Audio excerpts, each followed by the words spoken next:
Hello, hello, hello, hello, hello, hello.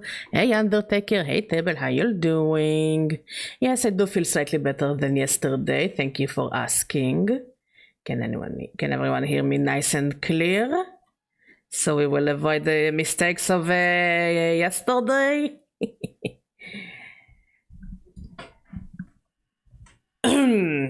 Well, Termina now, and now Twitch is also part of it because I guess Termina has less weird genitalia compared to the first one, I guess, you know. Hey, Izina, how you doing? Also, thank you so much for Izina for getting us Termina. Thank you, Izina, and thank you, Table. I know that you didn't get all the endings in this one, Table, right? So I think any bit of information would be useful, but if you don't know, it's also very cool. Thank you so much, Izina. And as I said, thank you, Izina, for getting us the game. And thank you for Omer for getting us the first game in the series. And I heard that Miro is working on a third game as well, so that's also exciting. Thank you, Table. It's okay. I really appreciate it, my friend. So yeah, this game I'm even more blind to compared to the last one, because like, and the last one I knew pretty much the overall things you were supposed to do. In Termina, I have absolutely no idea what you're supposed to do. I only know that there is a guy with a penis that will start chasing you, and I know that there is basically the clown for Termina that will try to kill you, and Human Centipede reference, and Pocket Cat. That's about. I have no idea how you start the game, I have no idea what you're supposed to do in the game, and I have no idea how you're supposed to reach the endings of the game. Yeah, this game has guns, but it works pretty much the same like Crossbows did in Fear and Hunger. Don't thank me, Badger. Termina actually costs less than $1 million McDonald's. No, it's look, I really appreciate when my viewers want to spend money on me, you know? Either by donating or by either giving me games. I really appreciate it. Even if it's like a $2 game, I still appreciate it a lot. It's just the love I feel from the community, you know? Yeah, that's pretty much all I know about the game. I don't know anything about it. Like, I'm more blind to this one compared to the last one. Again, the last one I knew more or less that, like, you just need to go get to an ending. This one I don't even know what are the ending quotas are, as in what you need to reach and do to reach an ending for the game. Anyways, let's start. So we choose a character. Let's see. Ex-soldier. Age 18. Having fought in wars since he was 13, ex-soldier excels at range combat and has a great aim with most firearms. Lovely. I heard that she is a very good starting character together with the one who looks like he is a JoJo character. Occultist. The occultist focuses on the creative use of the otherworldly powers. While not as strong with harmful and offensive skills, her abilities are no less impressive when used properly. There are guns, there is a lot of effed up and time sensitive stuff, aka triggered by going to certain places rather than a literal timer. Oh, that sounds fun. So wait, if this game is very fucked up, why is it allowed on Twitch but the first one isn't? Also, I'm on my phone and it is spotty, so I may not... It's okay, Undertaker. Knowing you're around is... I really appreciate it. Yeah, this game has a lot more playable and recruitable characters. That's cool. I know that you can recruit a goat. Yes, I heard that Marco is good, and this girl is supposed to be really good. I mean, she's on the cover of the game.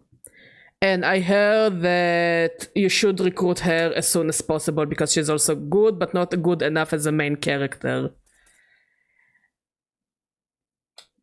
Okay, so yeah, the occultist. Next, the doctor.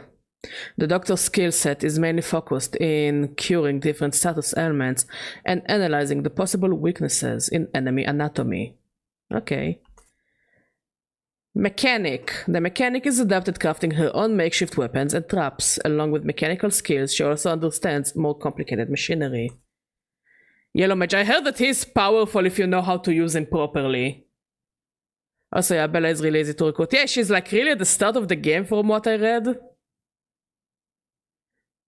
Hey Goldie, how you doing? I mean, we just need to survive to get to her. Contrary to other priests' beliefs, yellow mages don't dedicate their lives to worship. Yellow mages use otherworldly powers only to their own benefit and to further their own agenda. Botanist. The botanist's knowledge covers a wide variety of plants and herbs. She can create mixtures with strong healing properties, or alternatively, she can use her knowledge to create potent poisons. Marina is the best support. I read that she is also the best black magician you can get, because she can start with necromancy. I do know that the doctor is thirsted after by the pocket cat. I mean, he can turn into the pocket cat. He's dressed like a pocket cat. Class: thug, boxer, JoJo character, literally star platinum. Life in an underground boxing ring has taught the boxer how to deal with opponents barehanded. The boxer excels at close quarters combat. And the journalist. I heard absolutely nothing about the journalist, by the way. I don't know shit about her. Olivia is surprisingly a great choice, even if she is wheelchair bound. I know that she's good with the gun. Like, I saw people who play her, they just find the first gun they can get, and they just, you know, and they just shoot everything they see.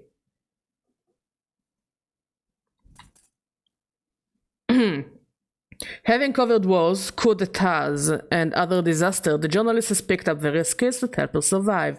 Persuasion skills definitely not being last on that list. So from what I heard, so from the little I see, I know that she is kind of stuck with him, and he is kind of stuck with her in the plot-wise things. And she's on a train, and he has a head, and she knows how to build weapons. Also, I think you learn early on here that you have limited saves, as every save advances the time. So I only got 3 days to beat it. Okay, so saves is almost as annoying as the first game. Not only gun, she has crazy support because she can make poisons or heals with all the herbs you can find. Oh, that's actually kind of cool. So should I start with Marco so I can just punch things and make life easier for me?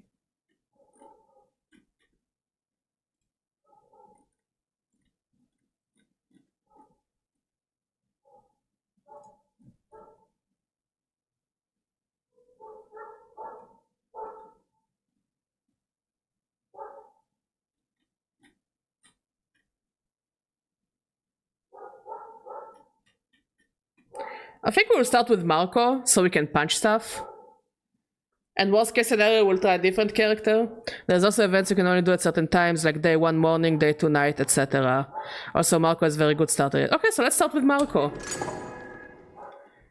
Okay, we will... You can keep the name Marco. Actually, no.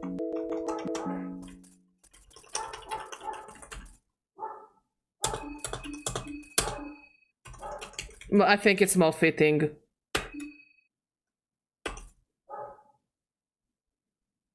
What is the difference between the difficulties?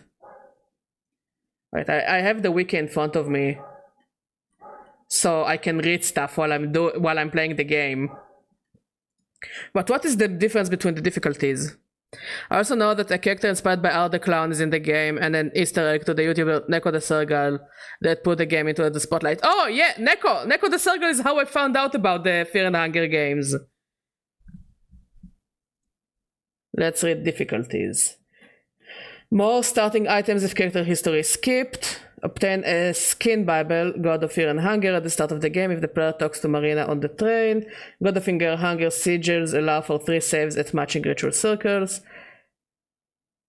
Test each table in the orphanage is functional. Player and recruitable characters get 50% more physical and magical damage received. Most overworld traps are absent. Hunger decreases every 23.31 seconds. Mind drain occurs every 26.67 seconds. Loot tables are slightly modified. Chest loot is more common, and pie bombs can be obtained through chest loot. Enemy ambushes, mob and death masks are absent. Logic's second phase is absent. Okay. So I will recommend you become a burglar on his intro because you get lockpicking instantly. Oh, that's actually kind of cool. Easier mode is just a bit more forgiving and certain spots and damage is less. I will read what's different between this and the normal mode. I mean, worst case scenario, we'll start in easier mode, and then we will play the normal mode. Basically, I want to finish this game until next week, because next week a Metaphor comes out, and I absolutely going to play Metaphor. This is the game I'm getting myself for my birthday. So, oh, okay. It tells me nothing. I'm not even going to open the article, so I won't spoil it for myself. So yeah, this is okay. I'm conversing with you because I trust you guys. Fear and Hunger, it took us like a couple of weekends to finish. I think it took us 2 weekends to finish before I went on vacation. I'm not gonna spoil anything except very close things. I appreciate any help you can give me. You're gonna debunk the world. That sounds amazing! Zawardo! Anyways, as I was saying, is it possible that we can maximize our enjoyment of the game until next Friday? This is what I'm asking. Next Friday? Yeah, next Friday. Can we maximize our enjoyment and whatever we can get out of this game until Friday? In your opinion, while I'm reading the normal difficulty. The entire way to play the game, test is stable and the orphanage cannot be used. All overworld traps except for rusty nails are now present. Hunger decreases every 20 seconds, mind drain occurs every 20 seconds. Okay. Oh, it also has New Game Plus, that's cool. Masochism mode. Game starts on day 3 night. That sounds rude. Because of this, our contestants are either moon-scorched or dead, and you don't have the ability to save the game by sleeping, as it is an instant game over. To save the game, you would have to find a Book of Enlightenment or draw a sigil to the God of Fear and Hunger, requiring one to have found the Skin Bible God of Fear and Hunger. All shops are open. That sounds at least kind of fair, that the shops are open. The Test-Teach table at the orphanage is now restored and can be used once before the Galbros destroy it and attempt to attack you.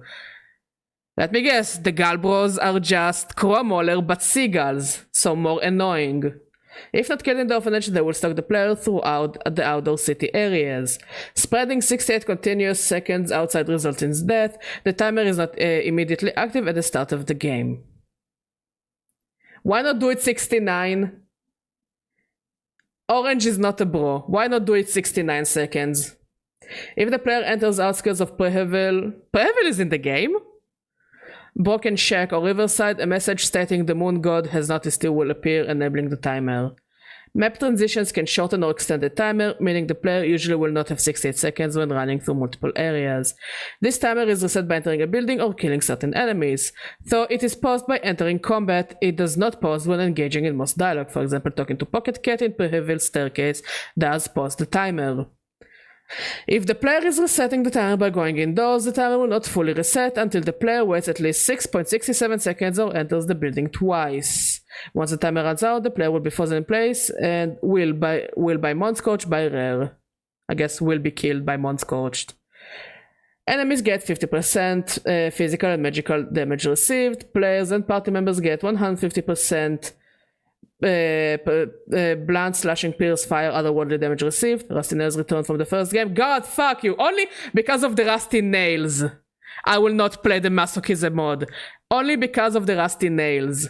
Hunger decreases every 13 seconds. Mind drain occurs every 6 seconds.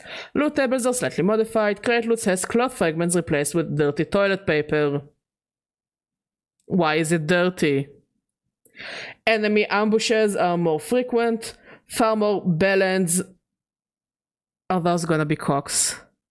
Will ambush the player across the entire city, much like Mausoleum Alley. All death masks are active. Passing through any of their spawn tiles 3 times will make them appear. Pose. Okay. Are active. Entering the room with the radio will spawn a Poe. What is a Poe? I have no idea what a Poe is. A platoon appears in the Prehevil ruined streets right before the staircase in the north. Okay.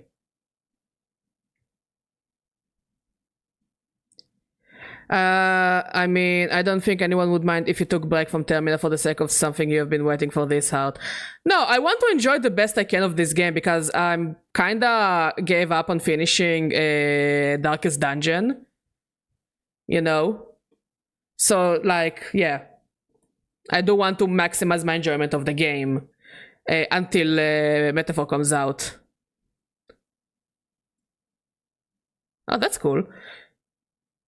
If you choose the right options on Marco's intro, you don't ever need to give him weapons. Lol, I won't even lie, I just boxed everyone. That sounds kind of fun. Also, you need to read in this game. Being able to understand some of the occultist stuff is crucial for having easier time. Badger, just leave the patch notes already. It's not the patch notes, it's the difficulties! I'm just reading the difficulties! Okay, we'll start with easier mode.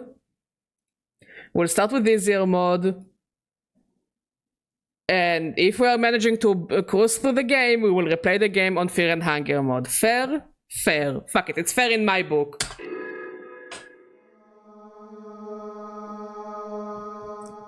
Just let me learn the game a bit. Oh, a choo-choo. No. The soothing sound of the rail tracks. You're not used to such peaceful and tranquil atmosphere. Leave it and just play the easiest like you used to. Hey, don't sound so rude. Again, we will learn the game and then we'll play it on a harder difficulty. Not masochism mode though, because that doesn't sound fun. Only because of the rusty nails. You can't help but let your mind wander. You reminisce what has led you to this point in life. I already know to expect challenge runs from you. I mean, we still need to play the Persona 3 DLC, which the entire DLC is like a challenge run. I've seen people die horrible ways in that game, which we also need to get to the Persona 3 DLC. Also, we're here for... What do you mean that's a lie? I saw people died in the worst ways to the worst RNG ever. For those who played the Answer DLC. For the majority of your life, you have only known the streets of the Vatican City. This is actually the first time in your life you have traveled this far from those narrow and crowded areas. Also, I thought we were here because I have an amazing personality, and I am funny as fuck. Things don't look that fancy elsewhere. Traveling is overrated, you think to yourself. In your earliest memories, you remember spending time with your parents, but then suddenly you just didn't have parents anymore. Oh, that sucks, mate. You can't remember what happened, but from one point onwards, it was just you and your sister against the world. Thank you, table. You are still only 10 years old, but you had to make a living somehow. So I guess we're going to go for burglar so we can lockpick. You choose to play on Fear and Hunger difficulty is a lie. Hey, maybe I will.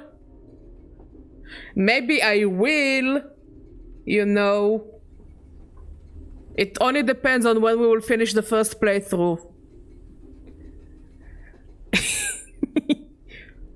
So I guess burglar. You learned lockpicking, lovely. The Vatican City. Ooh, we're Christian. Where is the fucking menorah, Marco? Where is the motherfucking menorah, Marco? Give us the fucking menorah, Marco.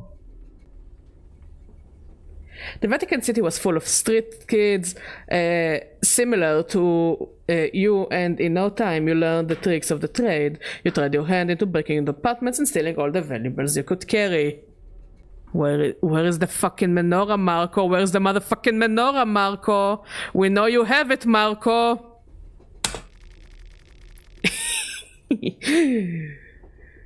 It worked for some time. You're Almerian? I mean, I think it's the closest thing to Christians in this game. Where is our motherfucking menorah, Marco?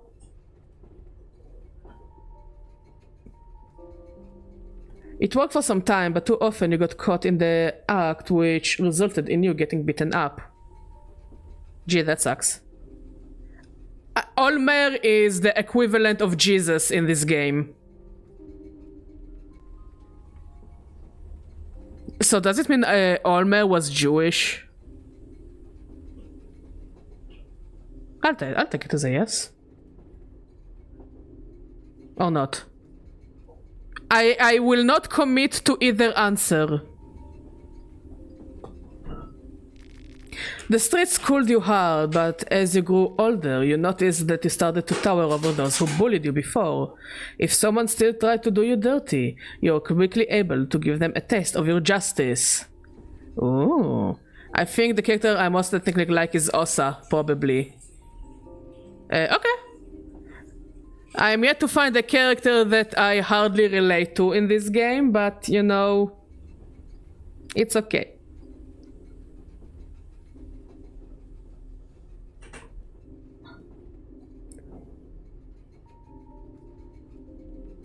If someone still tried to do you dirty, you're quickly able to give them a taste of your justice. So, ooh, I got grapes.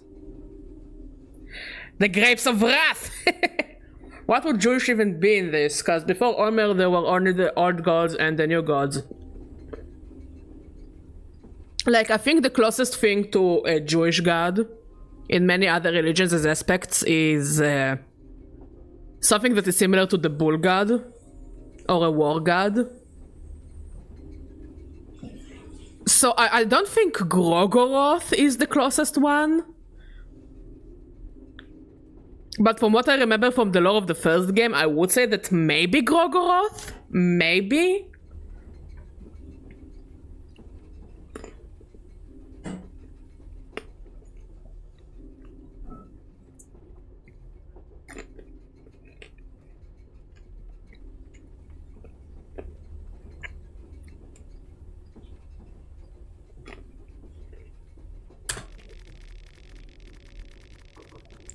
Because of your size and skills in fighting, you started to attract attention of local street gangs that try to recruit you as their muscle. This never sounded right to you. Grogoroth is Lovecraftian to me. No, Grogoroth is absolutely Lovecraftian, but if I have to find what is the closest thing to a Jewish god in the world of fear and hunger, no, neither of the new gods actually fit, none of the new gods fit it. But if we look at the old gods, it's either Olmer, which is, again, it's Jesus. We don't believe in Jesus as a godly figure. Sylvain, not really. She doesn't really fit it. I know I forgot one of them, and I think Grogoroth is the closest one. Kinda the closest one. That sounds more like new gods since they usually took their place with power and violence. Valtel is like a fucked up version of Buddha. Yeah.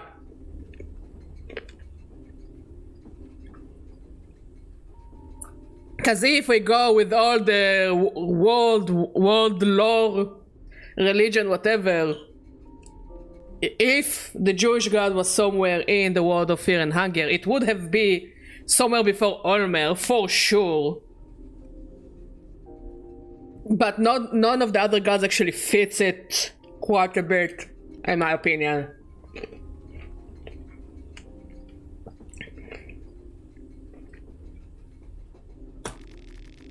You had been extorted of your measly salaries too many times. You didn't want to do the same to anyone. Oh, handsome and good-hearted, you know, tough on the outside, kind on the inside. We need to get him a good wife. But also, I want my fucking menorah back.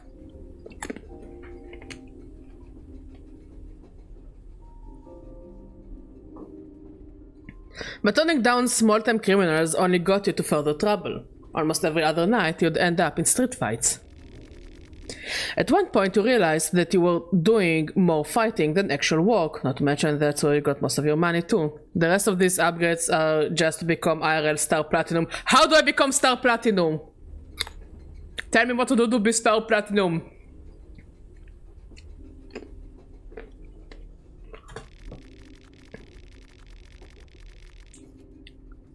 I will try to talk to her. So yeah, what do I choose to be Star Platinum?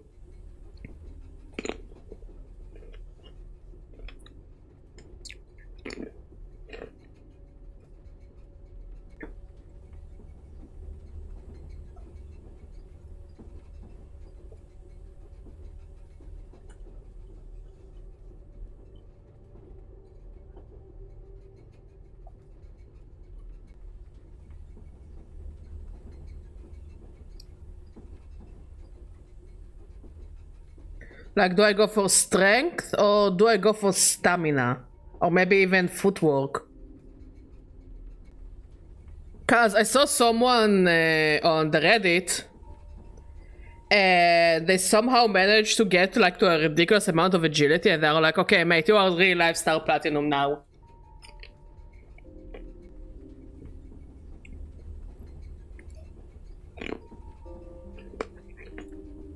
According to the wiki, let's see, footwork. Improve your footwork is agility. So I guess, yes, it will give me if I'm faster. You know what, let's go for agility for now. Whatever happens, happens. You thought that swift feet would prove useful in boxing ring. It wouldn't matter how hard one would punch if that punch never connects. You spiced up your boxing drills by tying sandbags to your arms and feet. Every time you started to get used to the weights, you doubled the bags. You didn't really feel the change until you finally dropped the weights and noticed how light and lightning fast your movements were without the additional baggage. Your agility leveled up at least twice during all that. So yeah, I think it is the ability that gives us double turns.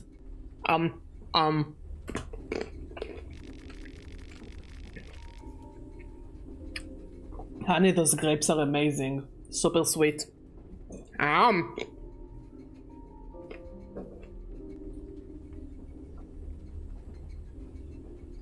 You're doing alright in fights, so much so that you started to build a little reputation on the streets.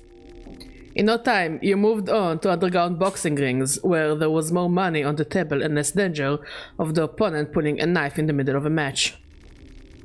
While you were busy in the ring, your sister had grown into a beautiful young woman who attracted all kinds of admirers. It would have meant trouble if it wasn't for your mean reputation. Most low-life thugs on the streets knew that they would have to answer to you if they tried anything dodgy. That didn't mean that there weren't those who tried. She started to get close with a non-mobster, Ricardo Accardo. That sounds like a stupid name. Ricardo Accardo. It sounds like a character from Sonic the Hedgehog. I don't know. The persona is like generic hedgehog, and he like makes pizzas and chili dogs. He also has a mustache.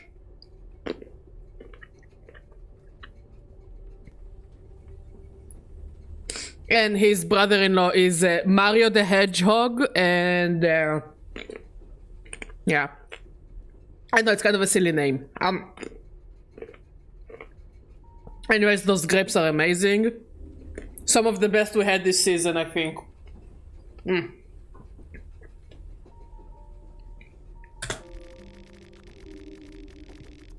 He was the heir to the Accardo branch of the family, where they make the ranch sauce for the family pizza and the meatballs.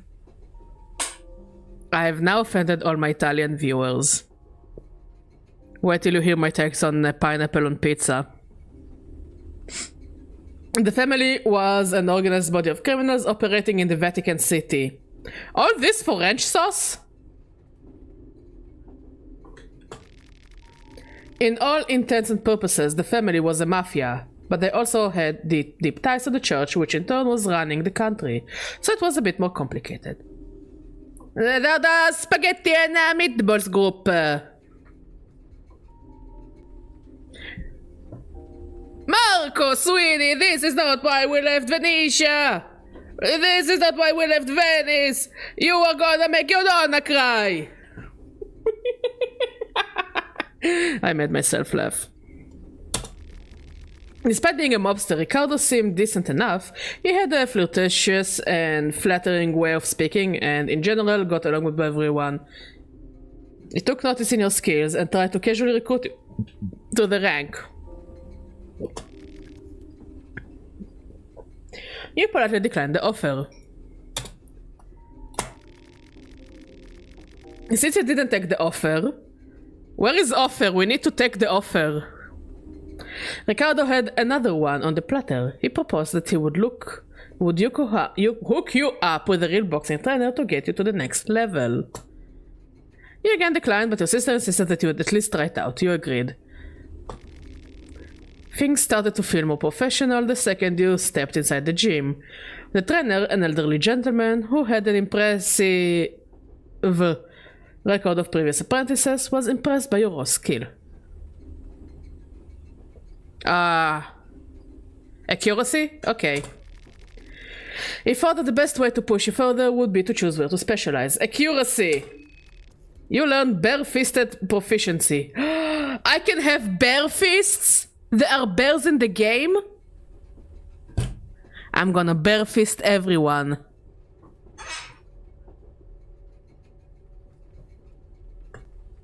That gives you both. Ooh! I'm gonna bare fist literally everyone. Where is that so stupid clown? I'm gonna bare fist him first. His methods proved effective. Soon you had your first real bout in the ring and won the match with relative ease. Your sister and Ricardo were there to congratulate you. You continued with your winning streak. The hype around you was growing. Slowly, even you started to believe the hype. So every time I fist them, I really bare fist them. Yo, I ain't jealous of my enemies.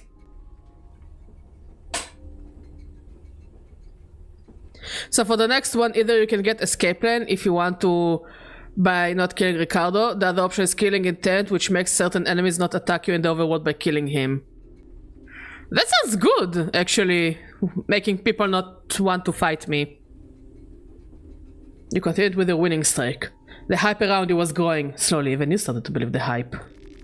Ricardo was able to organize big matches one after another.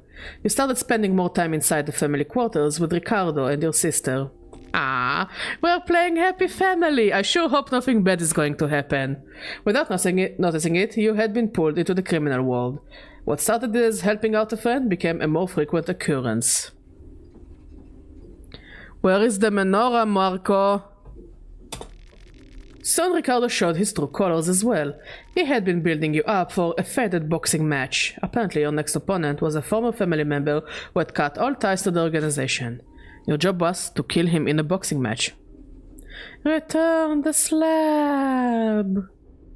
Return the slab! You politely declined, but at this point there was no turning back.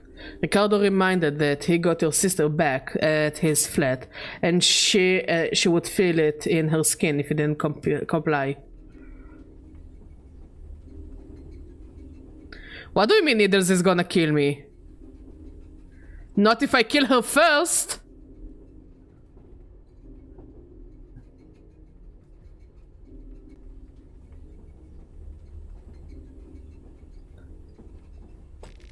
You didn't know what to do. Soon you found yourself in the ring with the ex-family member and the bell rang. He was a tough opponent, but you managed to get the best of him. You were able to counter one of his attacks with a knockout hit.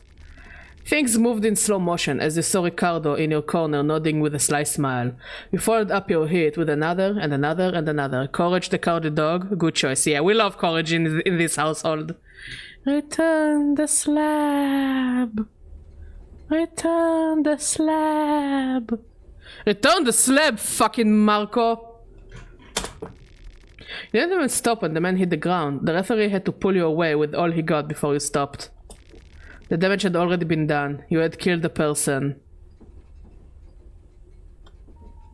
I mean... maybe he was just sleeping.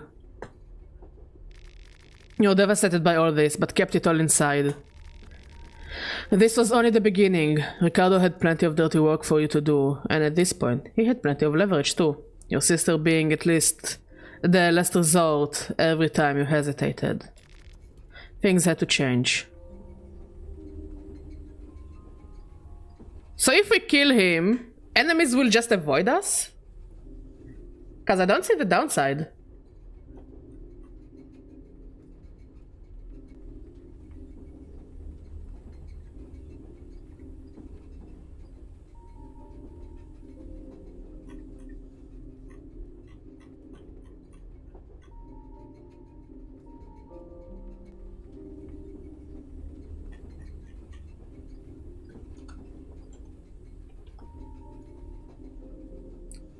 Your killing intent emanates strong. This will scare away the weaker opponent, so you don't need to bother with them. Villager will avoid us. Fecal hound. Fecal hound? I mean, it will make us get around faster, I guess.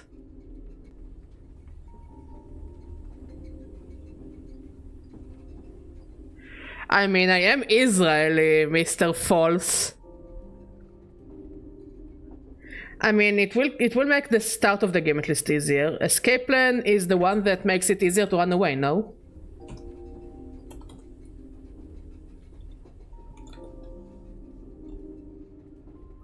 A skill that greatly enhances your character chances of running away from fights. Planning for an escape in advance pays off a passive skill. Double the chance of running away from battle when using run skill. But here's the thing, from what I remember, I had escape plan in the first game, and it still failed quite a bit. A poop dog? Okay, sorry, got cut out of the stream for a while. Still on the train? Still on the train, yeah, we're having a conversation about my Israeli accent and whether we want to scare people or do we want to run away. I think we'll scare people just so we can move around faster at the start. You learned killing intent. Ricardo was wary of you. He seemed to sense your killing intent from miles away, and that's why he avoided seeing you alone to the best of his abilities. He was too cocky to consider you a serious threat, though, as if he had you under his thumb. That proved out to be a grave mistake. For him. Dum dum dum. Yes, we are almost an hour into the stream and we still didn't start playing the game. You ought to meet Ricardo and a dozen of his henchmen at a local club to discuss another one of your many tasks. You had been waiting for an opportunity to see him alone, but the opportunity never presented itself. Fair enough, he thought. The moment you got a punching distance, Ricardo had a split-second realization of what was happening before you knocked him out of his fate. Ooh! He got bare-fisted! No, not bare your badger fangs. It's bare your bare fists. Just bare fist everyone. You bare fist them and you shake the fist all around. The little rat tried to slither away, but you grabbed him by his throat and kept slamming him on the floor until he stopped moving. In your rage, you lifted him up and threw him over the railing. He fell from the second floor to the center of the club's dance floor. Now, this is what I call a drop hit. No, that was actually kind of a shitty joke. Forget I said the joke, it was bad. You saw him fall head first to the ground. You had succeeded in what you set out to do. Getting out of the club was secondary. Just bare fist everyone else. It reminds me of that one parody of the TV show The Slap, where it just goes around and slaps everything, even the squirrel. So same vibe. Mod, if you found that skit, put it on Discord. You had to fight through a mob of Ricardo's goons. Yeah, it is like the slap. Slap, slap, slap, slap. Somehow you made it out from the back door with only minor injuries and ran away as fast as you could. Drop the bass! You ran away from the crime scene. The problem was that now both the family and the law enforcement of the city were after you. But is our sister okay?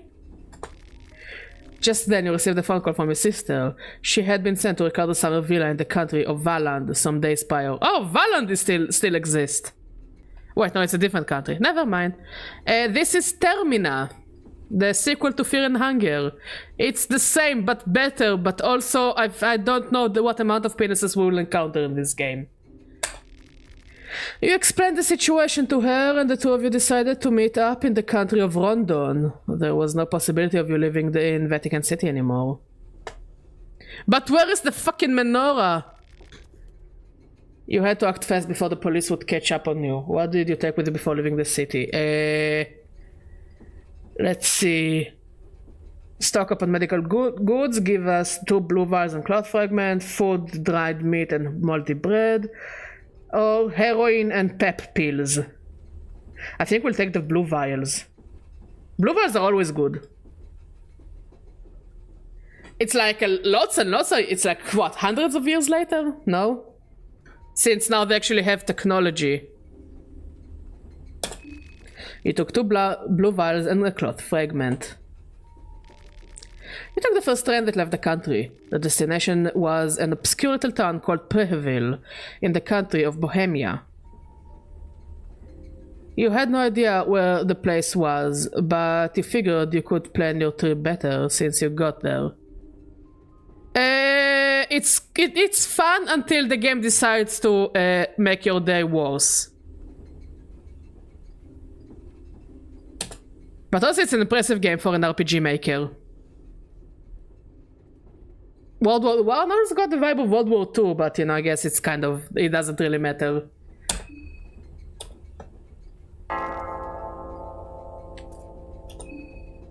Don't skip the intro.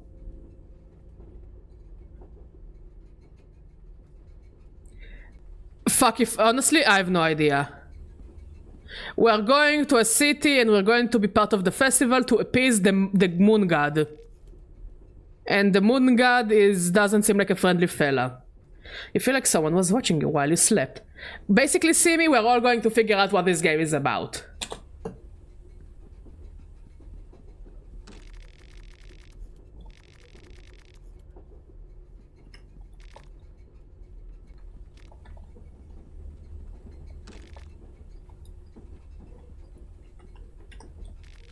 An old pamphlet. There doesn't appear to be anything interesting printed on it.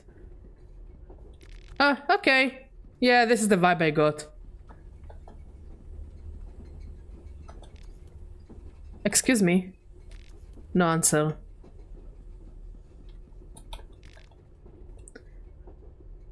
Check all the luggages. I'm working on it. Light blue vial? Hello! Zoophobia. We got 1 lucky coin and 4 shillings.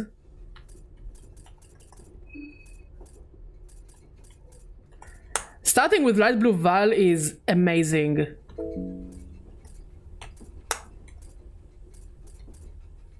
We can have a body bag.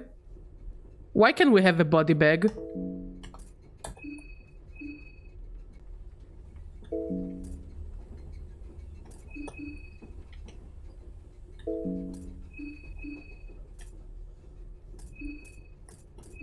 So basically we don't really want to give him any weapons.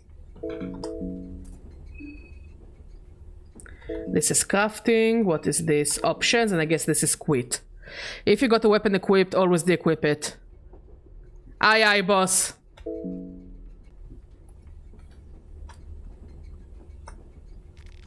An old pamphlet that doesn't... Maybe one of them has something interesting on it.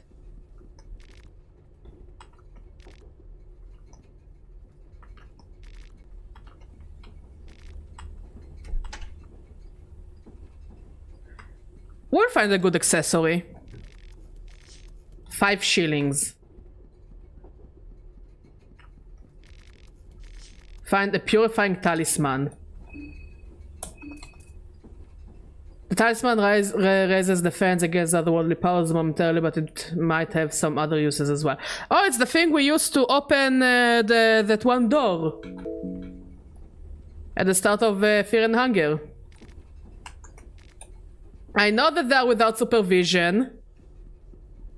Let me take a look. Something feels off.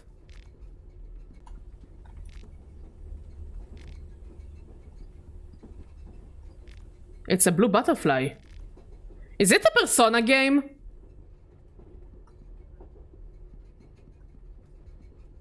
This is a Persona game.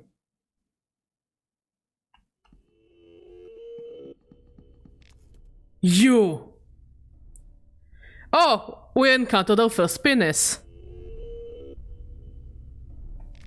I've been looking for you everywhere. Just where did you think you ran off to? Don't you understand the hurry we're in? I don't understand.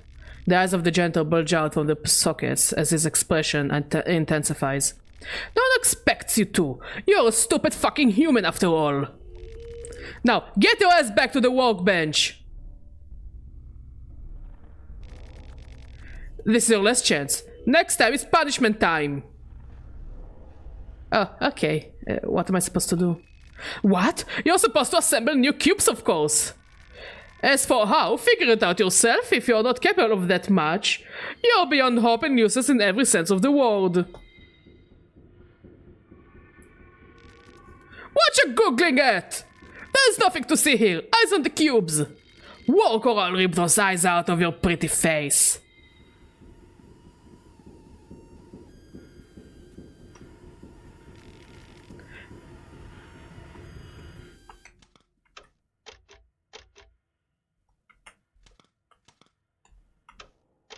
Honestly, this is kinda calming.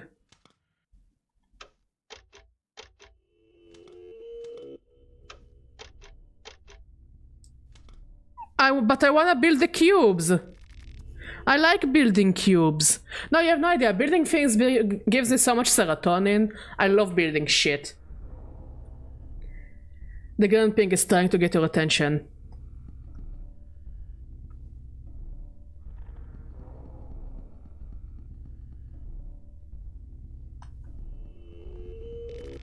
Where do you think you're going? No! No pee-pee! Of course it's a pee-pee. Of course we start with a pee-pee.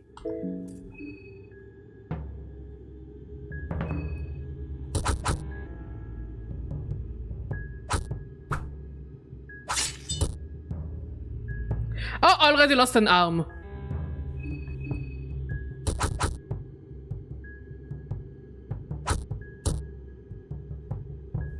I lost an arm already.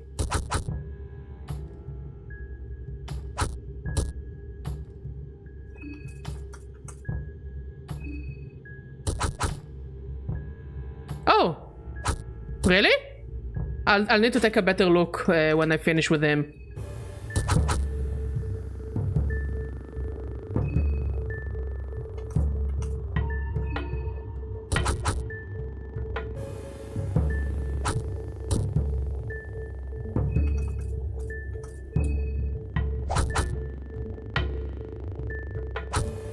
Is this how we die already?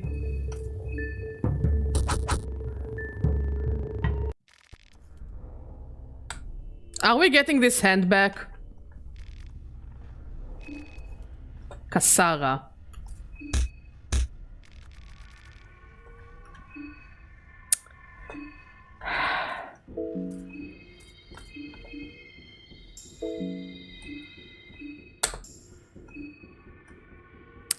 So do we get our hand back or is it a lost cause? Oh, they do look like cubes of the depths. Oh, okay. A pile of cubes with mysterious sigils carved across them. You do not understand their purpose.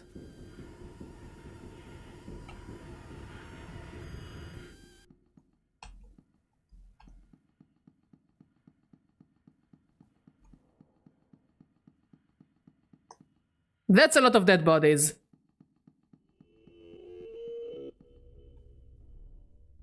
Your head hurts. You feel like you're losing your mind. Triangles? What do you mean triangles?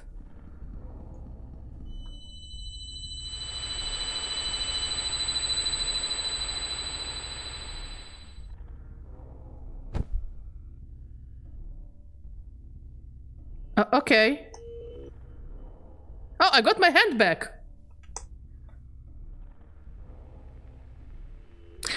Is it Valtel? He looks different from the previous game. He looks very different from the previous game. First of all, he's got a giant head. Ah, there you are. That was the place with all new gods who aren't worshipped anymore, remember? So are we all new gods, basically? And this is why the start of the game tells you birth of a new god? Are we going to become gods? A mysterious person greets you in a monotonous voice. Nah, not the guy in front. He was just a little segment before. Oh, okay. You use the triangles to rev up. At 3 triangles, you do a lot of damage. And additional attack. Oh, okay. Got you pulled out from your nasty place. You were going deep into that rabbit hole. Where you saw those guys at the chair. Yeah. I mean, it does remind me of that place with the old gods that they let us ask them one question back in Mahabharata. Now that you're safe under the beautiful green hue of the moon, welcome to the Moon Tower. What is going on? That is what I'm here for, to explain the situation you're currently facing, to explain the great once-in-a-lifetime opportunity that has befallen within your grasp. I wouldn't have used stuff here, though, since while this is 100% real, the items used are still real, I think. Oh, again, I didn't know. I was bleeding and I lost an arm at like the first few minutes of the game.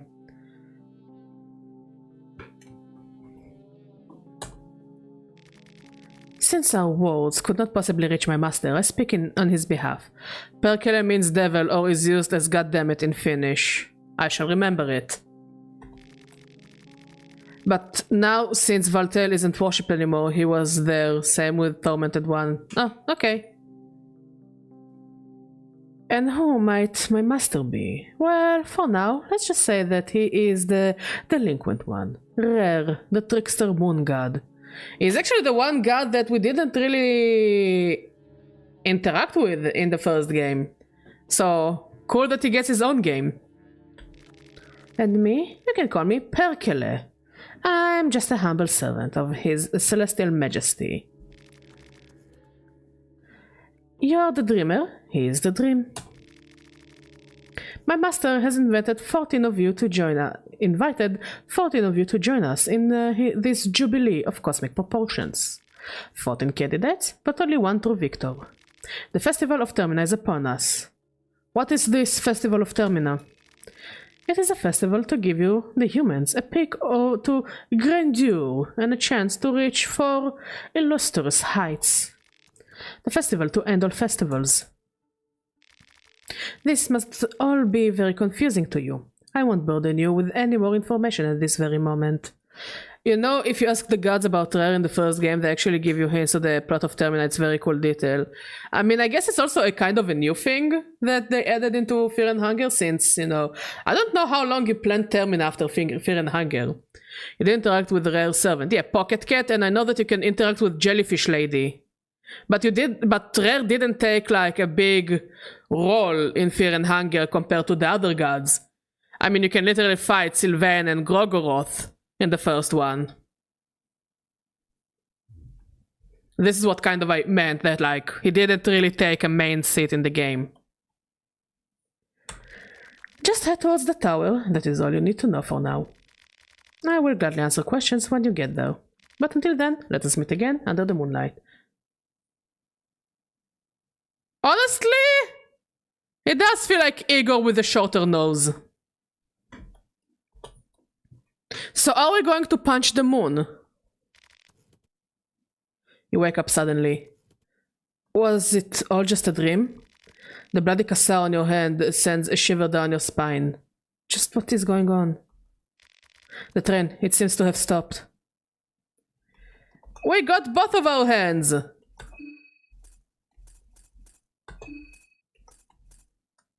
Originally a tool for cutting tree branches, it could be used for things equal in size, like human limbs, for example.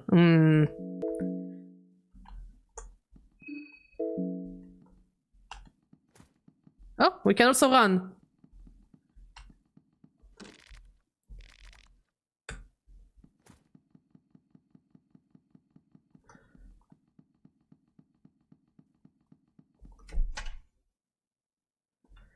It's okay. I mean, we still got a light blue vial.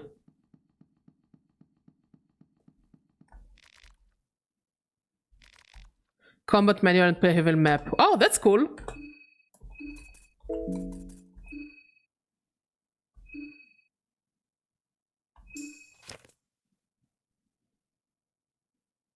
I have no idea what I'm looking at. So I guess we need to get to the northeast. And we're at the train station, so we just need to go north, basically. No? That's why I didn't recommend that lol for some reason, even in the dream sequence that saves. Oh, okay. The map is very useful, keep an eye on it. You can use it infinitely in the app. That's cool. So just need to go north? That sounds like good enough. Can we reach the island to the east? Wait, Preheaven is supposed to be Prague? That's cool.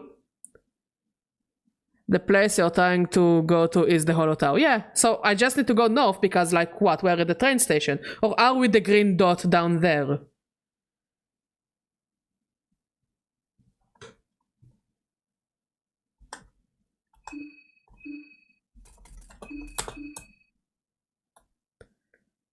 Oh, that's cool. I would love to get to that island. No idea why. Combat Manual. This manual depicts basics of survival in a close combat situation as well as on the field. The following teachings can be applied both on the battlefield and in your everyday life. Oh, okay. Okay, I'm trying to stay optimistic. Oh, okay, that's cool. I didn't know that. Badger is learning. Lesson 1. Strategic dismemberment. I know how to read. I'm smart. Sever different limbs of the enemy to best subdue their attacks. If the enemy is carrying a weapon, it might be best to deal with that particular limb first.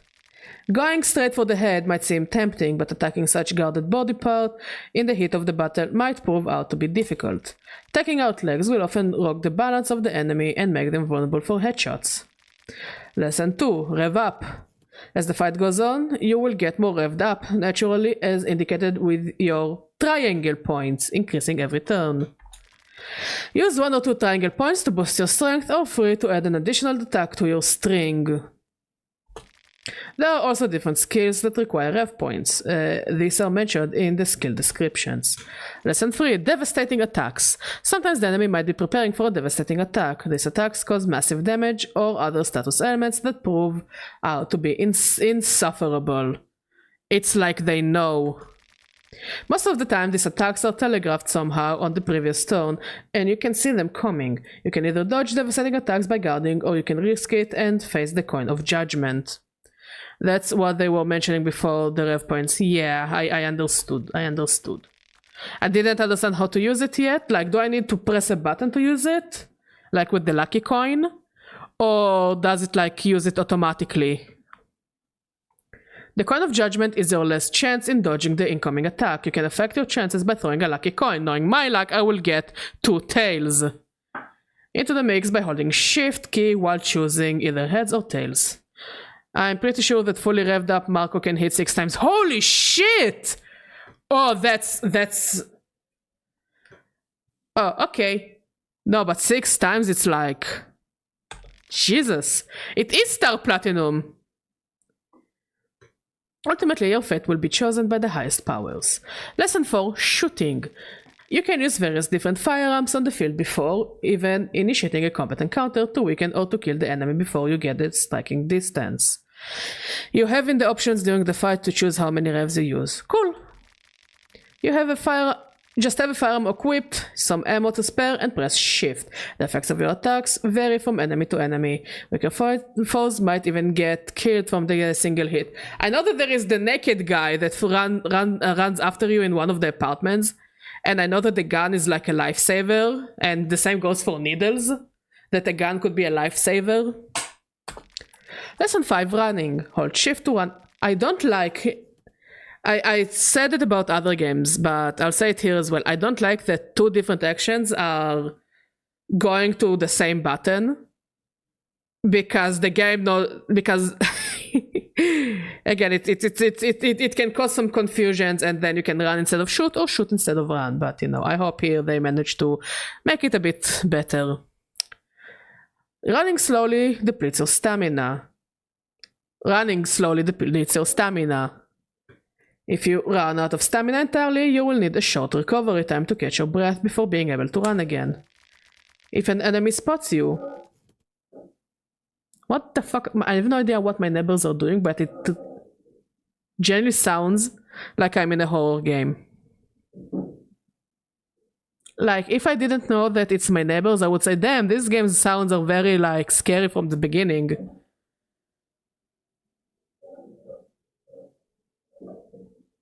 That's not cash money of them. If an enemy spots you, you will go into tension mode, where stamina depletes at an alarming rate. This tense moment will luckily pass by fairly fast. If you have firearms equipped, you can't run. Oh, okay. No running and gunning. If you've injured your legs, no running either. Oh.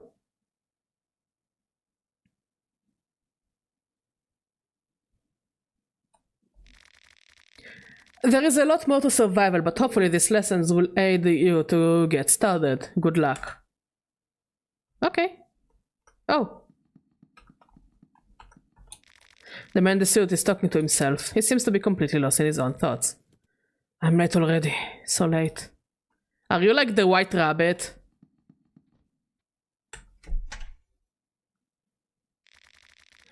So that must be the best course of actions for now. You interrupt the discussion.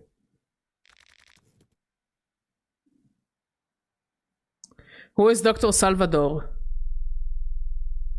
Oh, the big Chad got up. I am a Chad! I am a Chad! How did you know? I like this game. It gives the compliments at the start. Who are you? What's going on?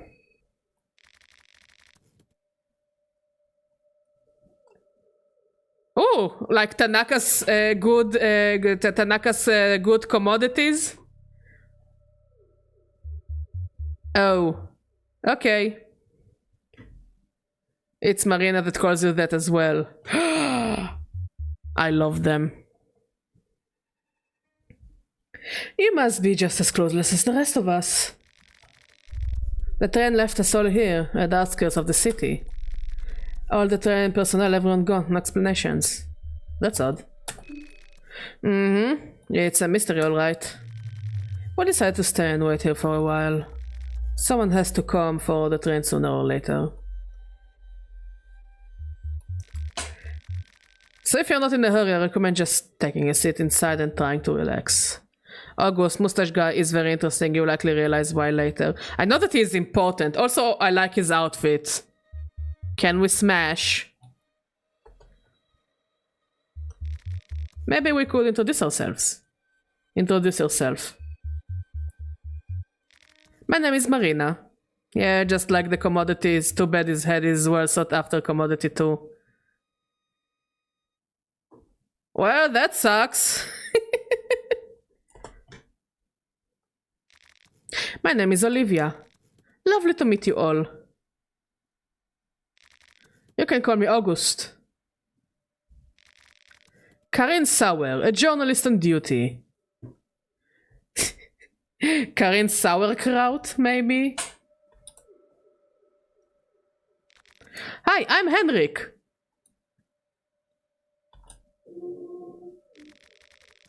And this mystic gentleman over here is Ossa. It was Ossa, right? Everything's head is a commodity. Nobody answered why I have a body bag. By the by.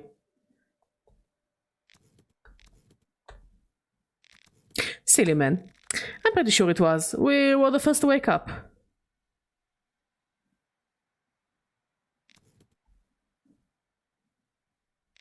The first interaction here is with Henrik. Okay. Before you came out, we were talking about this. You saw a peculiar nightmare as well, didn't you? How did you know that? Everyone saw the same dream before waking up, in the train. The moon, the girl in the pink dress, the festival of Termina. It all felt too real to pass off as just a dream. Not this talk again. We should have asked that army pig, that Berman pig. He was in a way too much of a hurry to leave. I bet he knew something. This smells like a sadistic army experiment. Sounds exactly like something Bremen army would be part of. They had similar hallucinogens experimented on war prisoners. Now that the war is over, they have to gather guinea pigs elsewhere. I wish I had your capacity and faith, but I really have a hard time believing every conspiracy theory floating around. I'm a journalist. I've covered wars, you know. I don't need some flaky eye-patched foreigner telling me what's possible and what's not. They're gonna bang, aren't they? You haven't seen what I've seen during this past few years. I've covered wars too, you know. All men and women for the past decade or two have covered wars. What's your point again? Based! I've seen my fair share of hallucinogens as a doctor, and I can tell from a first-hand experience that there are no known chemicals that create visions that vivid. Oh. Oh my. Oh my, this game is gonna get lively. But just tell me if the doctor and the journalist are gonna bang. Okay.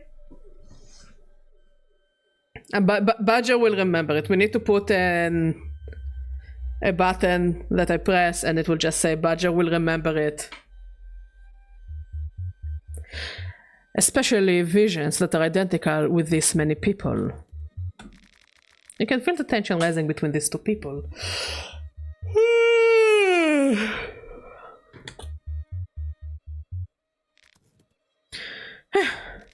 I'll take it that we're done here. As much as I'd like it, I don't have time to play happy campers with you people. I have a job to do. Which way is the city? And Rodon is barely surviving because colonization of America just started because the whole continent was full of eldritch creatures. Honestly, the history in this game seems kind of fascinating.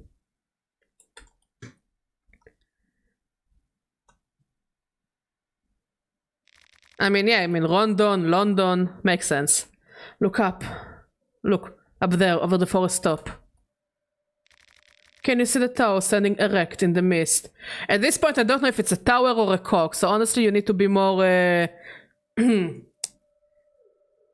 more direct with what you want to say. The tower marks the center of Preheville. Yes, Spirali! You can hike through the forest together. It's not that far away.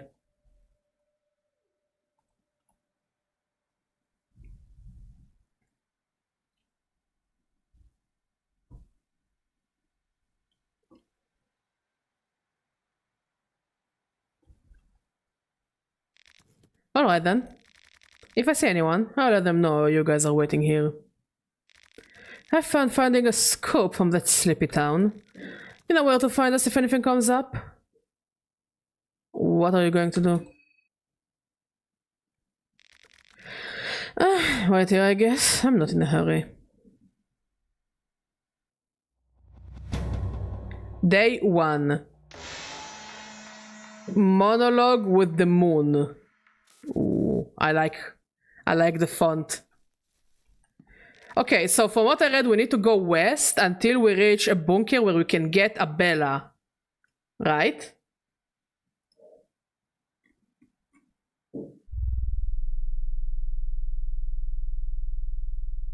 Oh, we need to go to the mayor's manor first.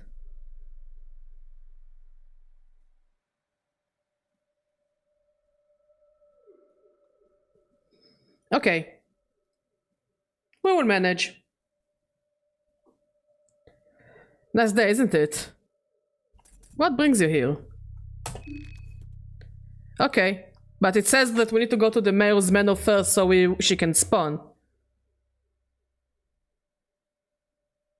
I don't know if I can write it here because of Twitch TOS, but the enemy is gonna pound you to the ground so much that mod will be jealous. That sounds about right. I mean, we played Fear and Hunger after all. Now wait, don't go to the mayor's manor first. That locks you out of a Bella. Yeah, because it says that. Okay, I trust stable. By the way, Preheville was acquired by Bremens in a last-ditch effort to get stuff before the diplomatic talks, if I remember correctly. Okay, basically you can either save a Bella or Henrik, not both. A Bella it is! Get the ranch girl. Aye aye. If you go to Mayor's Manor, you can save Henrik, but not a Bella. No, we're gonna save a Bella, because I heard that she can build weapons. Have the tutorials for now, Badger. Just explode. I'm trying to talk to the characters! I just wanna talk to the characters. I wanna know lore. A twist of fate, perhaps? I'm just passing through. A bit foggy. True enough. But it is peaceful in its own right, don't you think so? I agree. Okay. Oh, here is a Bella! I think I should get inside. The mist is creeping in.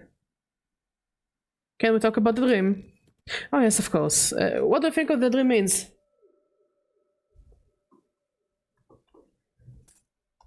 It got something to do with this place. Nothing does feel like a dream, doesn't it? There is an ethereal feel to everything. Henry Cloakey is really paranoid and risks poisoning the whole party even if he makes free food. That sounds lovely. The ranch eater for the win. She's up there, why can't I take her? There is something more. Never mind. Okay. Would you look at that behind? Are you that serious? If you keep that up, I'll come up with a better use for this ranch. Kill him! Kill him! Kill him! For Bella, day 1 morning, go to tunnel 7, won't appear if the player... Ah! I can't read. I'm sorry, I can't read. Okay, so we go to Abella first. How about making yourself useful? Maybe I'll do just that. Just wait and see, Ginger. You go make me proud. I like Abella. She has a good sense of humor. What is it that you want? What do you think about the dream? It was interesting. What about you? What did you think of it? It must have been a premonition. A vision perhaps, but a premonition. Girl, I'm talking about you reading some Steam walkthrough. Talk to the characters to your heart's content. I'm not using the Steam walkthrough. I'm using the wiki. I'm not so sure about that. Good afternoon. I'm Kida Tanaka. Good to make your acquaintance. Hi, I want to talk about your commodities. And can you do the song? Do the song.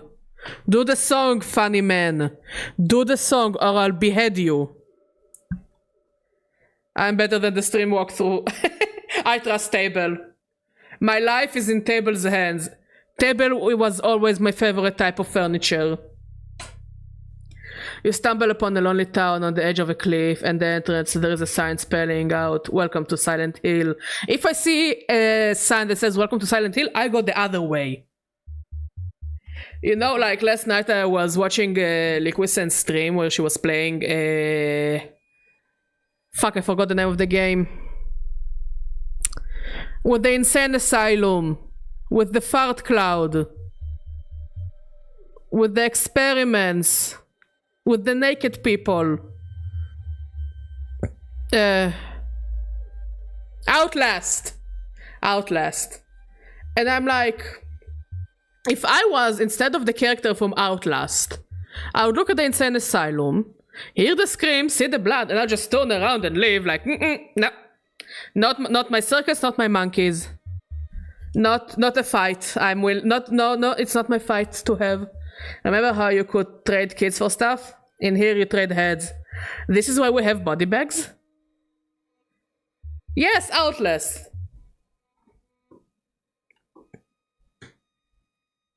Huge tip, collect all the herbs you find on the ground. It's easy ways for stuff like healing, removing bleeding, infection, etc. Aye. Oh no! Our table! It's broken! It's really troublesome. What a scum of our train trip. I'm not entirely certain on what to do. You walk. You have 2 legs. Start walking. And also having 2 legs in this game. It's quite a privilege, because it's a matter of time until you lose them. Go on foot. I think you're right. The city isn't that far after all. I'll get to sightsee the local flora and fauna while at it. Oh, hi. We weren't introduced before. I'm Abella. Nice to meet you. I'm a bit busy right now. I'm trying to check if I could get the train in working order again. It's not just that train stopped, but for some reason it won't start either. What are you doing? Just checking up on things.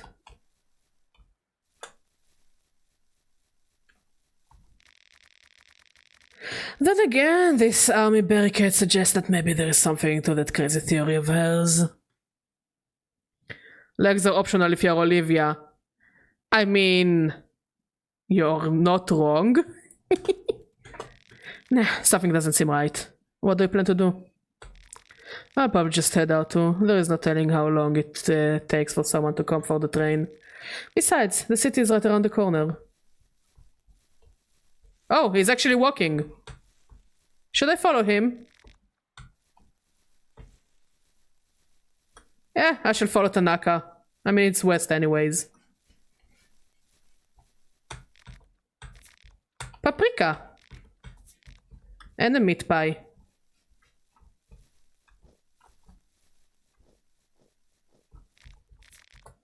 Beer.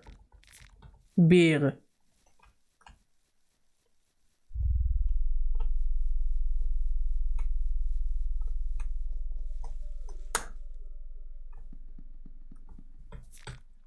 Penny bun. You need to hear me out as the way you're going, you'll meet him on the way. Jump into the woodsman well. It makes him non-hostile unless you talk to him after that. I'm not even kidding. Okay.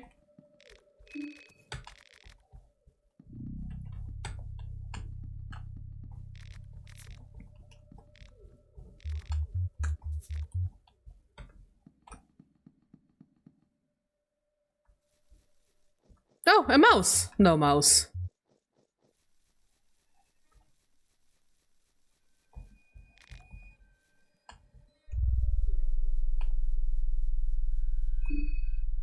Instead of playing as journalists in Outlast, you're playing as a paparazzi. The willingness to go to any length for good scoop makes sense all of a sudden.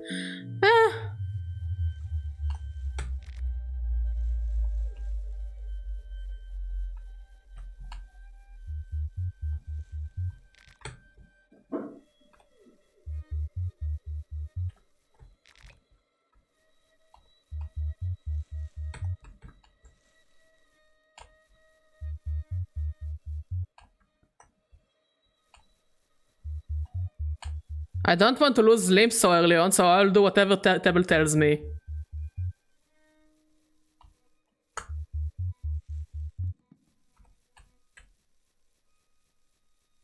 Am I going the right way?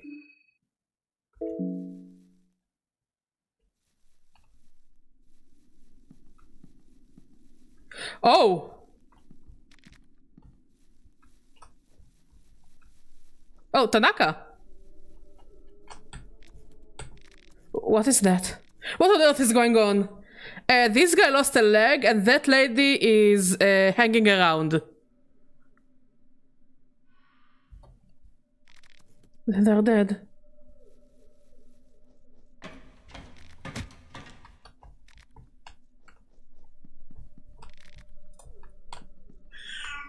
What happened, Kiosk Kitty? It's still early for dinner.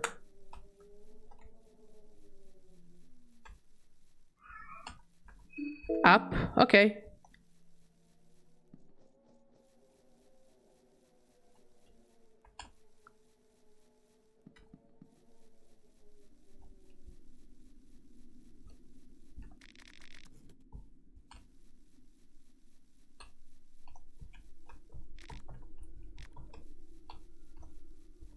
By the way, you can sprint with shift. Yeah, I know. I wouldn't move in.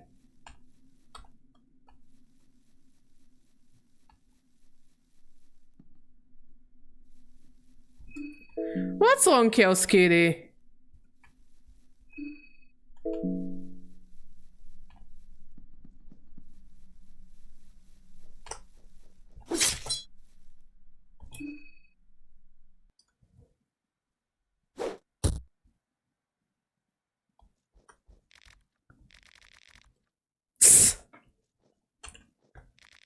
But I think the residents of the town might be evil. Resident evil. Oh, absolutely. Climb up. You can't seem to get a good grip from the wall. The stones are too round and slippery. Moss one doesn't help. You can feel this realization in your guts. What if you can get back up? Investigate the walls. Wait, it doesn't let me yell yet. Try to find anything to help the situation. The cups between the stones? Nothing. Loose stones? Nope, nothing. Yell for help. You try to yell for help as loud as possible. Nothing. Try again. Try to yell for help as loud as possible. Hear someone walk on the ground level. Hello? Recognize the voice, it's Tanaka, the salaryman from the train. Tanaka! Tanaka, I need your commodities. Like ASAP, mate. Is someone down there? Tanaka, can you help me? Oh, it's you.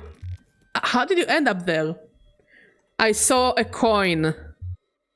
I saw a nickel, and I wanted the nickel. So I jumped down, and now I have a nickel. I can now open my own hotel, but I'm in a predicament for the sake of the nickel.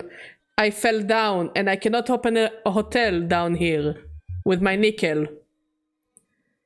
Don't talk to the woodsman or he's gonna attack you again. Oh, okay. I have no idea why he even helps you, but he just does. Oh my, let's see. Wait for a minute, I'll figure out something. Here's someone else approached the well. Oh! You startled me, mister. I really need some help. You see that... Tanaka, you fucking idiot! Don't lose your head!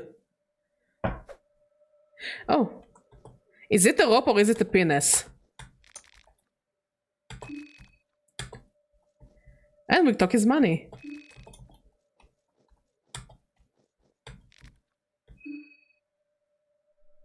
Okay. Thank you, sir. Tanaka sounds like a name that would be sung out in It's Time for Africa. No, Tanaka is the guy from Tanaka's Commodities.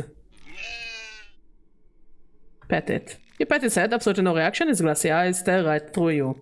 It almost feels like the goat thinks so highly of itself that it doesn't need to acknowledge you. The goat stares at the distance with his glassy eyes. On the first glance, the creature seems harmless, but upon further investigating it, you are met with a feeling of great dread. You can't really explain why this is. Sir, can I take your goat? Leave now, stranger. Leave. You were the one who helped me. Live or die. Okay. The goat does not want to be my friend.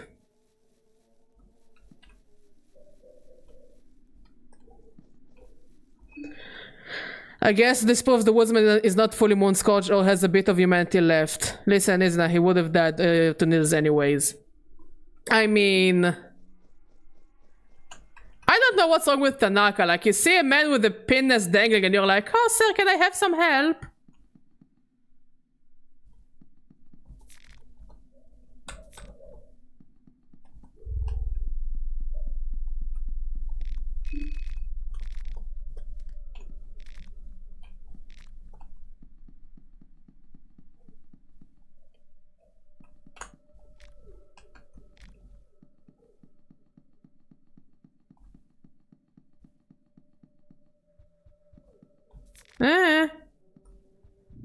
Who are we to judge, you know?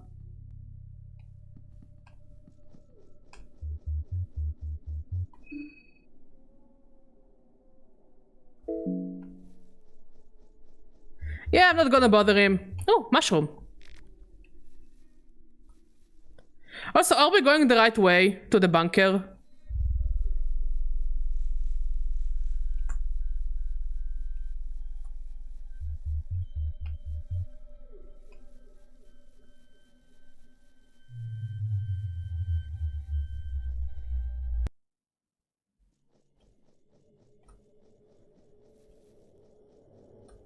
Okay.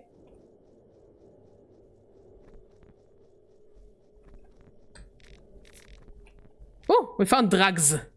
Good, I think.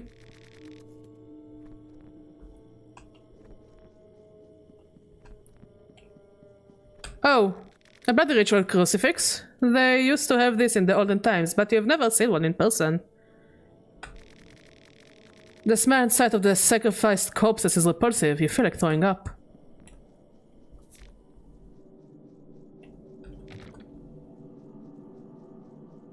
Mouse!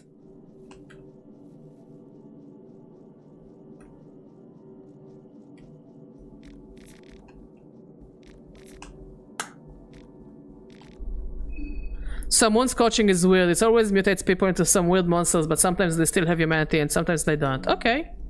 Look, I'm just not going to bother anyone and hopefully they won't bother me back. You know?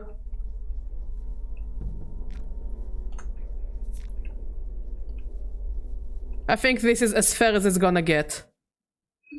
Hey, Shadowstorm, how you doing?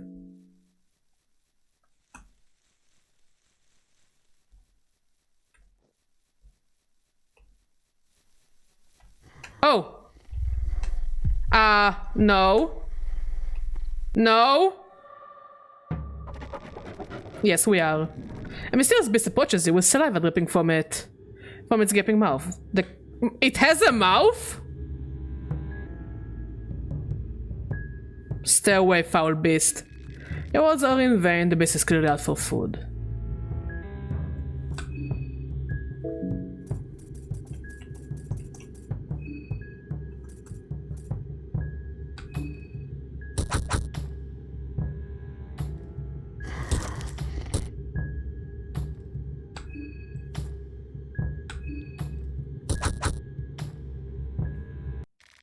Oh, okay. Oh.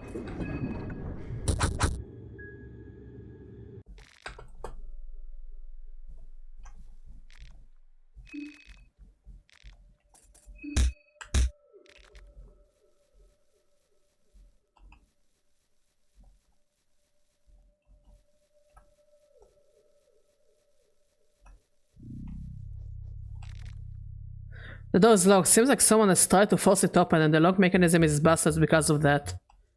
That sucks. Oh, is that the bunker?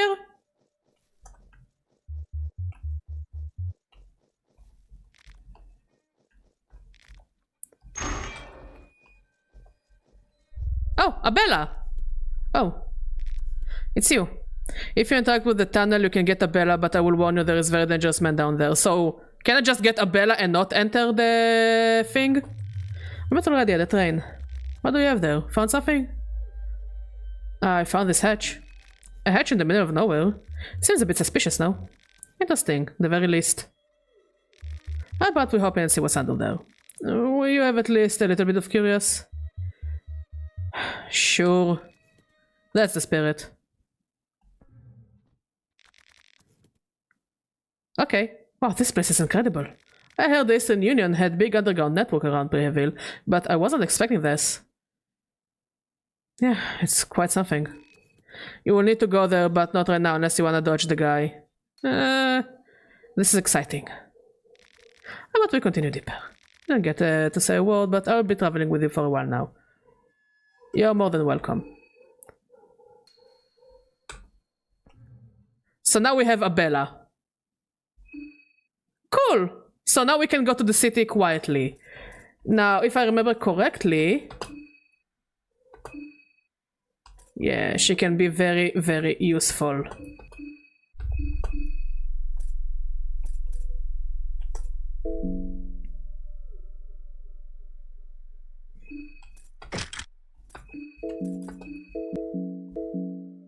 Look at us, we look cool already.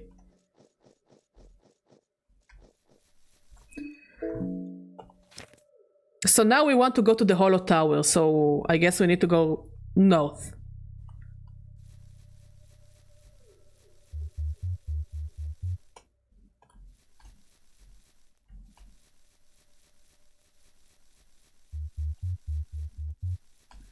Abella, don't mind the puppies, they started it.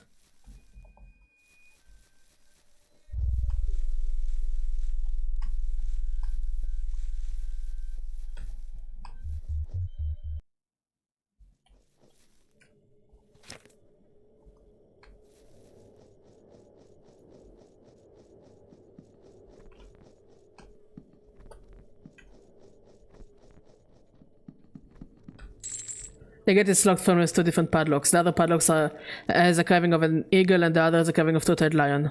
Force the gate open. We're going to fight gates again!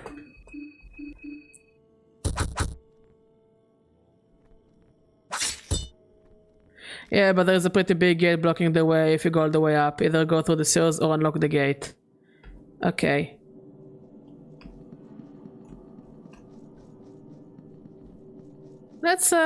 Let's keep exploring. Oh, hello. Oh! Just what do you think you're doing? Barging in like that? We're closed today. Come back tomorrow.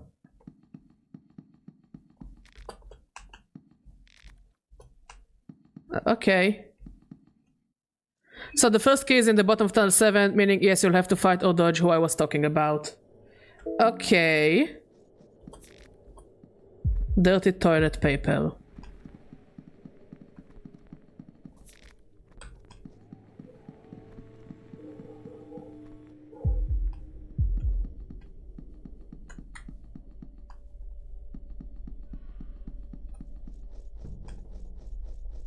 Hmm?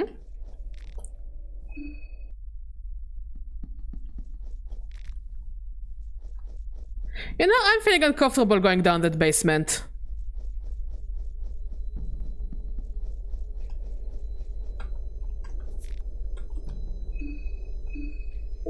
Wait, what did I found?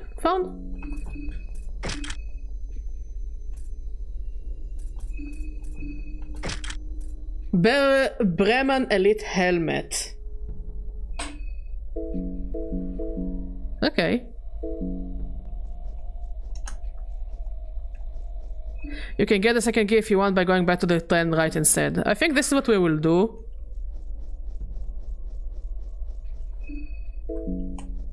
I just think I got lost already.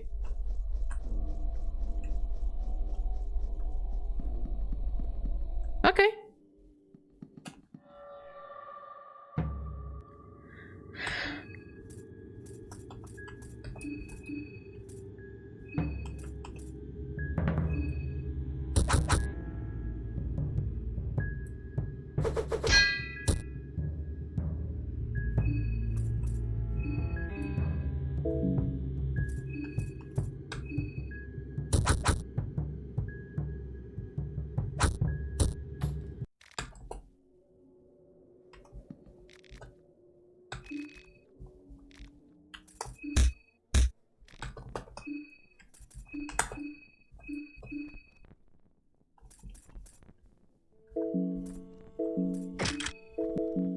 Okay, that was interesting.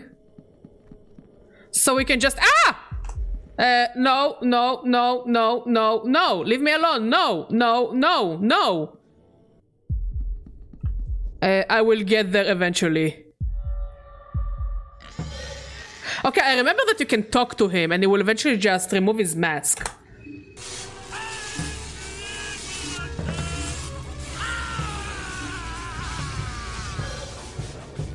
You try talking to the masked man, but his words are muffled by the gas mask. What was that? He's trying to answer, but you cannot make any sense of his words because of the mask. What was that? He's trying to answer you, but cannot make any sense of his words because of the mask. Yeah, I think I saw... I don't remember which YouTuber I saw, but they did this trick and I found it kind of funny. What was that?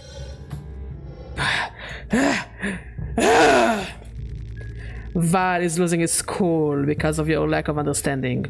Furiously, he lifts the mask. The mask seems to have melted on his face partially, but underneath you can see a row of sharp teeth grimacing at you.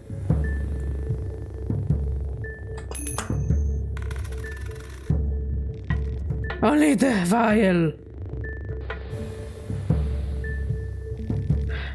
Pesticide is leaking from the canister constantly. Vial took a good breather of his own pesticide without his mask on.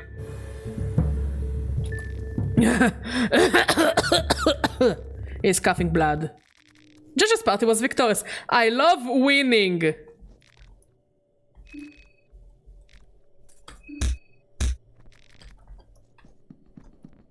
Yay, Badger W!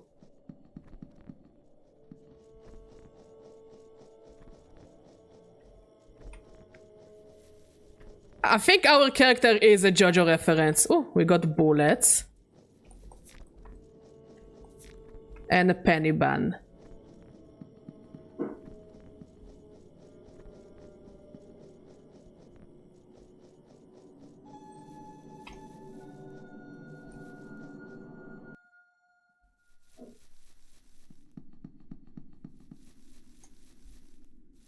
Oh, more mushrooms.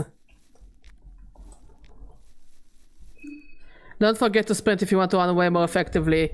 Yeah, I know, but I killed him! by not killing him.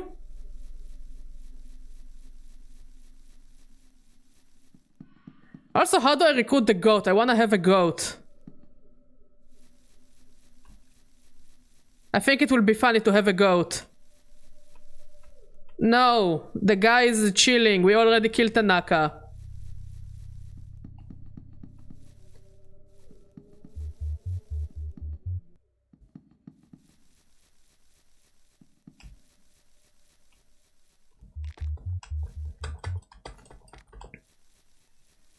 No X time. It's not an ex-boyfriend stream, Pyroli, I'm sorry.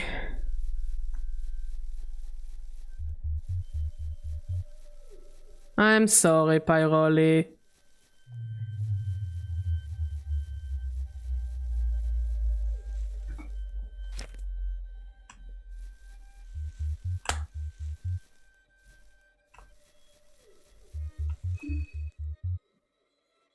So you need to find Chalk and the symbol for the rare book.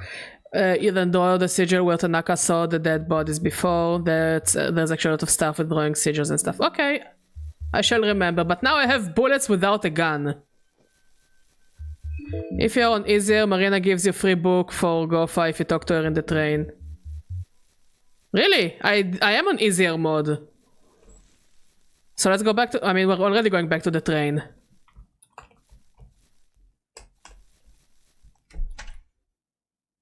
Like, when everyone else has left and she's the only one with Olivia. Okay. There they are. Hey, I think I'll sit down for a bit. I've had enough adventuring for the time being.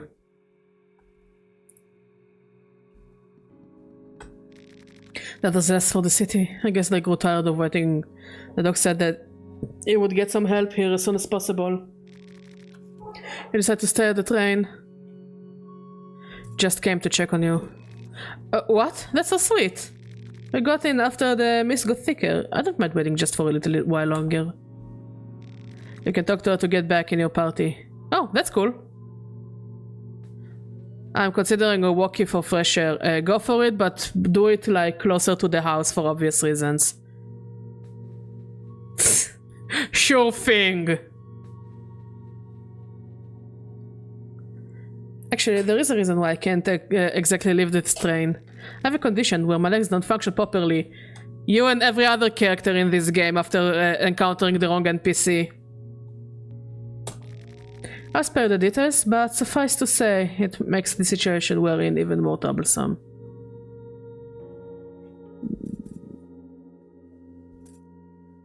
What condition is it? I don't really care to talk about it too much. My legs just barely function, that's all. I wasn't born this way though. I was 15 when I had a stroke caused by an abnormality around my spinal cord. Doctors did the best they could, but no operation really helped.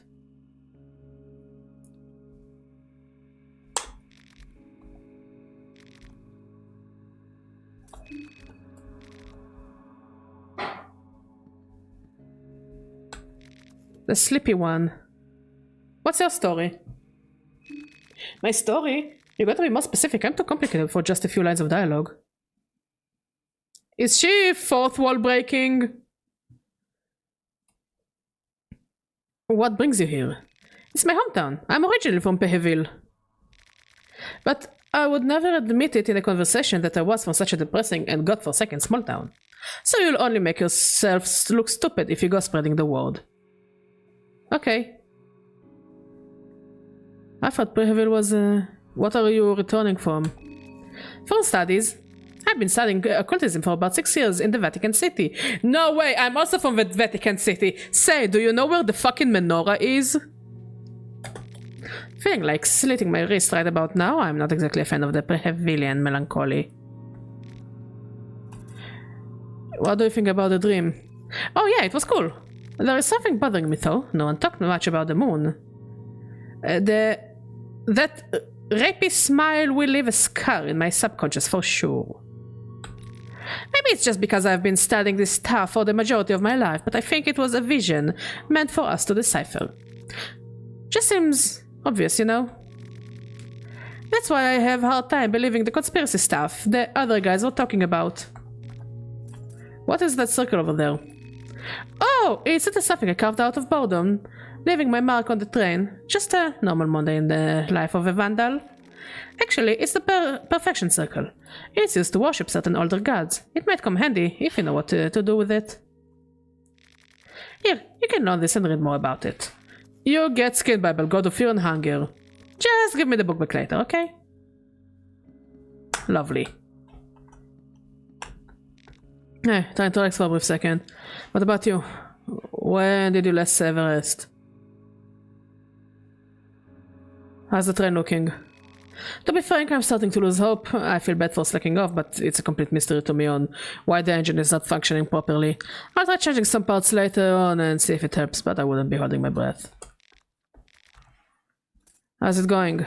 Usually if I have a problem in front of me, I act and fix the damn thing, but there's something very weird going on here. You remember who wrote those skin Bibles? Shit, Enki! No? Yeah, I figured, but we need to find the lore. How can you act or do anything when you don't even understand the problem?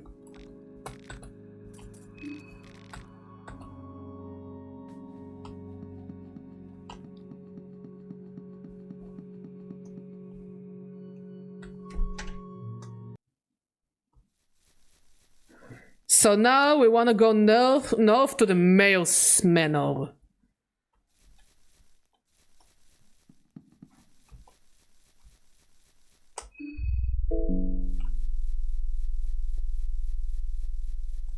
I think from what I read, that everyone got their S ending besides Kahara, and Kahara's ending is basically the God of Fear and Hunger ending.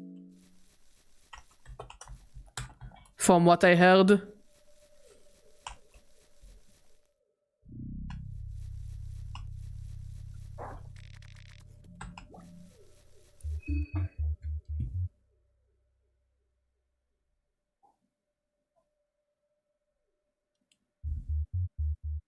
Yeah.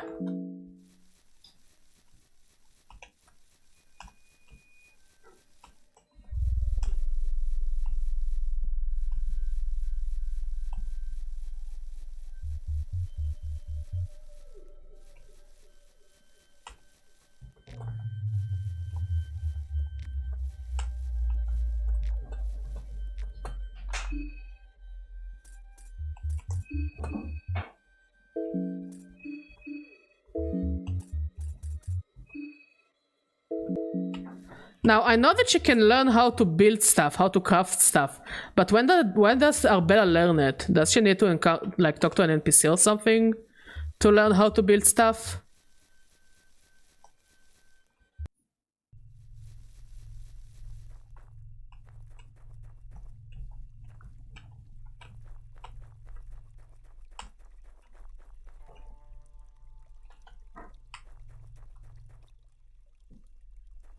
Huh. Honestly, yeah, they definitely look like the power couple that will try to fuck shit up. And by shit up, I mean my face. That's the guy with the gun!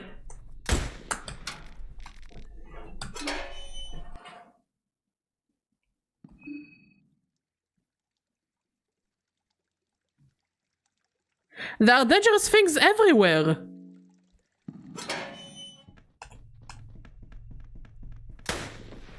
Now listen here, you piece of shit. No, this is personal.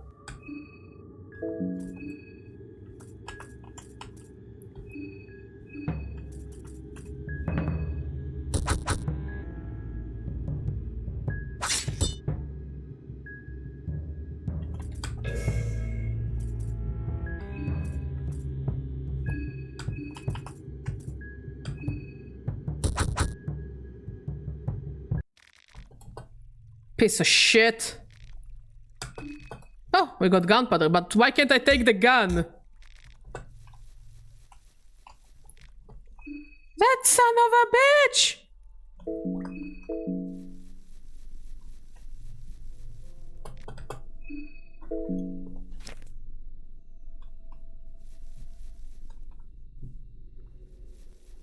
By the way, do I even go the right way? To the mayor, or am I already lost? Oh. What is it? Where are you going? I'd rather not make acquaintances right now. I've spent enough time loitering around.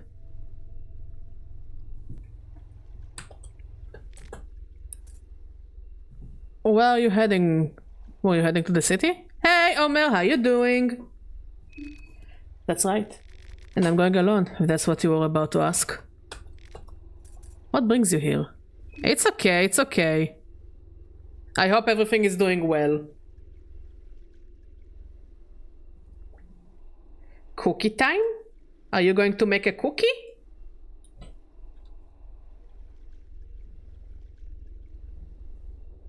I'm a journalist. I smell a scoop. I don't think anyone visits these parts unless they have to. Can Brad come help and kill an unrecognized bug that invaded my home?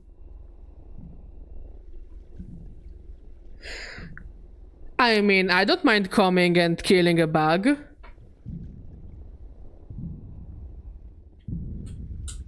Like, what is the issue with the bug, Omer?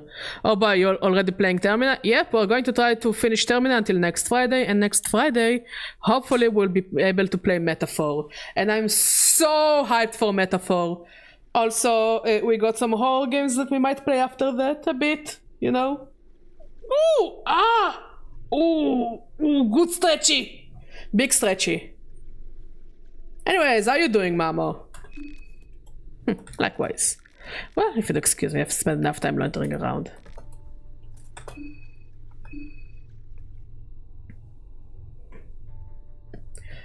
What does Shaket say about Mr. Bug?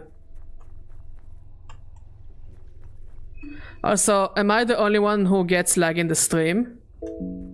I mean, I'm looking at the YouTube screen on the TV and it seems fine to me. Oh, okay. Do I have food? Yes.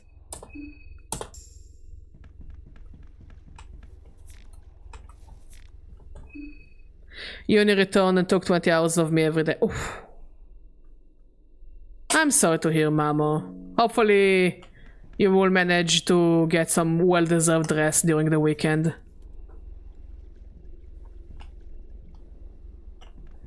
Yeah, Omer, I think it might be your internet or something, because for me it looks fine, and it looks fine for other YouTube and Twitch people.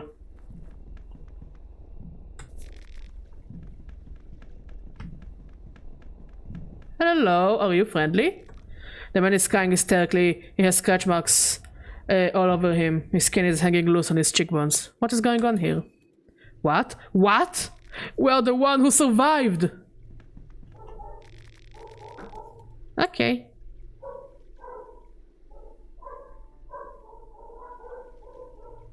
Oh, okay. What's going on here? You can just quit. We tried it, but it won't stop.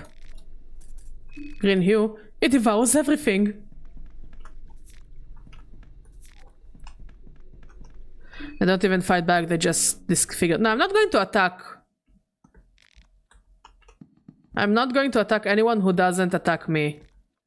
The person is barely alive. You can already hear death rattle coming from him. Finish him. He's dead now.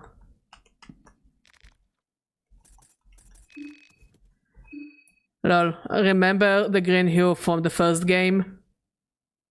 We didn't reach the green hue, but I know what you're talking about. Or did we reach the green hue?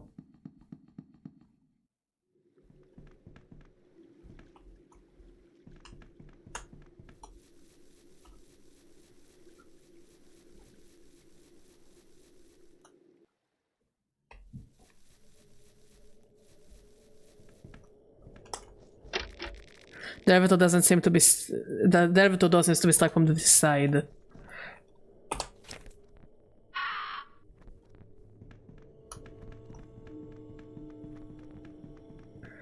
Ma'am, are you okay? It burns. Burns cold. What is going on here? It's in the dinosaur land. Ah! I remember. What, can you do it a bit quieter on your phone? Because I can hear myself. The hostile normal civilians aren't the hardest to beat. Okay, I'm not going to fight if I don't need to fight, you know? What is going on here? The moon scorched this land. It scorched us too.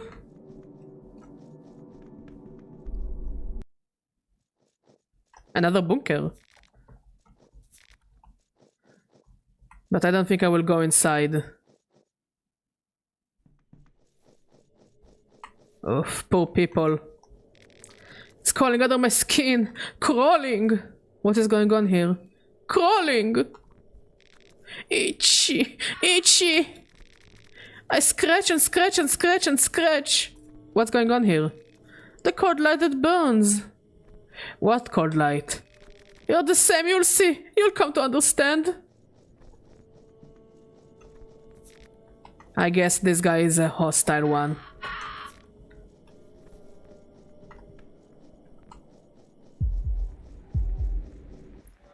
Yeah, he's a hostile. Oh god. Yeah, it doesn't look very cash money to me.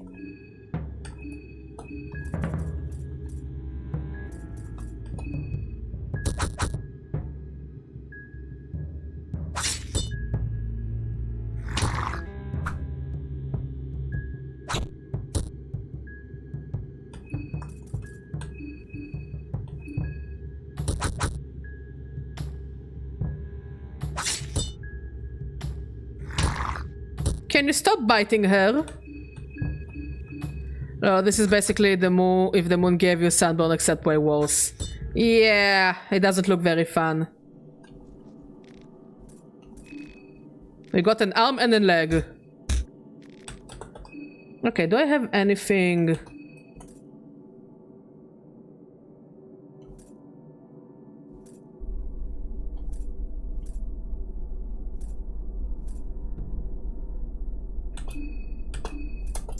There we go. Oh yeah, you're gonna wanna fix infections fast. I did it! I fixed! I got green herb. Badger fix everything.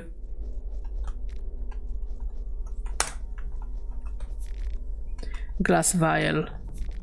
Rusty pipe.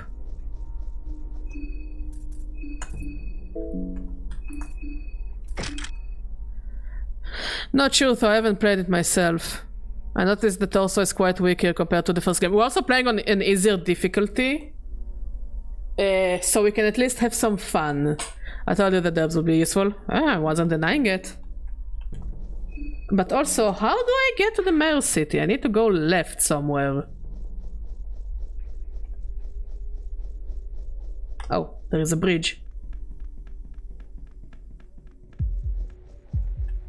I'm stuck!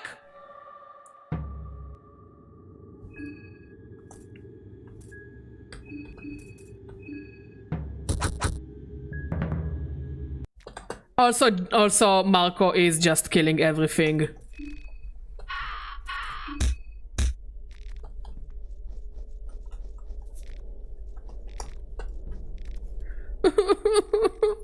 The man is crying in pain. What is going on here? Leave me be. Just leave.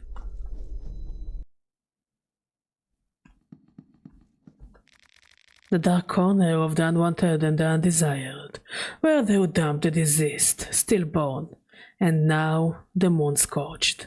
Welcome, a fresh one. Welcome to the shit pit of Preville. Nice decoration you have here. Under the ever-watching eye of the dead. I wanted more though. I want the one who swept half the town down. The woodsman. Then I want the one who condemned us down here. I want the filthy priest. I'll see what I can do. Show no remorse. Let their blood flow.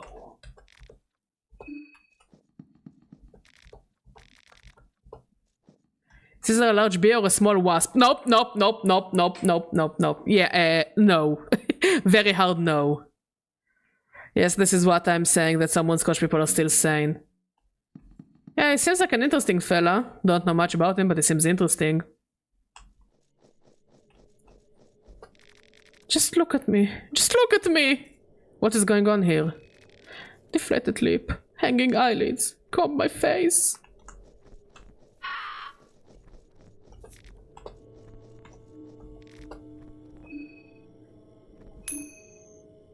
If only this was like Black Souls and Bonfire Zelio. Hey man. That could have been very lovely. Ring of the Steel Blood. Ooh. Does it work like the first game, that it's a cursed item?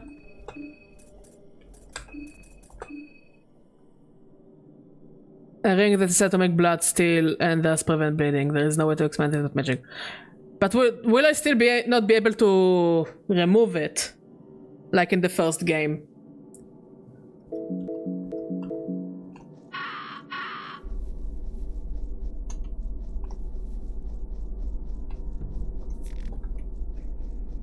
We found a tomato.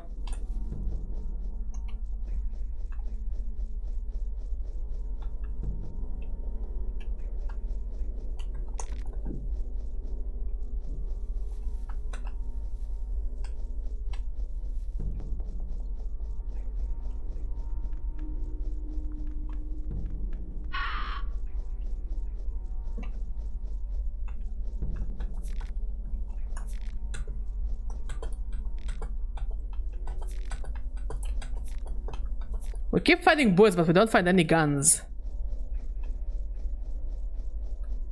This game I don't think so, but it's pretty good since you can bleed. Okay, I will equip it to Marco for now.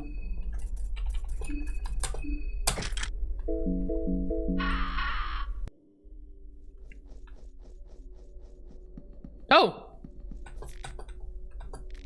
It's you! Just what the hell is going on in this town? Something very bad. The locals, did you get attacked too? Yes. I'm glad I took my pistol with me. You have a gun? Karen! Hi, Karen! You wanna do tradesies? I'll give you pumpkin spice latte and you give me your gun, Karen! I sent something to Mod if you can ask him to look at it, if he has time. Omer sent you something and he wants you to take a look at it. There. The messenger. The messenger did the messaging. Do I need to also do the sound of messenger? Wait, no, that's ICQ. To go up, you're gonna have to go into the house and interrupt the lovely dinner to proceed. Okay. But wait, we are having conversations with NPCs. Karen, give me your gun! For some reason, when you recruit her, she doesn't have it. If I need to sacrifice something, you're the first one to go. Honestly, so far we are alive. This scope just became a lot bigger. I have to be careful what I wish for in the future. What do you know about this scope? I have my connections to different organizations and groups. One of the resistant groups against the Bremen army tipped me that something was about to go down here in Preville. Apparently there is a very specific reason why Bremen army occupied this area. I wasn't informed about anything else really. I can't believe I wasn't even warned about this place. That guy will have a hell to pay once I get back to civilization. Eye of Sylvian?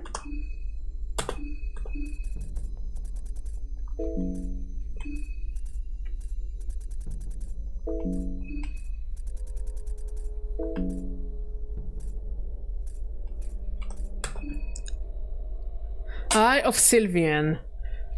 Said to be an eye of an older gun, Sylvian herself, how it could have ended up here is a mystery. You have your doubts. It does seem to boost the recovery effect of healing items and magic. Okay, so if I get a magic user, I want them to have this. Okay, makes sense, makes sense, makes sense. Egg and a blue vial.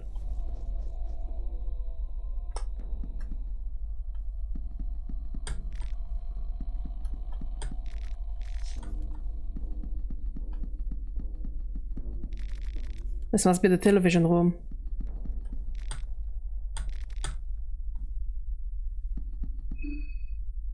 No, not yet. Only the one on my back. Switch it on. It doesn't seem to work.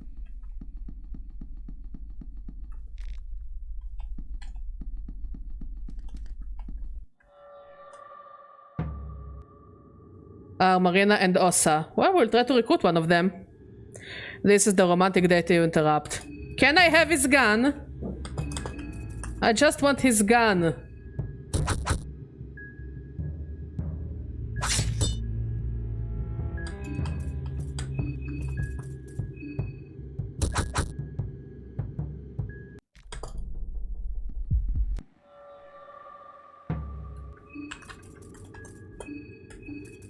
Oh, I'm gonna loot you so bad.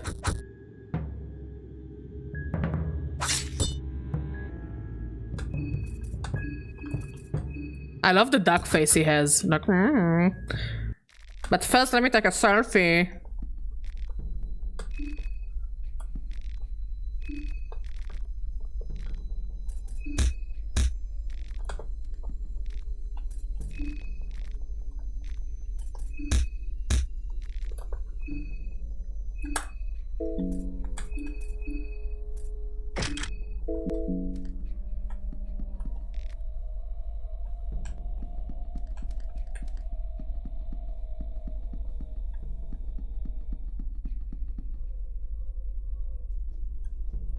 Well, I guess they beat a dead horse.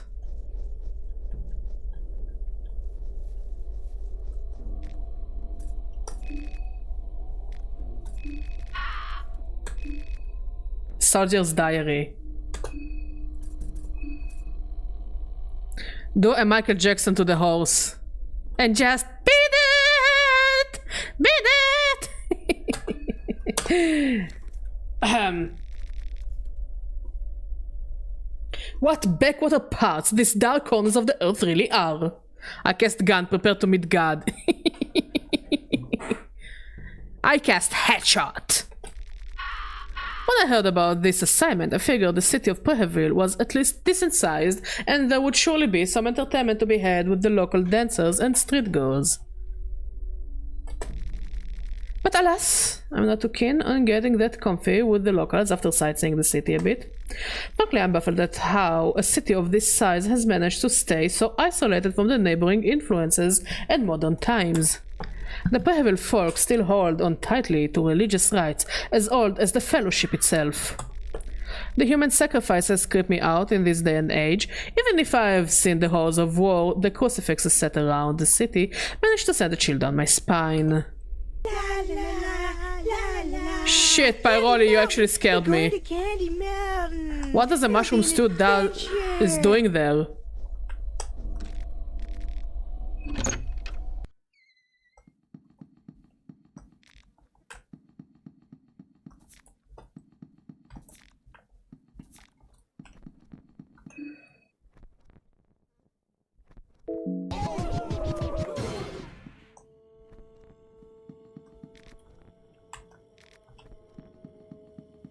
A shotgun!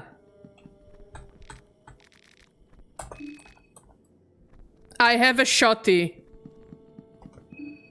To save you can rest, but it will advance the day by like 1 part, so if you sleep in the morning it will be afternoon. There is a bed in the mayor's manor you can take. Okay, we have a shotgun!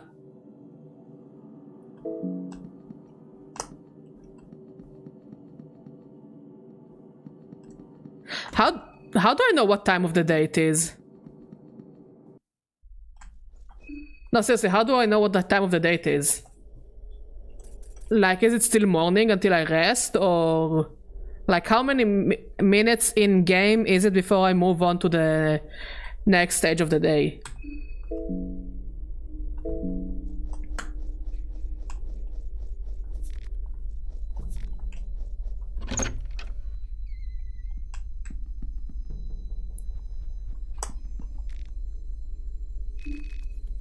Oh, okay.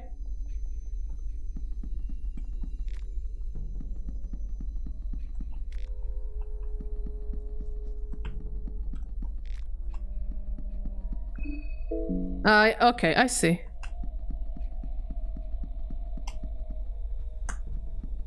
Okay, thank you, Falco. Thank you, table. Did I find another gun?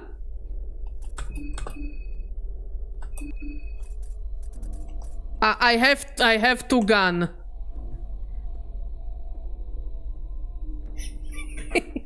Anyways, I started blasting.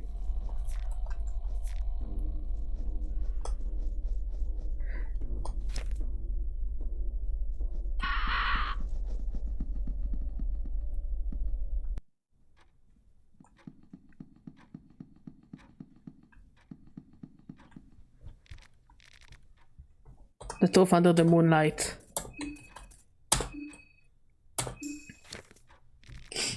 The truth under the moonlight. But you shouldn't sleep more than 3 times. Aye aye, boss. Like, I'm going to try to stay awake as much as I can. You know. Does the Book of Enlightenment work here the same way it did in Termina? Or does the Book of Enlightenment also advance time? Who of us doesn't cover the true face and hide behind the persona? In the broad daylight, we adopt a social role depending on the surrounding people. We put on a mask that works as a public image of our true personality. Do we hide our face to avoid the judgment of the people, or do we look down in shame as the sun watches our every move? Yes, the Book of Enlightenment works normally and doesn't advance time. Perfect. Good to know. Again, I didn't add any mods to the game, unless I will feel it's necessary. And we'll try to enjoy them as the most we can of this game. A sun that knows our deepest longings and lustful thoughts. Only in the darkness of the night does the true and vile nature of man get revealed. We share the decrepit. I don't know how to read. Bodies only to the select few under the moonlight. Despite what lowly thieves covering in the shadows would like you to think, the moonlight hides no one. Wait. I think I exited before I finished reading. Book and the Sigil of God of Fear and Hunger dot advance time. Okay. There is a Book of Enlightenment in this game and you can save between day cycles and there is other ways to save too. Okay. A sun that knows our deepest longing and lustful thoughts. Only in the dark we share the creepy body yeah. Oh, okay, I finished the book. You can still use Olmar for teleporter. Oh, cool. Skin Bible. Chapter of Vinushka.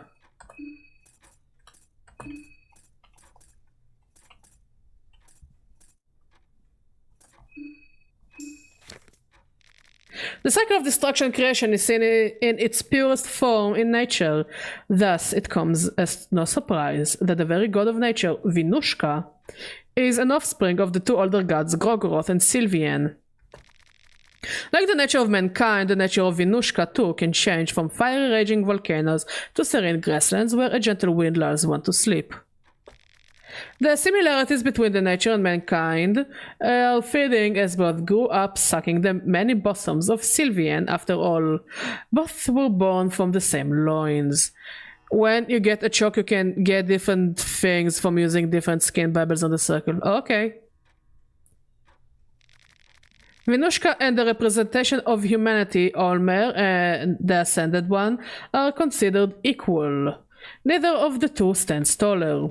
What is Vinushka's is for the man to reap, just as the nature reaps are old and weary. The mark of Vinushka raises the otherworldly offense of its wielder. The text includes the sigil of Vinushka and instructions on how to use it. So wait, let's read the Book of the God of Fear and Hunger.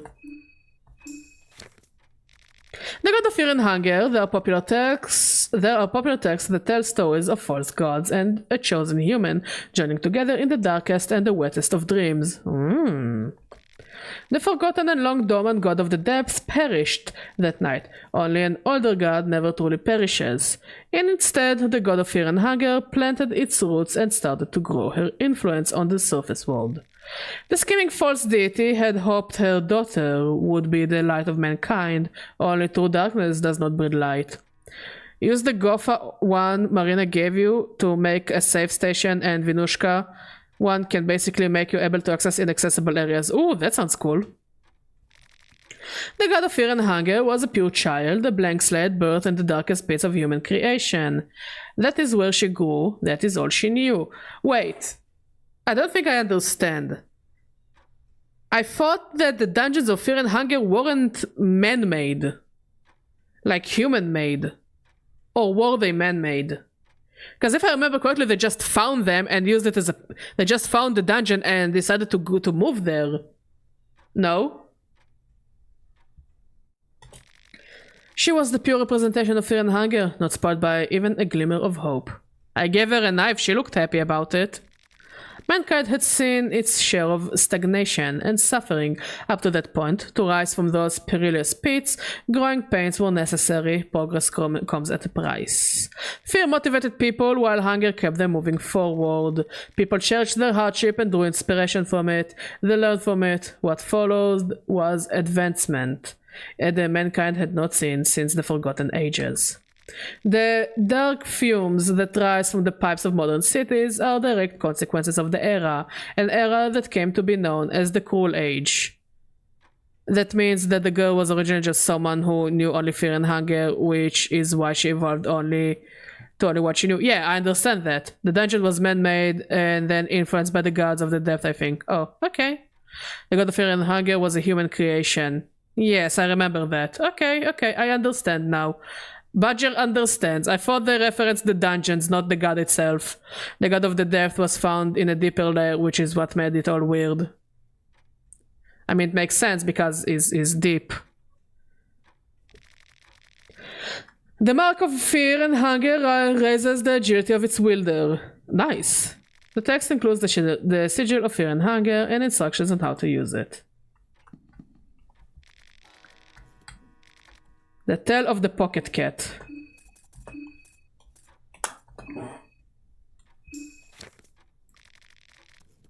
The Tale of the Pocket Cat, Chapter 1. It was a rainy day in the countryside just north from the forest of Merwood. Willem, the most mischievous child known in the town, stared at the raindrops behind his window screen, just longing for an adventure. His mother would warn him of going outside. Rain brings forth all kinds of dangers, not otherwise known to little boys. During downpour, decent boys should help their parents with various household chores instead. Being the pompous boy he was, Willem refused to give a helping hand. The consequences of such refusals were all too familiar to Willem. He would get sentenced to bed without dinner, and so he did. Crying under the blanket, fits of Willem's anger brought forth his reflection from a mirror on the wall. The boy from the mirror introduced himself as Mel.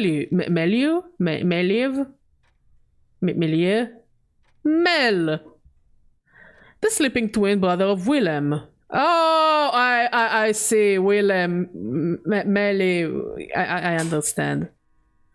Anki was busy, huh? What no bitches does to a man. The twin brother of Willem that came to the world far too early, and thus he could only view the world from the land of opposites. Melly.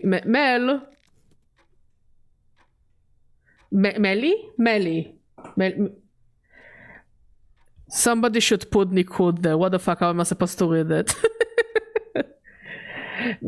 Couldn't he choose an easier name like Jack to Kedge? Or Mac to Cam? Or Ekans and Arbok? I don't know, Pokemon got that shit figured out. Mel wanted to warn his brother of the coming calamity, but his words echoed from the land of opposites, so they came out all wrong. You need to read like Melly, not like Melly. I will try my best, Pyroli. Now his words encouraged Willem to join the coming adventure that was heading his way, heading fast. In fact, the adventure already squeezed itself through a small keyhole on the window frame. A large beetle man climbed in from the window. The beetle man was tall, taller than Willem's father, and rounder than his father as well.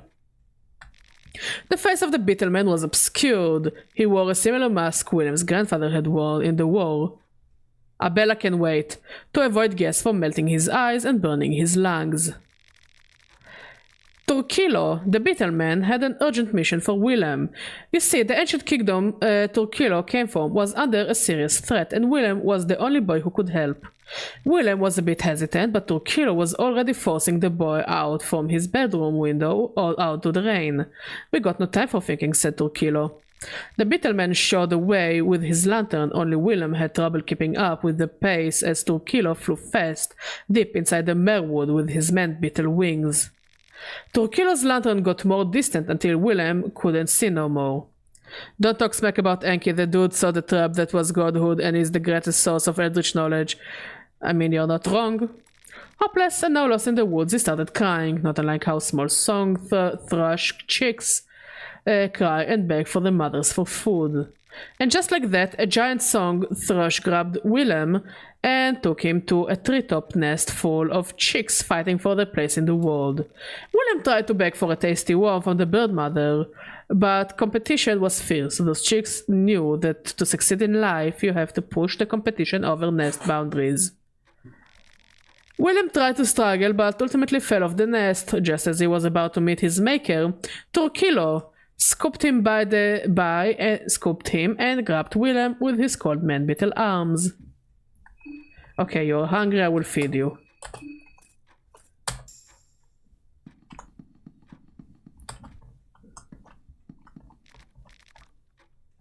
Tale of Pocket Cat Chapter 2.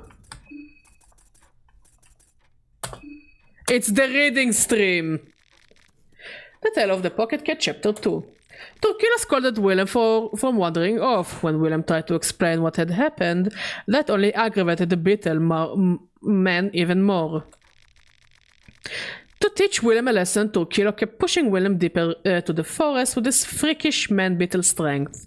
Willem slid down a muddy hill and found himself on a large opening in the forest. In the middle of that opening, two giant baby-faced blind worms were caught in a wrestling match. The two poor bastards fought each other with all they got. They beat each other, clawed each other, all while crying and wallowing loudly. It's Badger bedtime story time.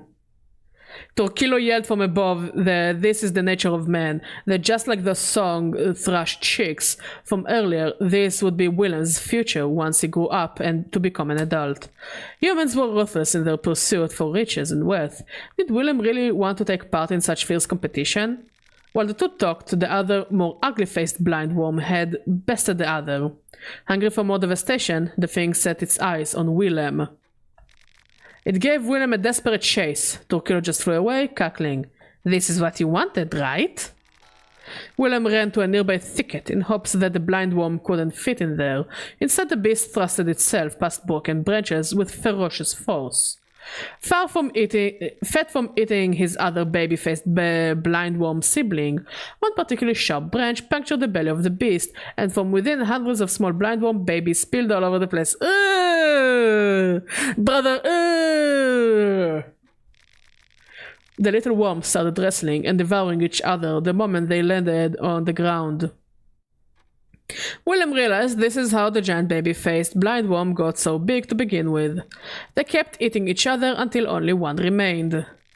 For now it seemed like Willem was safe. It was not yet his turn to devour or be devoured. For some reason he did not feel comfortable though. It felt like someone or something was keenly watching his every move. He heard faint panting and rustling of leaves. Then he noticed them, a pair of glowing eyes staring right at him from the darkness of shrubs and leaves. Willem did not like how the stare felt, panicked, and ran to the opposite direction. Little did Willem know at the time, but what followed his every move from behind the bush was a tall cat, the pocket cat himself. Rest of the text is unintelligible and smudged over.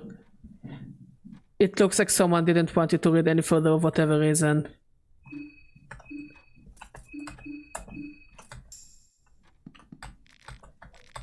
Newspaper article.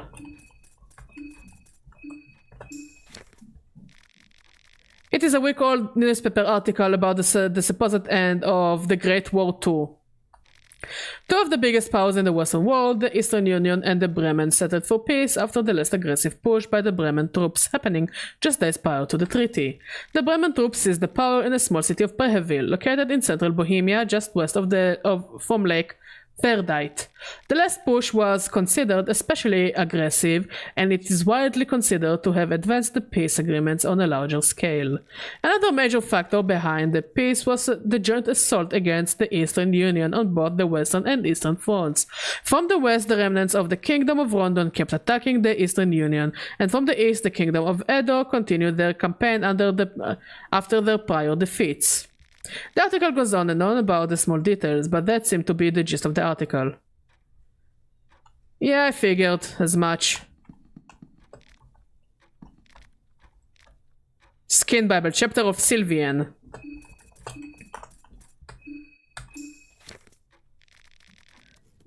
She is a penis with booba. And her symbol is a vajayjay. Sylvian, the goddess of love, loss, and creation. She created men and women at the dawn of time. From the very first moment, she loved her children dearly. Over time, her love blossomed into a more obsessive form, and she would take a more hands-on approach in controlling the direction her children took in life, always having their best interest in mind, of course. Once she realized her children would never return the same amount of affection back to her, her love took a more twisted form.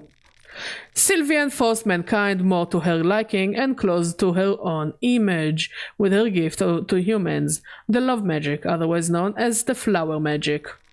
For a brief moment in history, mankind fell into a craze of fleshly delights, as a synchronized mass sea of naked people in the middle of coitus would pulsate and waste their days. Lovely. Like, this is one of the best because it lets you heal all damage and limbs. Oh, that's cool. You can please yourself on her sign to get better affinity. Why is the first game not allowed on Twitch but the second one is? Asking for a friend.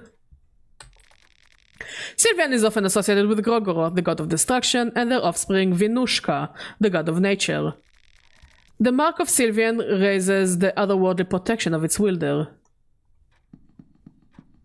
We sure did a lot of reading.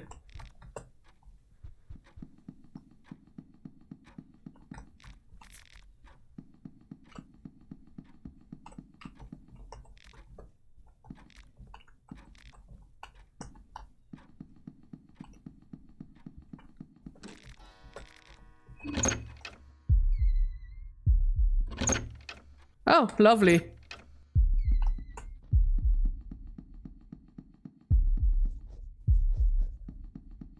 Okay, I'm uncomfortable going into this place first. Let's continue exploring the manor.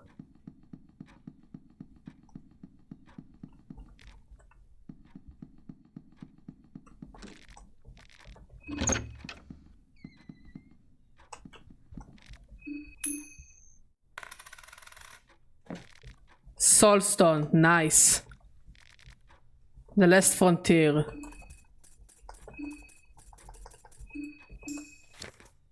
The Last Frontier, the Vinland Colonial, Chapter 1.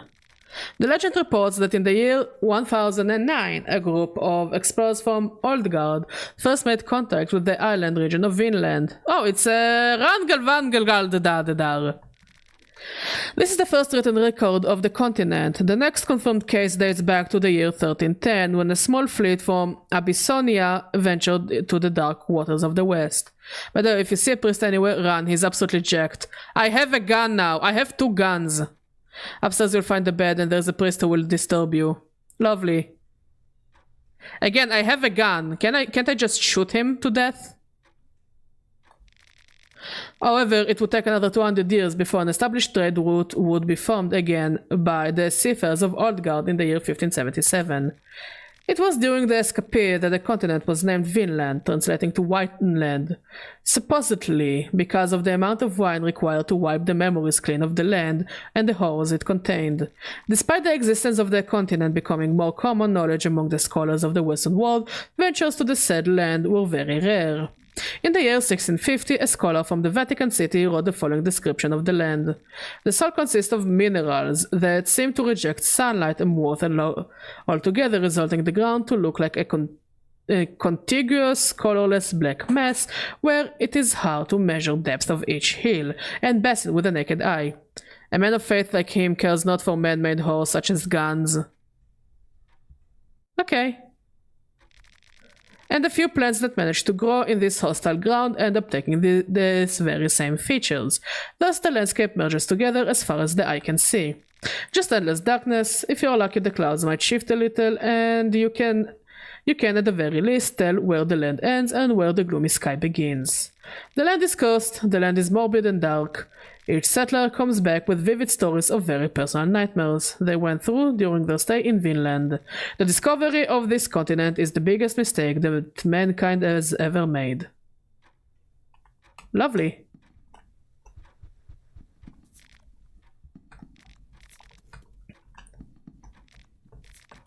A small key.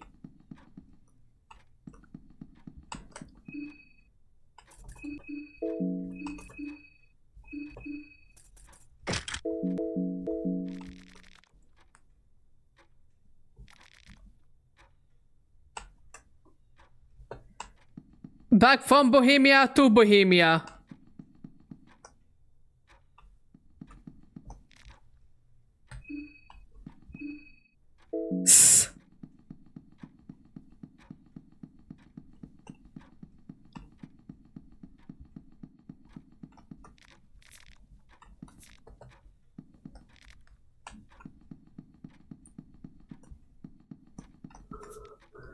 Where is the priest?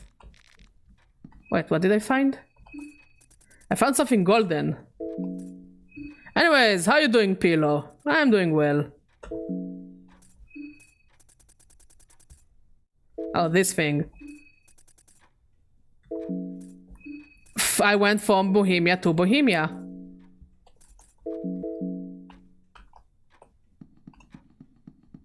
On the left. I am on the left, but where is the priest?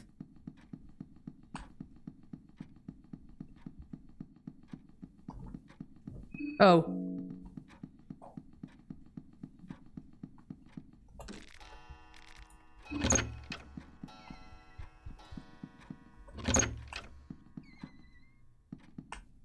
Where is the fucker? No! I didn't shoot him.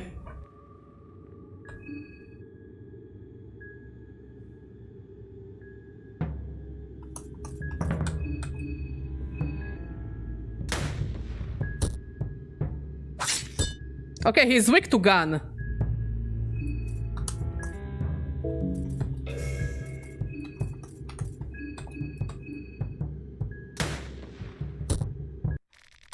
I won.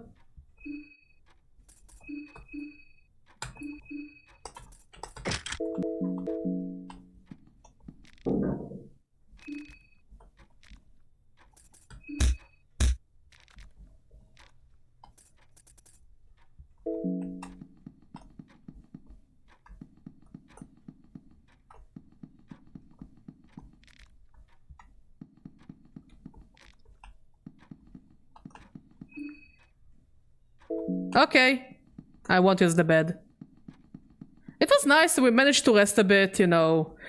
A bit. We were walking a lot. The food was amazing. We had fun.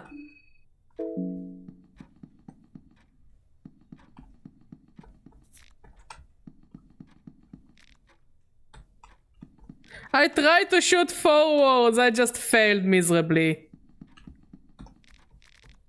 Mahavre.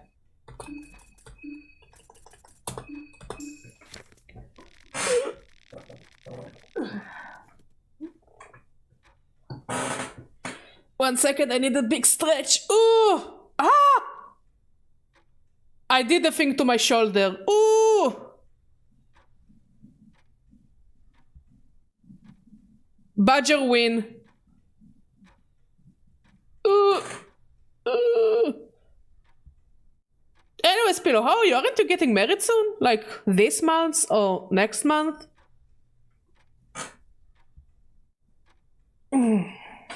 Ooh. Oh, that was a good stretch. Oh, wait. Oh! Oh, my spine! I feel like I was shoved in a box and I need to crawl out of it. Ugh. I guess nothing can defeat gun. No, you can use it now. I don't know why the text appeared so late. Remember that everything you send, I see like what you see, it's like, I think there is a delay of like a couple of seconds. In February. Huh, I remember November, but whatever. Ooh.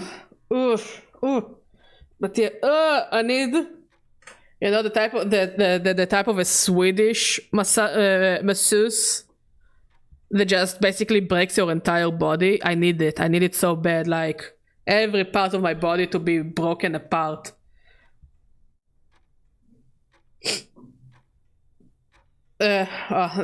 That sounds lovely, Pillow. That sounds very lovely. When we got married, I tried to look for a day that didn't have any major holidays, so we won't have any, so it won't be too expensive for our family to travel. And also that we will have a rather empty hotel. What I didn't take into consideration that British people don't give a shit and the hotel was overrun by British people. I had the stream like a minute behind my bed. It's okay. It's okay, table. I still appreciate everything you say. I have 38 degrees and my throat died. Yeah, Mod is also a bit sick. It's a seasonal flu, I think, because of the, of the extreme weather changes. Just try to drink a lot of tea and, I don't need to tell you. Try to stay healthy. Oh, I need someone to take apart my back and rebuild it. I released a good one. Oh, I released a good one for my back.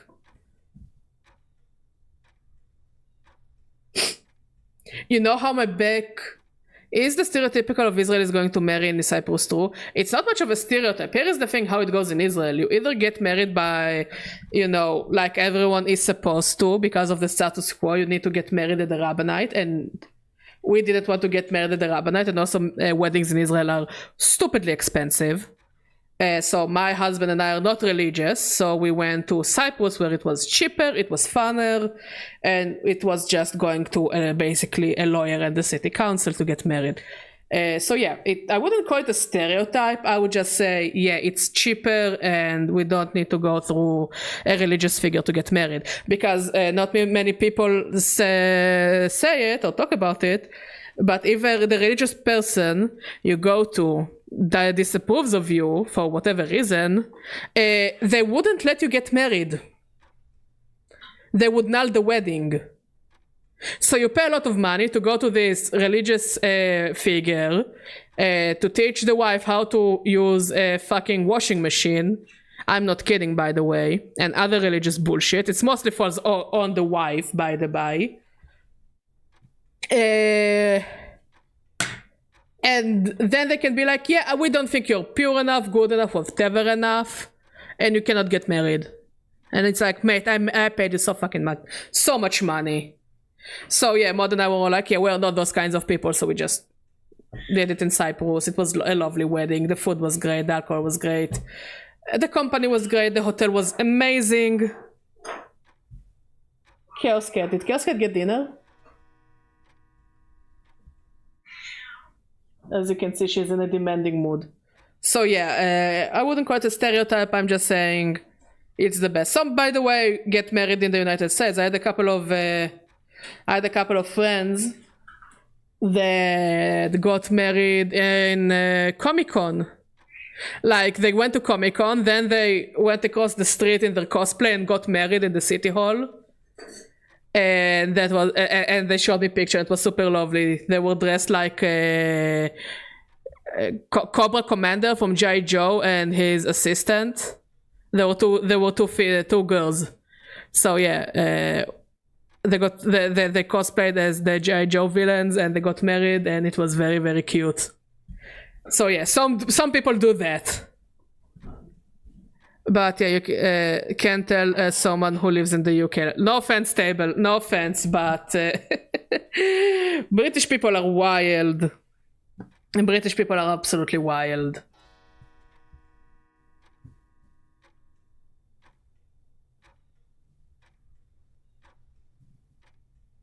It's funny because I have some British friends and they're so lovely. But when I encounter British people in the wild when I go abroad, I don't know why.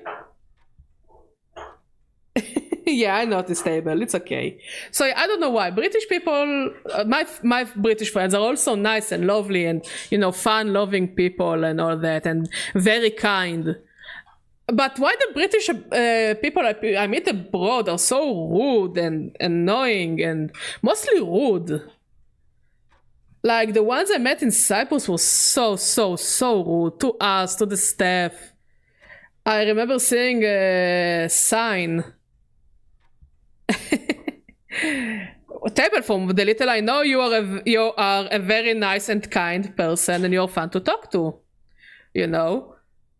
Like, so yeah, so I said, like, British people, please be dressed at all times, and please don't poop in public, and I'm like, if this sign exists, it means it happened. It means it absolutely happened more than once. And I'm not saying all British people, but like, why British people? It's not all, it's why.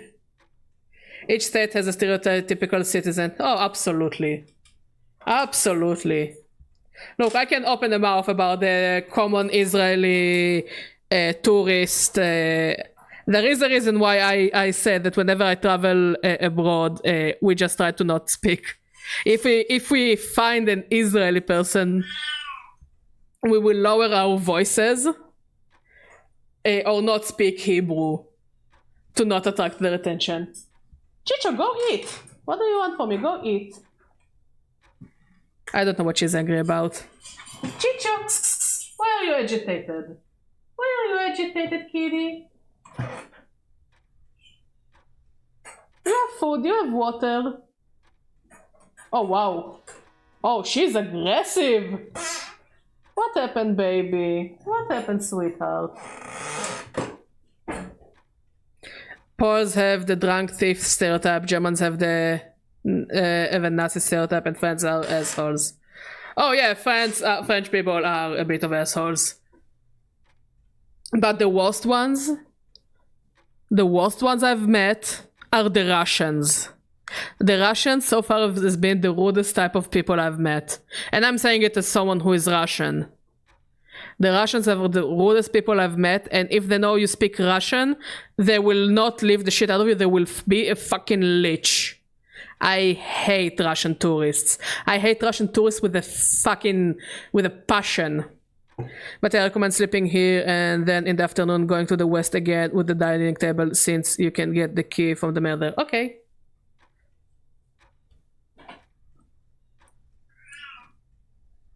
Again, I'm saying it as a Russian person. The Russian tourists I've met while working in a bookstore near a hospital are always rude.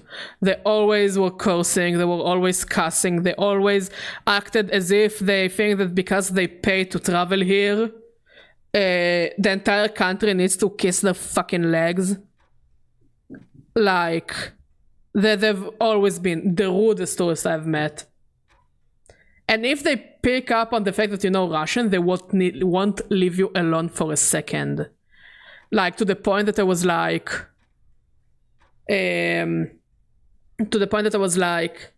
telling people, don't tell customers I know Russian because they won't leave the shit out of me. I'm not being paid enough to deal with their shit.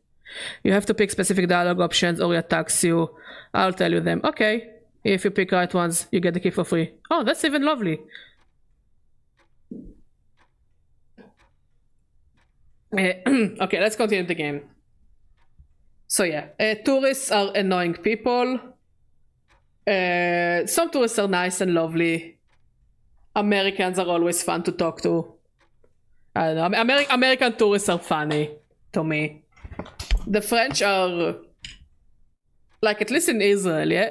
French are like Americans, but on steroids.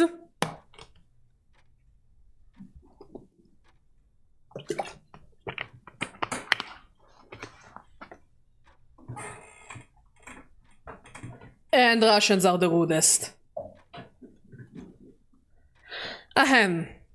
The sights of Mahabra. You have seen them too, haven't you? In your dreams, you wander for one lifetime with silhouette of the city in horizon. You have seen the Twin Towers. Oh, that rise next to a black night sky. Those macabre obelisks telling tales of some older, more cool age.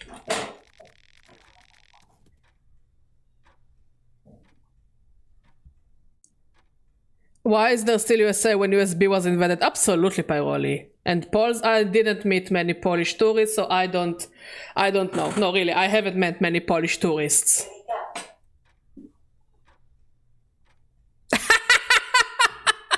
Good one, Pyroli.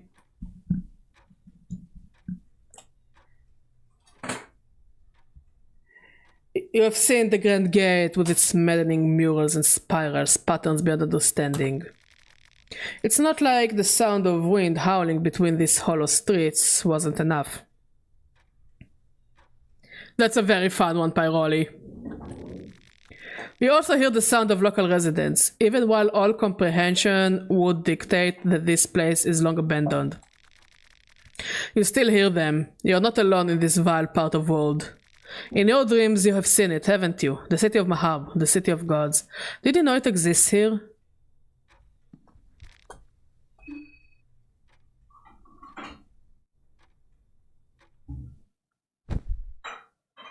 Yes, things are kinda wild. Tanaka is dead. Oh, it's like the Hunger Games! It is like the Hunger Games! They tell you who died. Welcome back.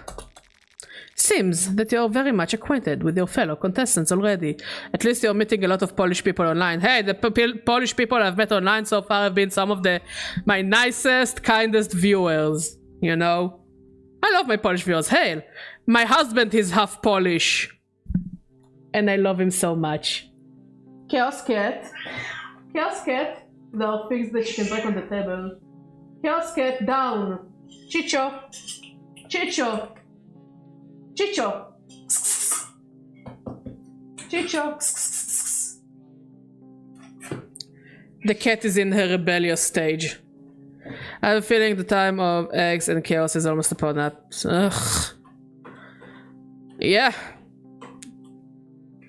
Yeah, I think I'll tell you now that it's afternoon. Okay. So yeah, it is very much Hunger Games vibes, but with gods instead of a crazy government. Seems that you're very much acquainted with your fellow contestants already. Very delightful to see such progress already.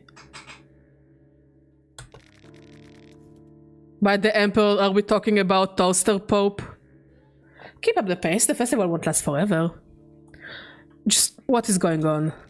Since the 13 of you are such late additions to the party, your days are already running short. The festival will see its climax in just 3 days. In this game, when people say climax, I don't know if they mean the end or that somebody is going to come. That is how long you have time, use it wisely. What happens in 3 days? My master has a short attention span. If any of the other 13 contestants are still around when the midnight hits on the day 3, well, I guess you'll just have to wait and see. However, it is not advised to wait until then. Do you mean I have to kill other contestants? What you do and what you don't is entirely up to you, of course. Do you want to kill your fellow contestants? But enough about that. Let us proceed to the services I can provide. How may I best aid you in your quest? Talk. And it is only the first day of the festival for you. Could we actually have one with potential on our hands? Head to the tower, let the blood spill. As 14 is reduced to 1, so opens the gates to the court of rare. Okay, so we need to kill or get rid of the other contestants? But what about, like, our teammates? I'll explain it a bit, you'll notice something about the mayor. Okay. Chicho! And is everything okay with the cat? You were sleeping? She was sleeping? And she woke up? And she's like that. Maybe go with her to the balcony a bit? Maybe she wants some balcony time? No, she wants Tomer. She wants mod time. No.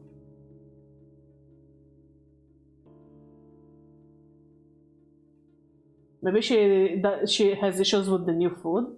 Like she eats it. She ate it almost entirely yesterday. The kitten has spoken. It is murder time. No murder time! Well, that is one of the endings if you kill everyone, but that's up to you if you want to do that. I don't want to do it if I have any other option. You know? The Hexen. Ooh, oh god, yes. Oh, it's so much better compared to the last game. Oh my god. Bury the trauma. Blood sacrifice. Masturbation. Agility +1. Bare fist at proficiency. Bob and weave, perfect guard. Counter stance. Sure. Adrenaline rush, fast stance.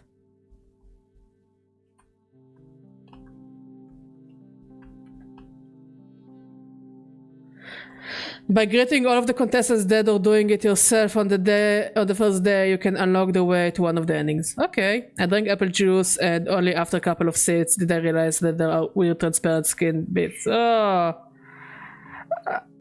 No, it could be just pulp. But I don't think apples have pulp.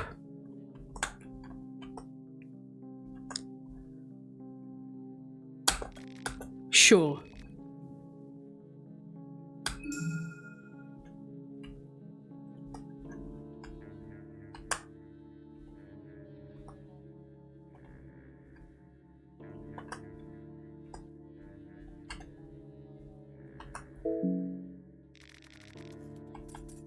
Save.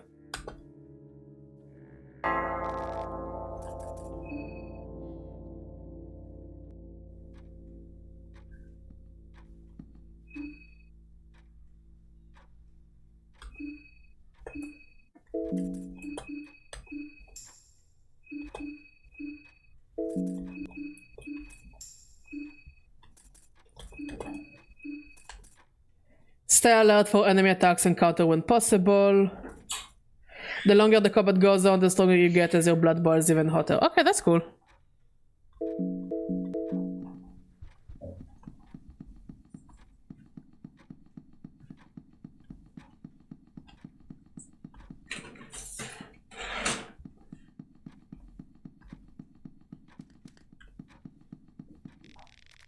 Newcomer! Newcomes! Then the new gods. Just in time. For dinner.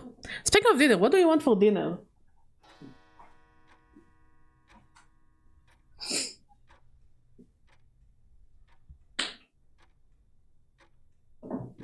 Yeah, she wants more attention. Jesus, she jumps around and she sounds like a little horse. Okay, pick in this order. Meatball, snakes, nudity. I don't know what you're talking about. Aye, aye, boss.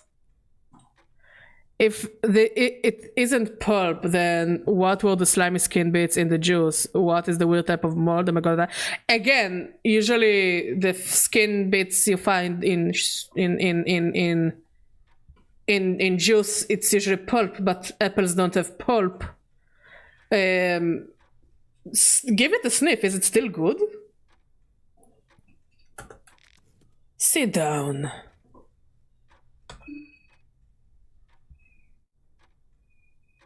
Pretty sure there can be pulp in apple juice since it has skin and fibers. But isn't pulp exclusive to citrus fruits? I think what you're talking about is mulch. I'm pretty sure pulp is exclusive to citrus. Newcomer, isn't it peaceful here? I'm glad to see you're not complete loony yet, unlike those others. You saw those people, didn't you? Breaking news, the Undertaker, and yes, the very same type that handles dead bodies, was found dead after drinking moldy apple juice. I don't think you'll die for him. Worst case scenario, you'll have some, a bit of tummy ouch.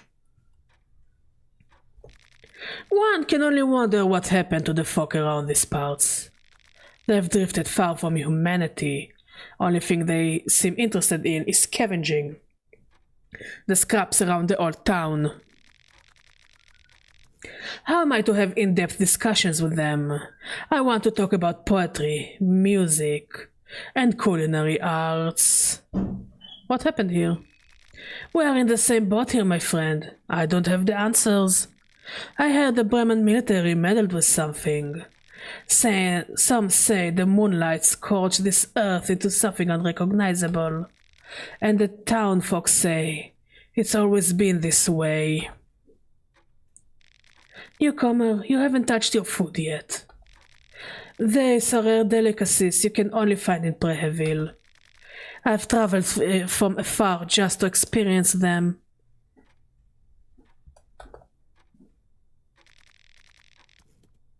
Pick this, for example. Don't they look absolutely delicious?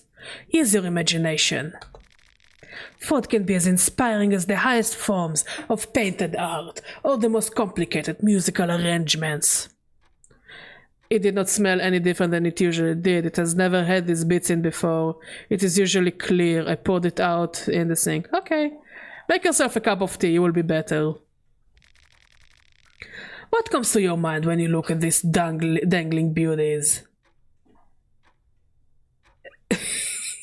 Meatballs, kidneys, embryos, cotton candy, duality of the mind. They look disgusting. Meatballs. Meatballs. Surely you have never visited Preheville before. Such common courses are not dealt around these parts. I don't know, I'm pretty sure I've seen meatballs in Prague. Let's see. Yes. That's a cock!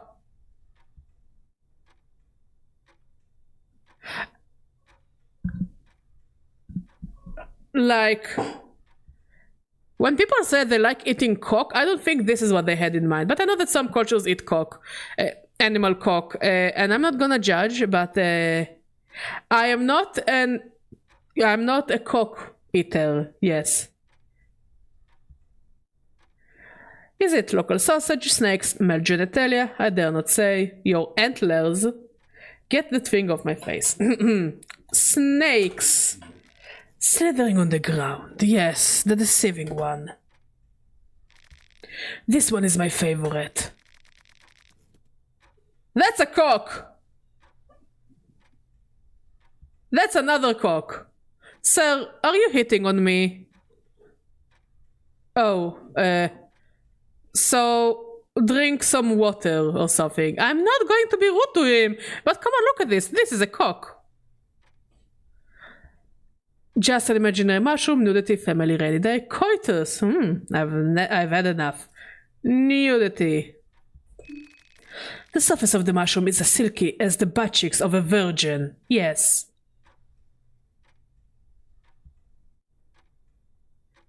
If someone is not a virgin, their butt cheeks are not silky anymore.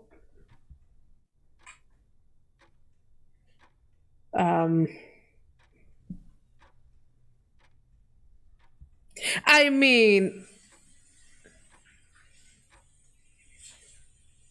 I don't think I have anything to say to this guy. He out-weirded me. He is somehow more degenerate and weirder than me. Good for you, mate. I get the feeling that Mary's flirting with you. Pass.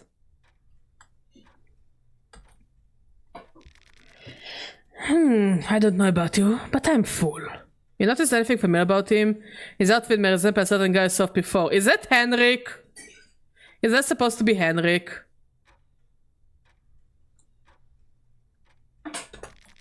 I thank you for the company. For what I understand, you are needed in the city. I don't have the key, however, I have one last question. Do you support the Bremen army? Are you a man of Kaiser, so to speak? I have a question. I know that if we do not choose Abella, she also gets moon-scorched. So my question is, why some people that came with us moon-scorched so fast compared to others? Like, Abella and the mayor moon-scorched in a matter of a couple of hours, so like, why? Yeah, so every contestant has a moon-scorched form if you wait a certain amount of time. No, I understand that, but why, like, for example, Abella and Henry got it so fast? Mayo, and what comes to mind when you see this? Unzips pants. Sausage and eggs, I think. This is Henrik of getting moon-scorched. Yeah, I figured. I totally wonder if there's an answer in the game, because... I'll say it like that, okay? I'll explain my line of thought, or at least the little understanding I have of the game so far. The moon-scorch will affect everyone, but it does seem to affect the weaker minds faster, at least from what I understand. Like, the people in the village, they're not really the wisest bunch, you know, or the sanest bunch. But I wouldn't say Abella and Henrik fit it, and also they've been in the village for let's say from morning to afternoon, it's anywhere between 3 to 6 hours. It's like it's been a very quick transition between forms. Who is not thirsting for JoJo?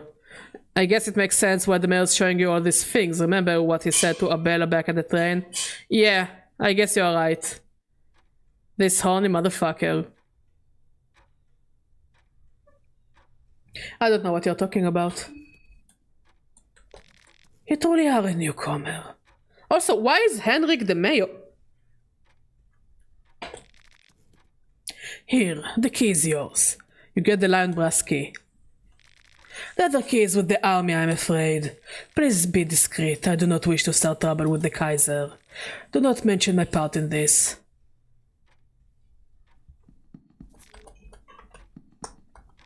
Oh, a bonzo.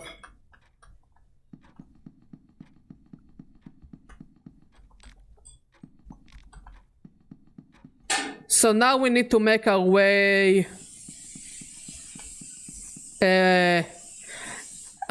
Aura! So now we need to make our way back to the bunker.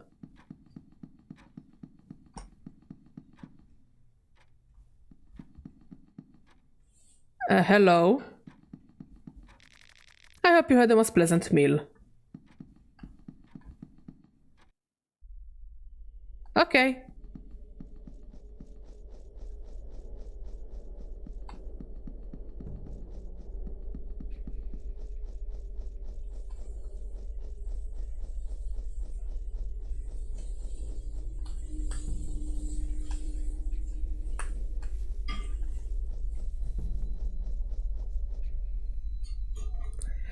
Look, as long as they're not trying to kill me, I'm not upset. If they're not going to kill me, I'm not going to bother them.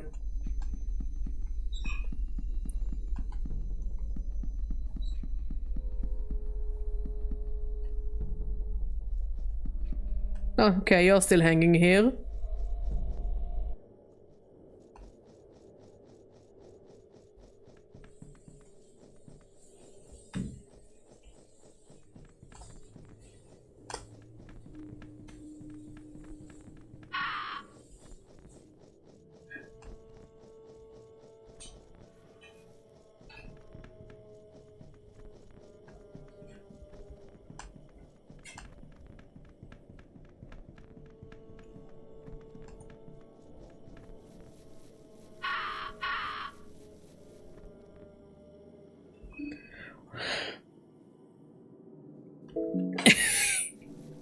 Nah, if it was a real JoJo character, it would just go aura on their ass.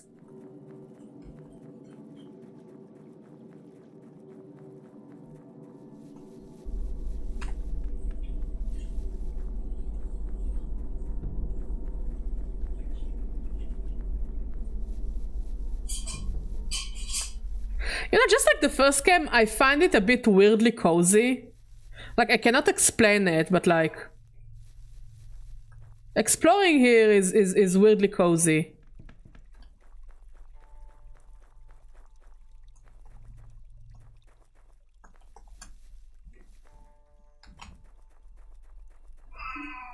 What happened, baby? This is unnerving but can be relaxing. Honestly, yeah, I find it weirdly cozy. I cannot explain it.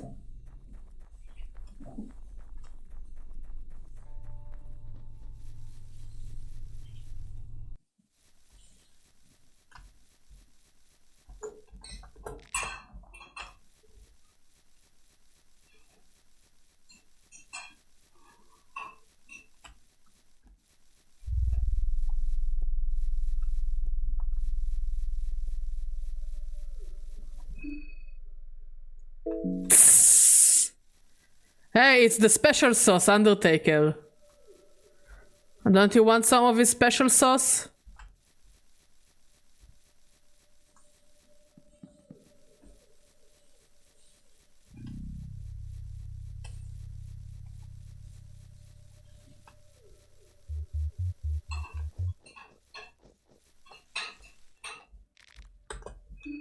Okay, so the enemy in the tunnel is Needles, who can give you every status effect ever, so hope you're stocked on herbs. I think I have a decent amount of herbs.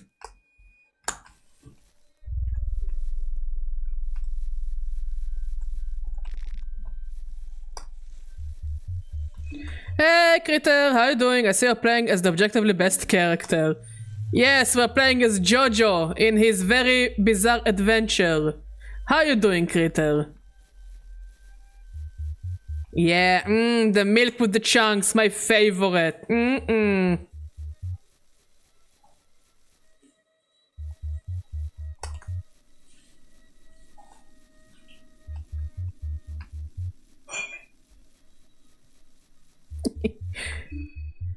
Well, he reminds me more of Kenshiro, but yeah, okay, I mean, it's a potato-potato conversation. Did you get glass shards? I'd recommend throwing them at his head so he misses more attacks. I think I have glass shards. Yes, I have some glass shards. God, I love it when you guys teach me how to play the game properly. So basically you're just here for my commentary. Also, I'm going to take like a 2-second break to go to the restroom, so I'll be back in literally 2 seconds, and we will continue to the bunker.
And we are back. We really appreciate you, Paddler.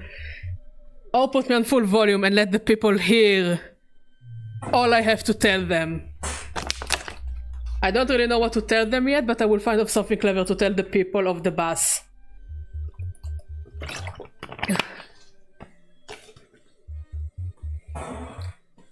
Yeah, I think I heard about it, that the needles and the clown are related to him, no?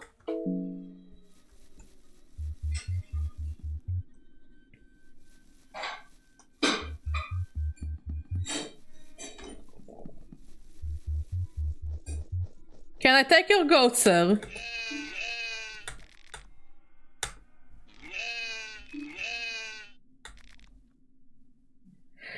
How do I recruit the goat? No, seriously, how do I recruit the goat? What do I do to recruit the goat?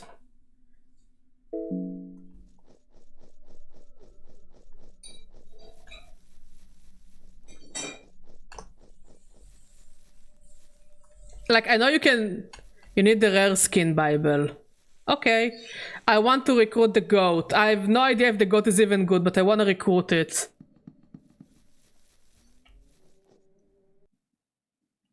Okay.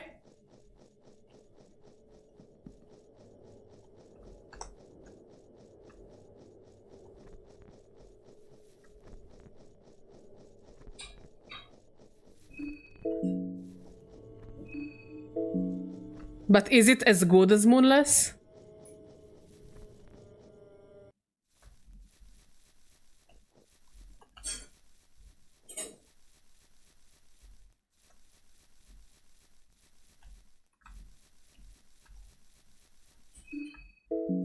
I mean, it's a goat. It's supposed to be the goat. No?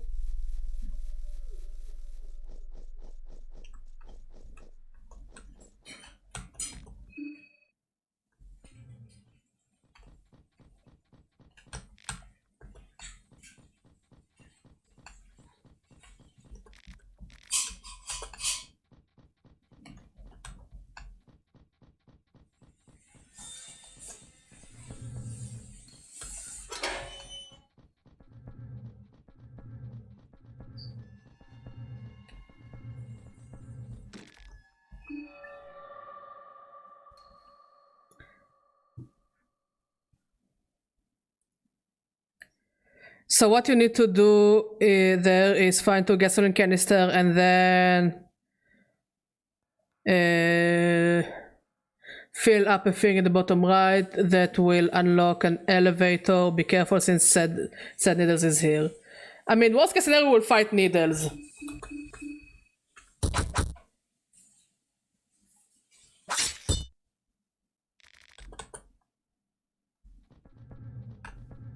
And the elevator, I guess, is the elevator we saw stuck before we entered the mayor's office.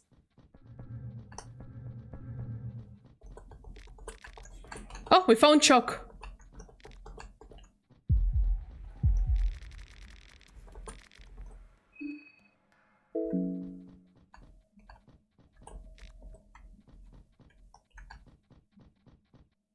Oh, the clown is here.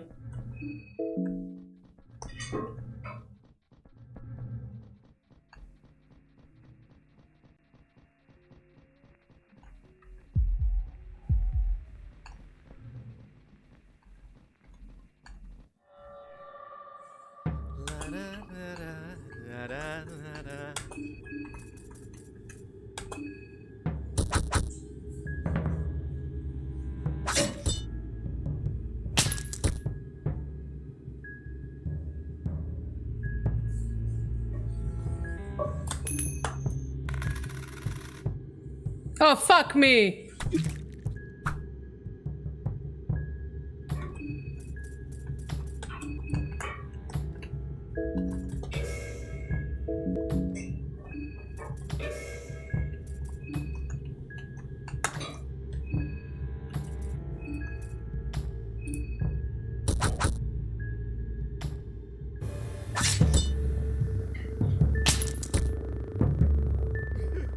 Son of a bitch has a gun?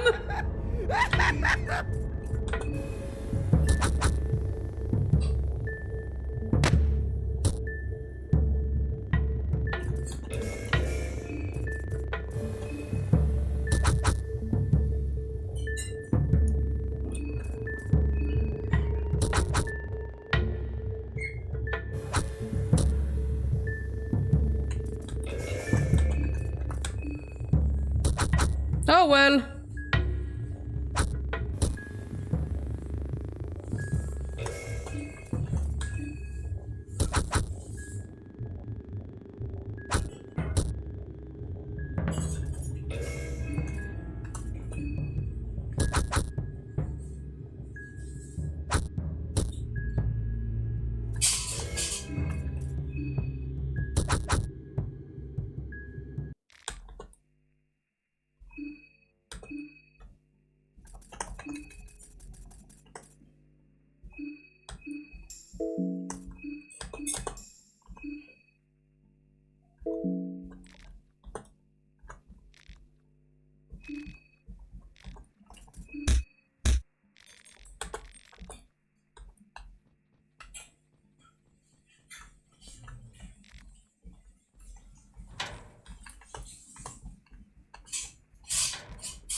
So we're supposed to find another key here.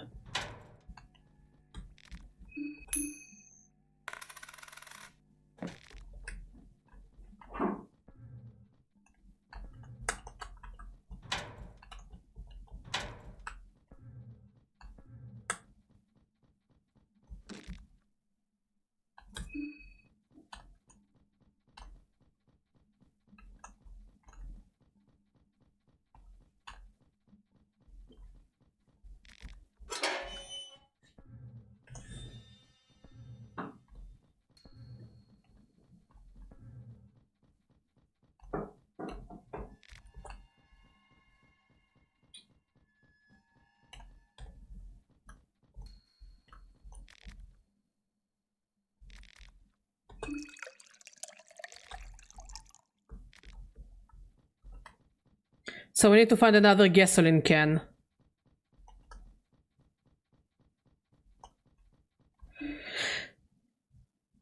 You have to destroy both his arms in one hit or just go for the torso, yeah. Rip Bella. Yeah, she did her best. She won't be forgotten, but she will be replaced. I mean, we got the choke.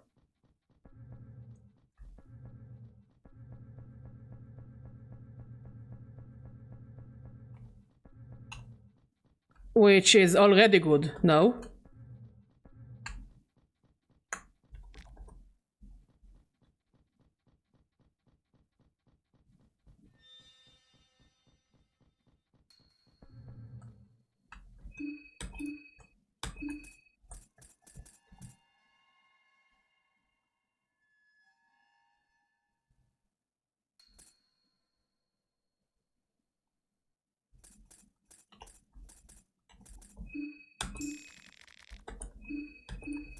I think I have alcohol.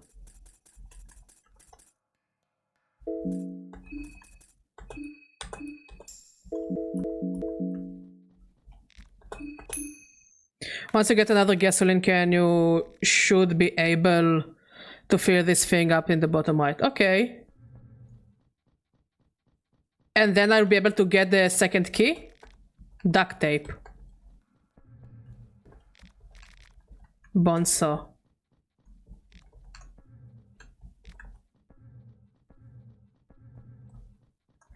I have the helmet, by the way.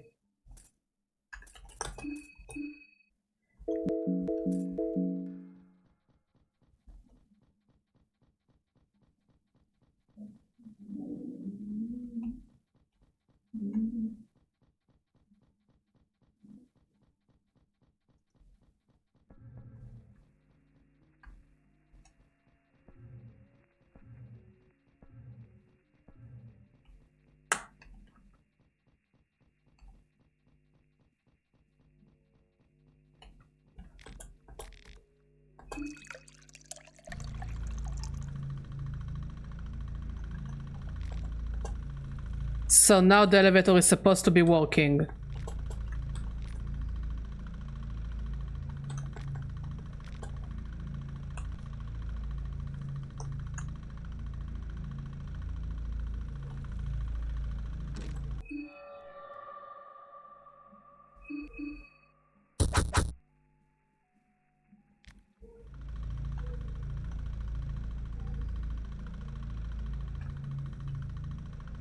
Is this lockpicking or still lockpicking?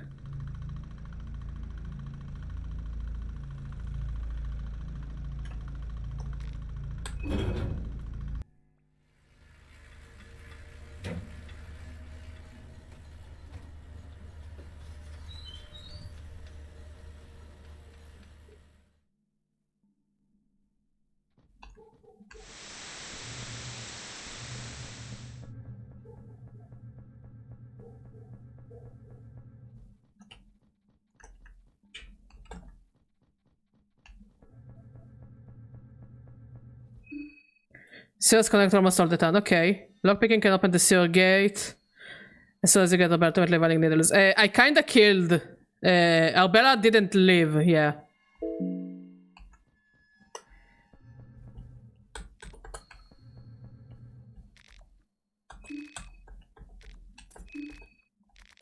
Soldier's letter and eagle brass key. Ooh! We need it. Soldier's letter. Yeah, we'll be fine. Dear Gisela, I read this letter in great sadness. I'm afraid I will have to postpone my return to your loving bosom. Ooh! I want someone to write letters about my tits. The soldier writes letters about his girlfriend's tits. Is the cat okay? She looks broken. There's the key, but before you go activate the machine on the right. It's very important, just turn it on. Okay. Even if the Great War is supposedly over, our task seems to be anything but. After running around following orders that would sicken every sane person who had not witnessed the horrors of war, I think I finally started to see the red line our Kaiser has been following all along. This rotten city. It was the very thing our Kaiser strived to conquer since day one. I do not think it's a coincidence that very soon after reaching this city, the Kaiser decided to withdraw Bremen forces elsewhere and agree on the terms of peace. I don't know what's so special about this miserable place, but I even heard that the Kaiser himself will be coming here in the upcoming days. Maybe after that I can finally return home. I hope you're able to wait for me just a little while longer.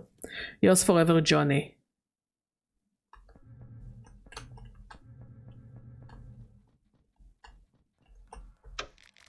You switch on the monitor, connect the telescope to the logic.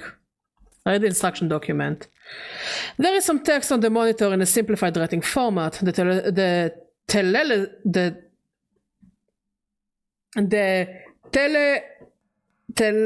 telelectroscope cannot be connected to the logic unless all three of the cables are switched on. Connecting one before another does not cause any damage to the system, but it should not be done without clear orders from the designated official in charge of the operation. Please refer to the operation manual for information on the personnel in charge.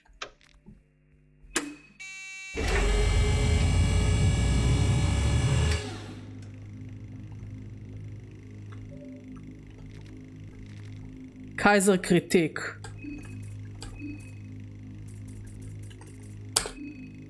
Tele-electroscope. I will try to remember it. But first a drink of water. Stay hydrated, y'all. Critter, let the people on the bus know. Stay hydrated.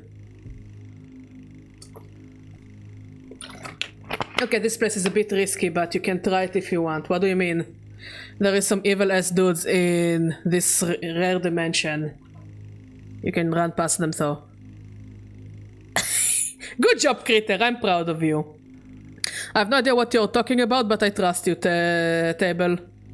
The Midnight Gazette, September 17th, 1942. The formation of the marching men of the Knight's Day marked the day Europe officially jumped the shark. There are conflicting stories as to whether the Bremen army has truly succumbed to the horrors the rumors speak of, but it is clear as day that something vile is brewing under the black and yellow banner of Kaiser Bremen. Especially the campaigns that took place in the area of Bohemia. Kaiser pursued this area with such vigor that it is, without a question, his endgame. I think we will...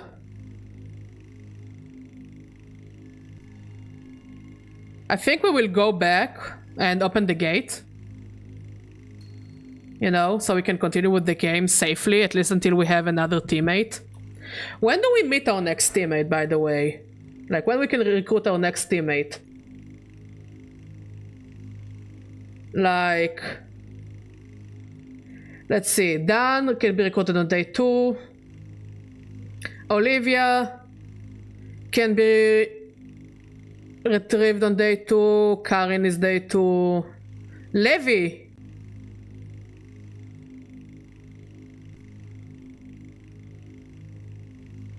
Okay, we can get Levi and we can get...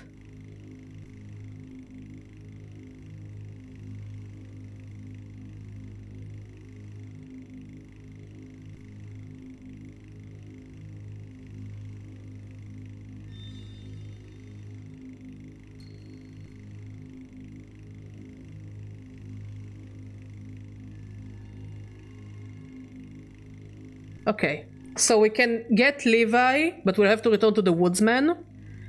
And we can maybe start recruiting Marina. Day one you can recruit Abella, you can get Levi, Marina, Osada.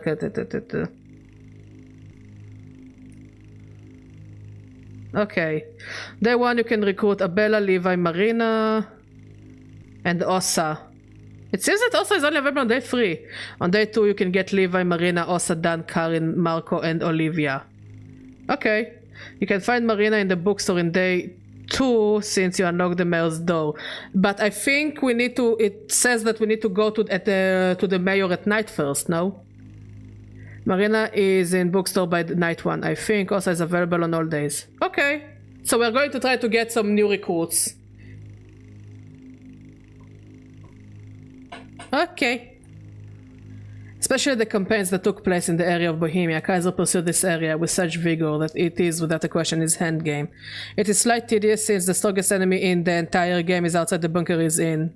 Oh.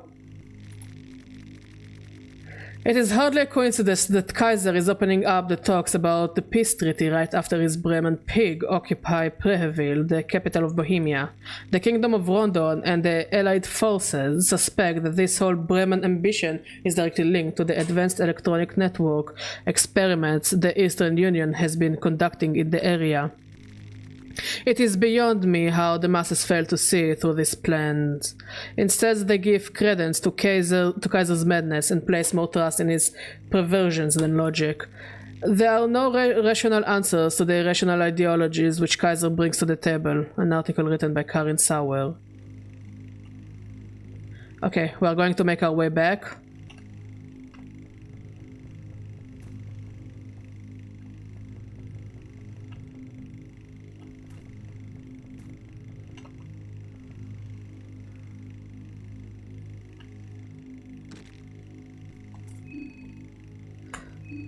Yeah, it's Karin! She's a journalist or something.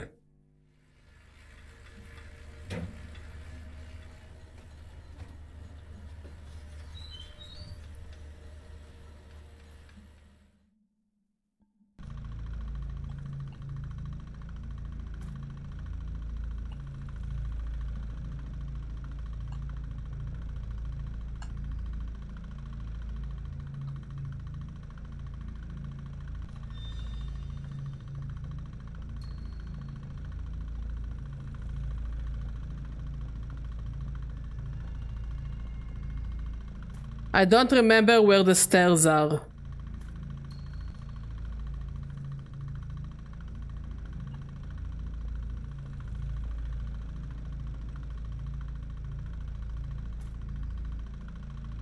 It's not here. Left, always left.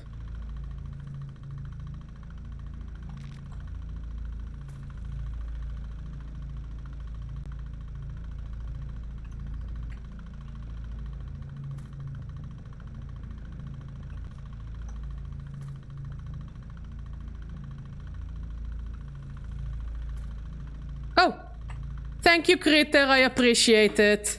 Cause I don't know how to read maps. Hello. Ooh. Everyone praise Critter Peddler because Badger cannot read maps. You made it out alive. I take it you found the key for the city gates? Oh yes, that's the one. The one with the eagle. Good, good. I would have gotten it myself, but you never know what lurks in the deeper depths of the soil. I killed a clown! Besides, the festival is only at its beginning. I don't want to do anything too risque just yet. He makes some funny statements if Abella is if she alive. Well, Abella is a bit busy. Now, I know you can be a reasonable person, so would you please open the city gates? I got some other business to attend to. So, be killing you later. I mean, seeing you later. Ooh. I do not trust him.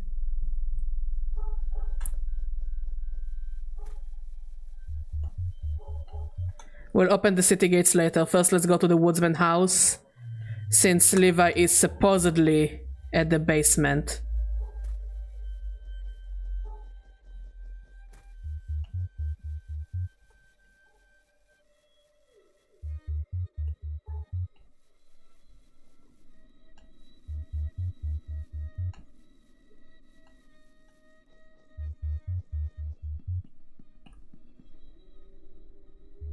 Okay, let's make our way to the basement then.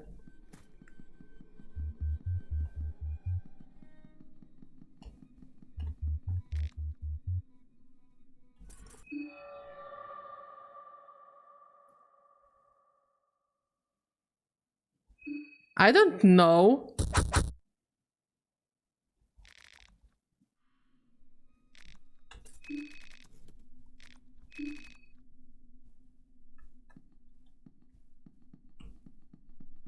So which basement?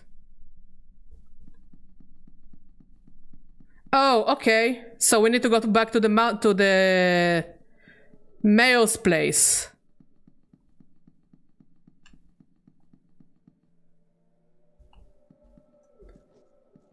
I will steal your goat as soon as I can.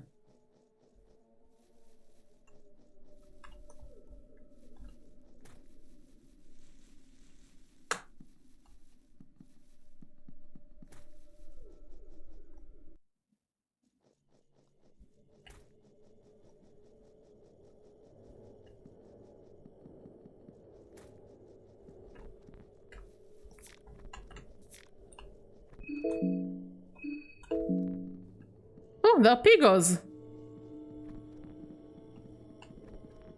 Hello.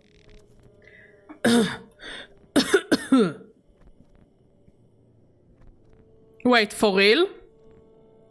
What a based goat. If you're such a basement fan, name 3 basement. The one in Attack on Titan?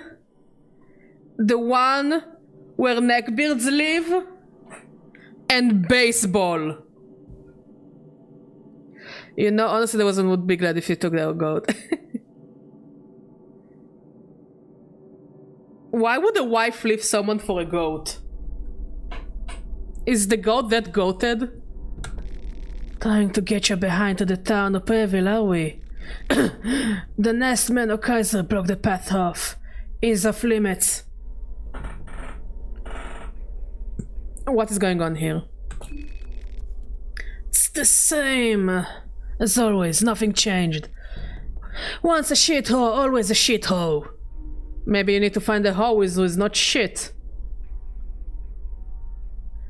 Goat is actually a vampire hunter D. That's also not a joke. Wait, what? What is the story of the goat? What is the fucking story behind the goat? I want the goat.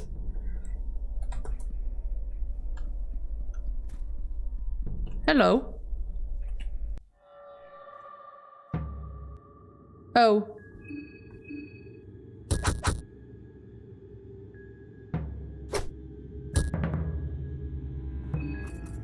Can you guys like not infect me? We will find the skin Bible. We will find the Bible just so we can recruit the goat.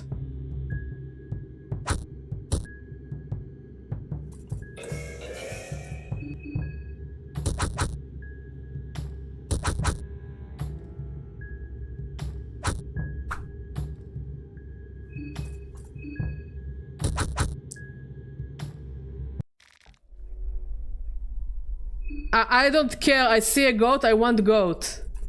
Badger is simple Badger. Badger sees a silly animal. She wants the silly animal on her team.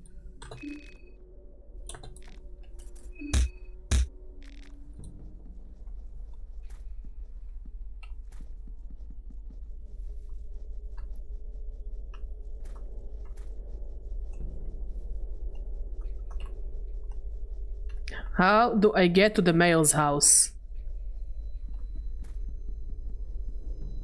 You know what? Fuck it. We're going to continue.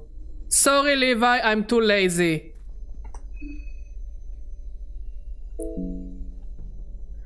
I just think that the goat could be a cool... it could be the team mascot.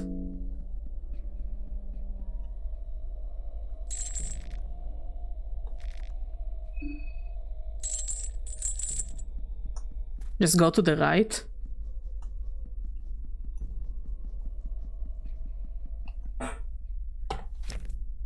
Oh yeah, it is supposed to be to the right.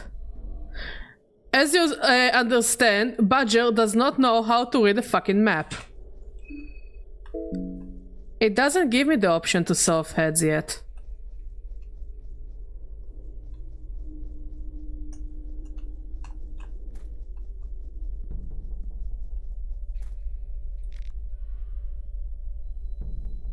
No.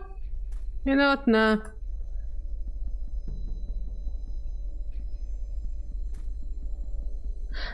I have a bonzo, so I guess I guess I didn't go down.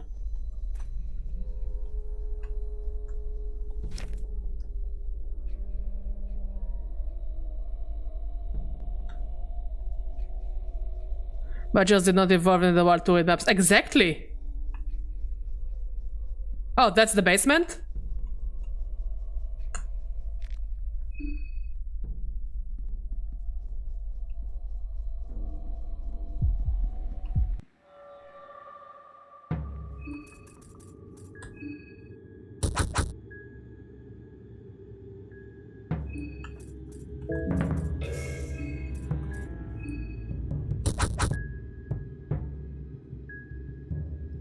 Yes, exactly, Per. I need a moral support goat.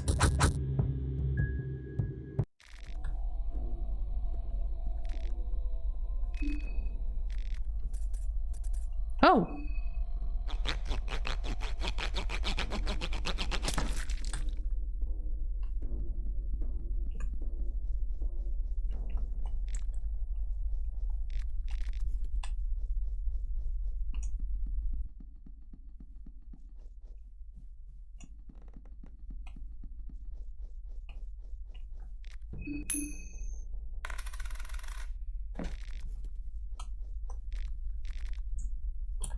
New poems of love and torment? Did you?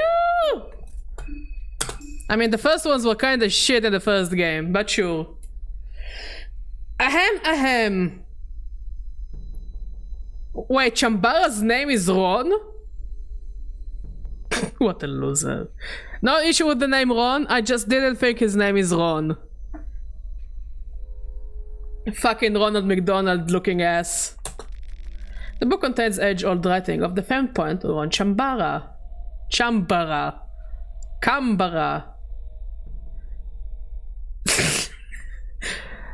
Oh, I wish I could mod games just so I could replace Chambara with Ed Sheeran. I think it would have been hilarious. Yes, I did rip a man's head off so I could buy shit. This is the tormented one from the first game. Yes, I know. I just didn't think his name was Ron. He didn't really give me Ron vibes, you know? This book concentrates on the latter half of his lifetime in production. Poem 1, The Blackened Heart. Stakes are high. You're also, and more so. Live your lie and play with my blood torso. See, Chambra, this is why you died alone. Chambara, and this is why I died alone. If someone wrote this to me, I'll be like, you know what? I don't think we have a chance for a second date. You know? Or a first one. Also, I'm going to call the police on you. Who would believe all your tries to blacken my name, that crow as a prize?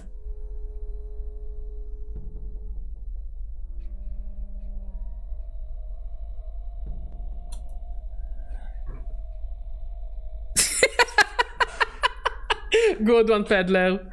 Winter is coming, and so am I. And like a kite, I am very high. See, I'm a better poet than Chambara. Mate was so bad at writing poems, he became a new god so somebody would appreciate his shitty writing. Imagine it. They say that a tear only dries, so I want to see the day. Even Grogoroth cries. My own Maurice than Ron. Oh, absolutely.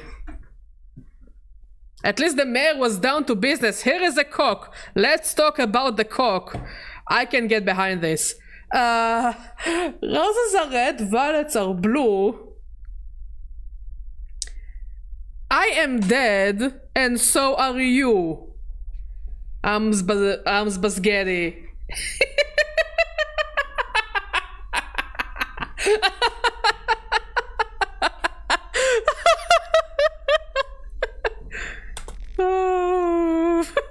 Imagine living in the world of fear and hunger, and you are trying to finish your high school, and as part of of literature class, you need to read Chambara's poems.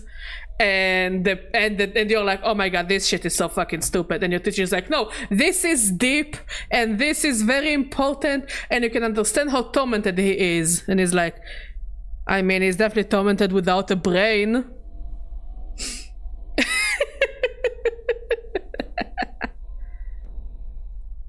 Imagine living in the world of fear and hunger. Let me stop you right there.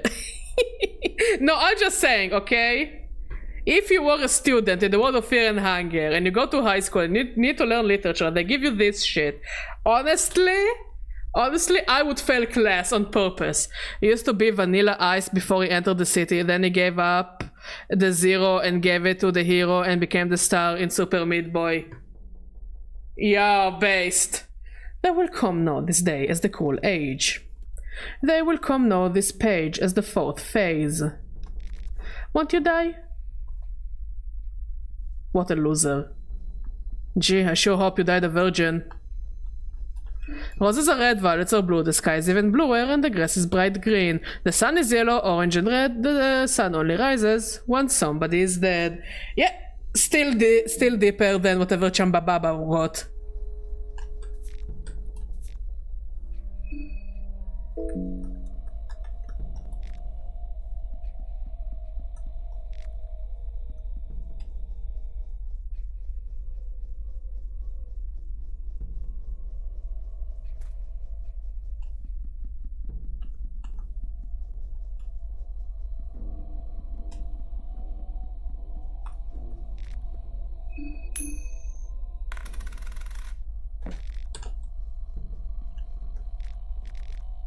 Occult Grimoires. I'll say I'm having more fun reading the books than anything else in this game. No offense, I love the game, I'm having fun, but I'm having more fun reading the books. The Occult Grimoires. Magic in Theory and Practice, written by Samiri Zimri. Oh, a Jewish fella. Translated by Oscar Rente. So that one doesn't lose his mind along with the soul. One must come prepared for all situations. 2 + 2 4 -1 is 3. Quick maths. Chambaba Puff Diddy, why do you think he needed all these baby oil bottles? He opened up the book in the 4-finger technique chapter, also known as the Home Wrecker. Wait, no, I thought it's called the Shocker. No? The basics of any knowledge are always the most important. You need steady foundations in order to build the tower to the gods. To perform any rites or the ritual circle, the founding circle must be carved first, from top to bottom. The first one is the asymmetric circle. The asymmetric circle represents the older gods and their one-sided distribution of power. The second one is known as the imperfect circle. The imperfect circle are itchy eyes, ouch, ouch, ouch, ouch. Circle is mark of the new gods who have strived for perfection since their conception, never to attain it truly. Gee, yeah, I wonder why they never attained it truly. I guess somebody killed them or something. And the last one is called the Perfection Circle. The Perfection Circle represents countless spiraling cycles, culminating in the birth of the Ascended Ones, the one who were able to go beyond human limits. Can we have like a book with pictures so it will be easier for me to read? Fear and Hunger for Babies. One must never assign sigils not meant for their founding circles. That is a lesson to take from here. Why did Bible Thumb get removed? I have no idea. They removed a lot, by the way, they removed a lot of emotes, Twitch. And they're going to replace them with AI emotes. I'm not kidding, by the way. The beauty of these rights is that you cannot change them, but they can change you. I think Mod read about it. The altar of the new gods stop it. I'm not reading it.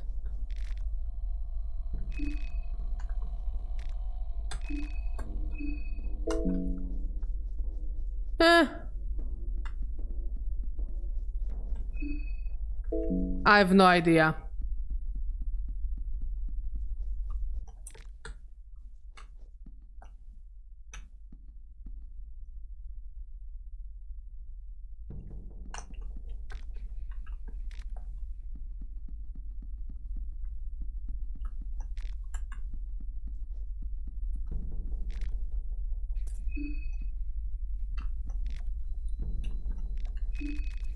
I have no idea where Levi is.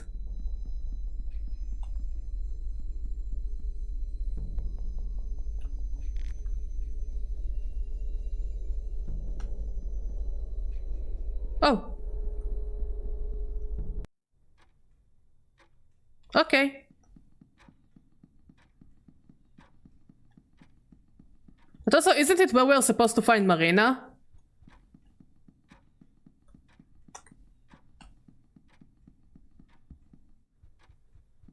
Okay, so let's go to the city then, if you guys insist.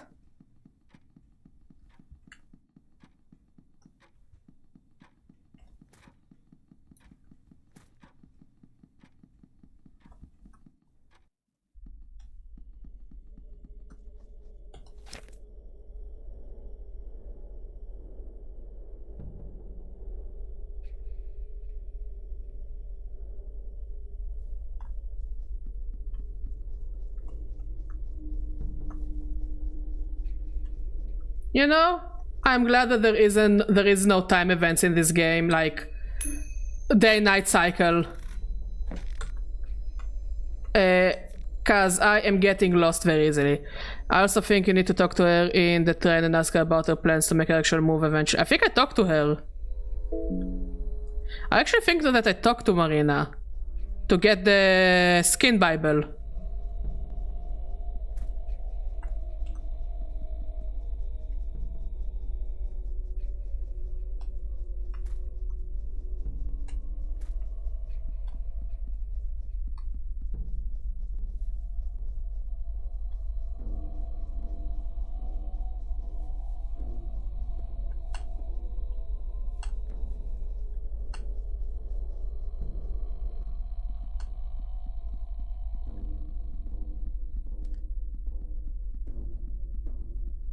Like, if there was a day-night cycle in this game, I would have been horribly lost.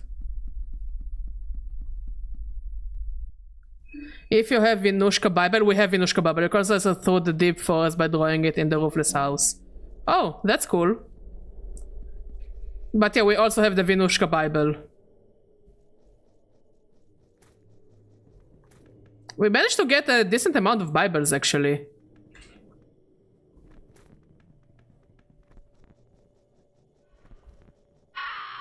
Shut up.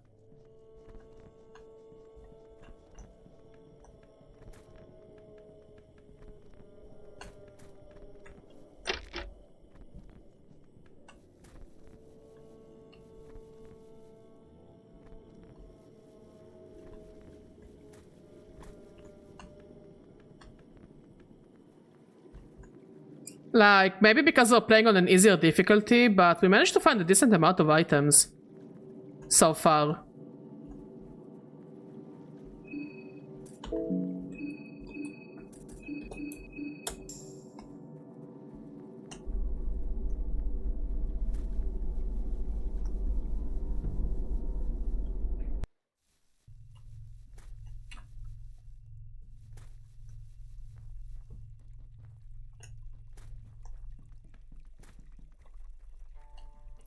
Nah, I'm okay so far.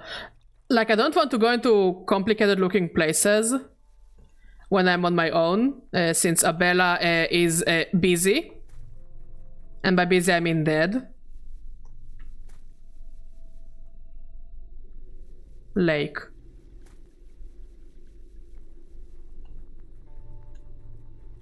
We came from here. Huh. So yeah, I'm going to wait with the sewers for now. Maybe I'll go there a bit later.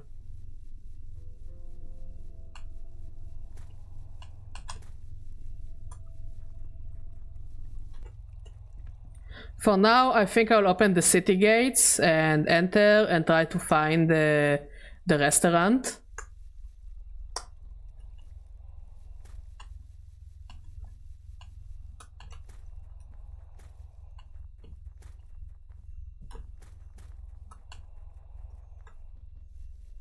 But thanks for the advice, Timus. I appreciate it.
Another question, if I draw a circle, does it waste my choke?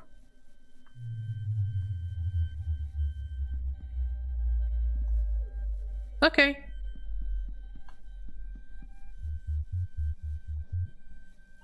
Okay, good to know.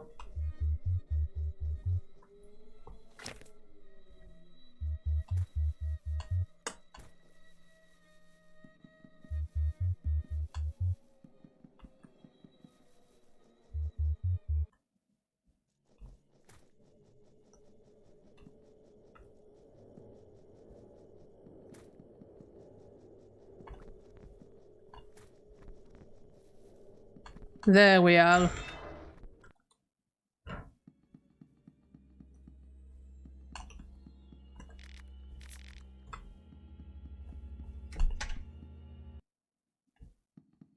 The restaurant Billy Wool. Oh, the game is a bit laggy.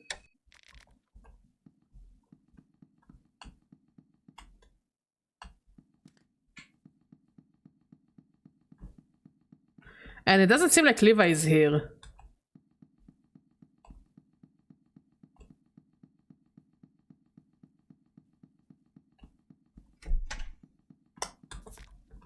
A turnip, moldy bread, pipe pills. Pipe pills?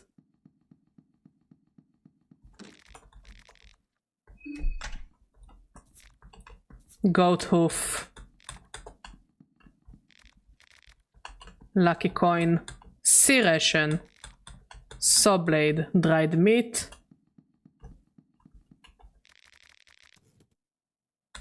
Yes, I did. Scrap metal. Bolt. Wheat flour. Maybe I fucked up Marina and Levi.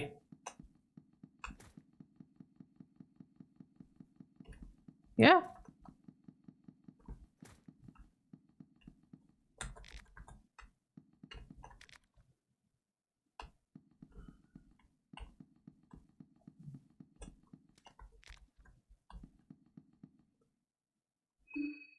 No, I didn't. I told you I didn't see him in the basement, and when we went to the basement, I didn't find him at all. And he wasn't on the train, so I guess I fucked something up by sleeping.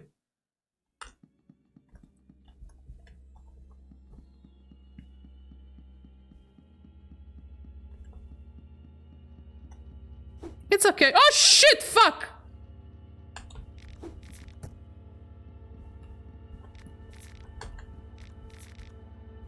Son of a bitch actually scared me.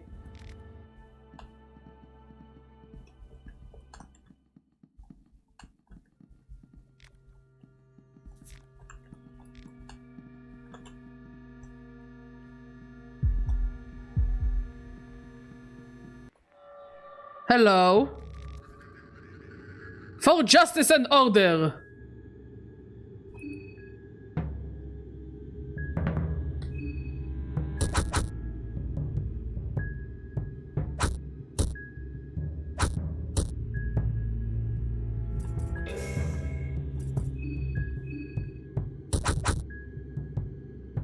What the fuck is wrong with his face? He can grow back his hands?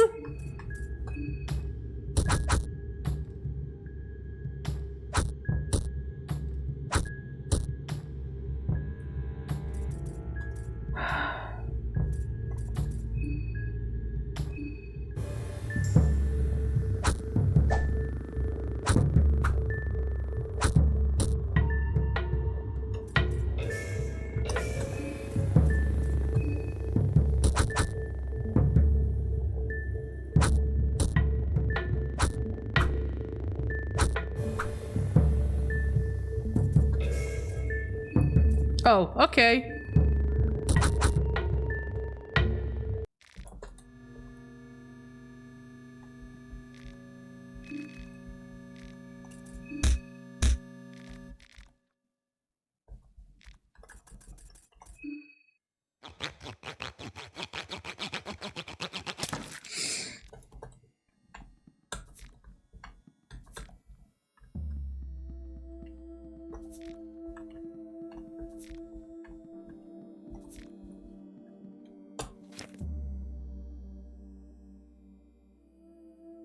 I have no idea where I'm going.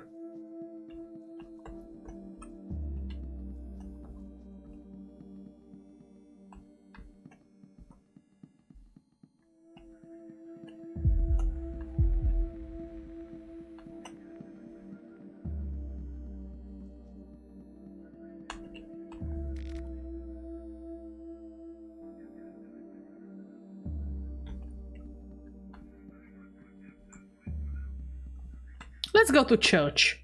Church sounds like a lovely place.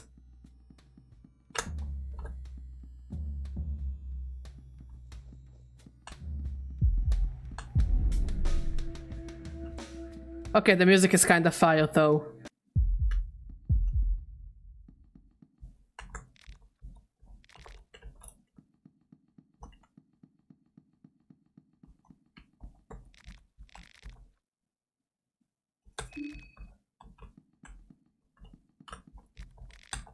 Man in Dreams flyer. So I shouldn't have slept, basically.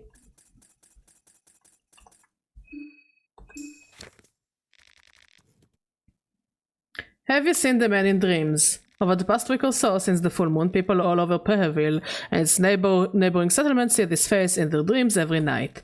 If you're one of them, or if you have any information that can help us identify this person, please contact us. The flyer tells to contact us, but there is no contact information to be found on the flyer. Okay, he's scared, so let's give him some vodka. Okay, we are not at night yet, we are still at the afternoon.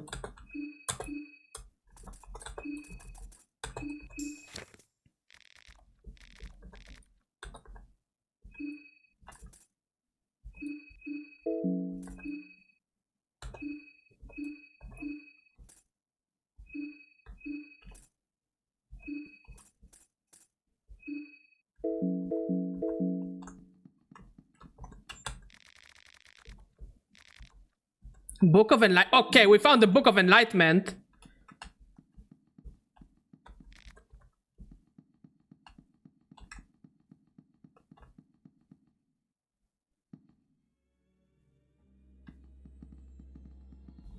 Son of a bitch actually been waiting for me.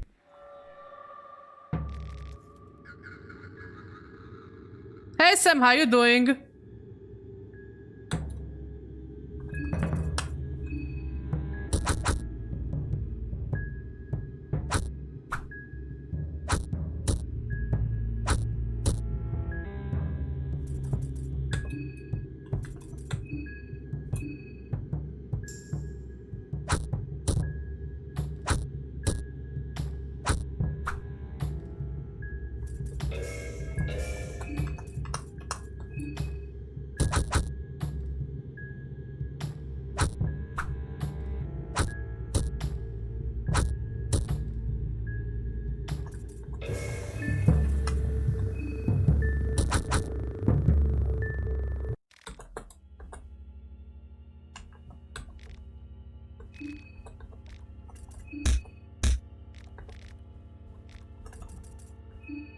I also like ice cream. I fucking love ice cream, Sam.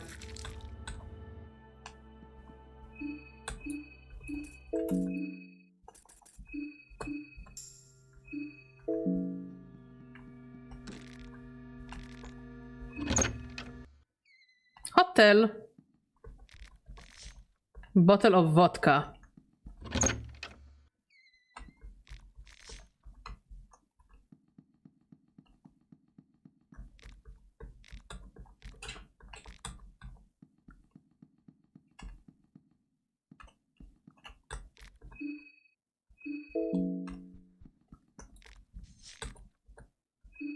I like that in English it's called ice cream, like it's cream from the ice. Wait, no, I think you got the point.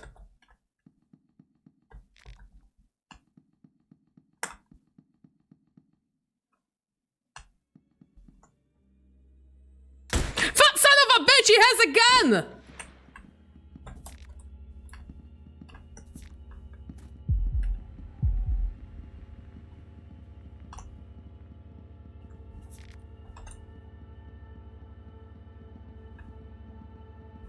Helado, the word that can be used to describe something that is cold. But it sounds very general. No?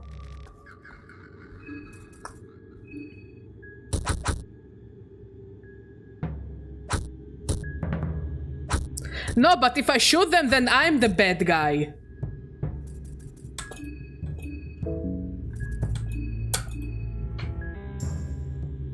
Esta helado el clima. The weather is cold. I learned a sentence.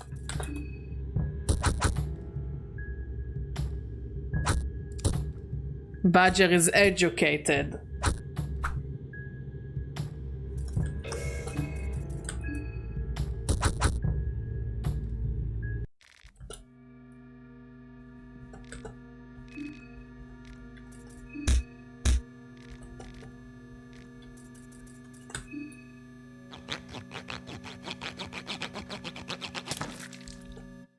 Am I having too many heads? Or is there such a thing as too many heads? Can't believe the son of a bitch actually shot me.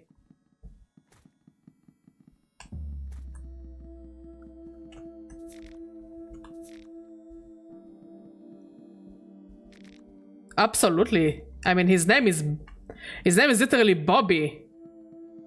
Fucking Robert. 9 coppers for 1 lead, you're ridiculous.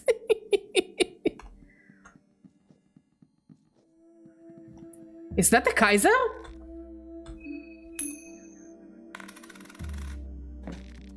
I don't know. That's why I'm asking.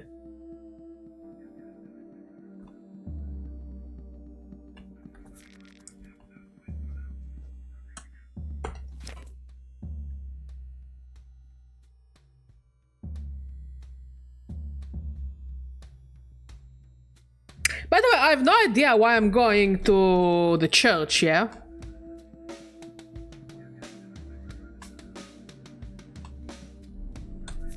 I never heard someone complain about having too many heads. I mean, there is always a first time. A bear trap.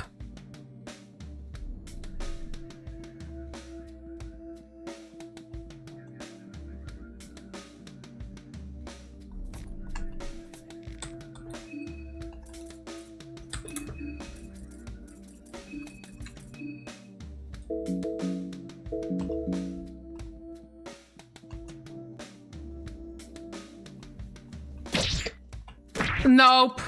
No. No. No. No. No. No. No. No. No. Fuck it. I'm not going to church. I'm Jewish. I'm Jewish anyways. I see absolutely no reason to go to church. Yes, I did. The other recruit at this time before you sleep again is Osa and he's in Deeper Forest. How do I get to Deeper Forest?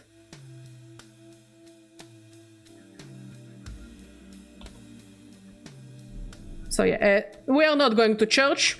No, I don't see a reason to go to church. Badger is Jewish anyways.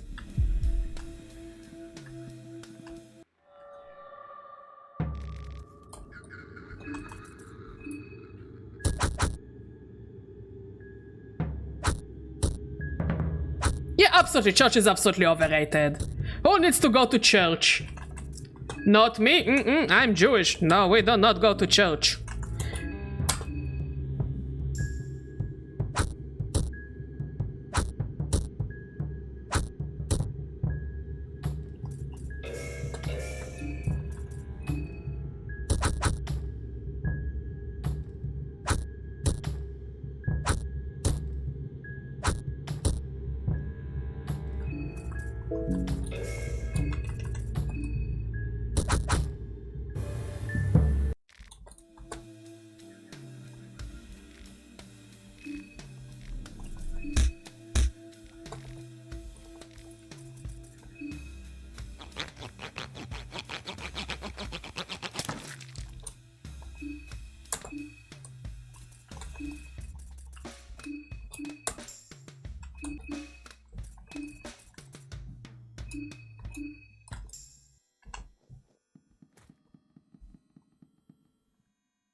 Okay.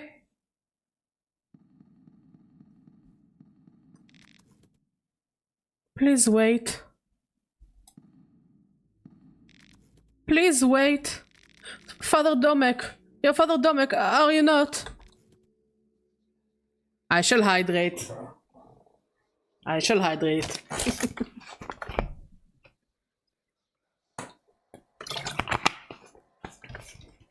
Wait, are we not supposed to be here? Your daughter. That's why I'm here. Marina. Because of her. I'm here because of Marina.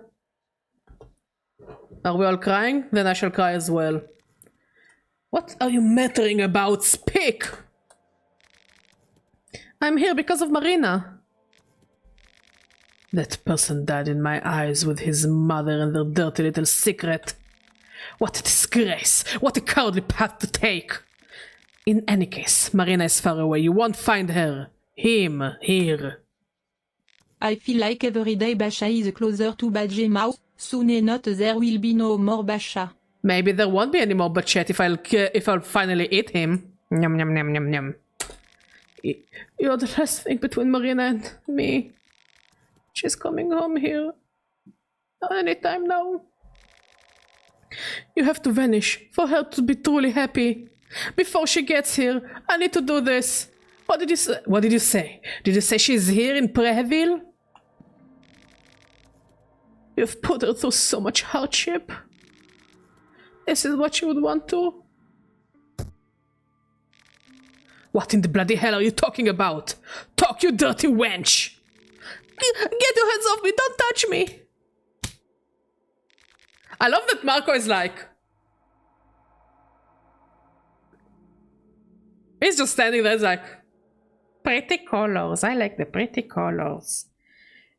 I'm from the Vatican and I like pretty colors. Stupid girl, you don't know who you're dealing with! Don't! Are you this dense? What did you say about Marina? Ah! Oh!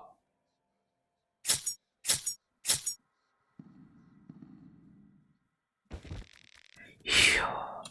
Dirty of Babylon. Can I loot his corpse? Did it just stand?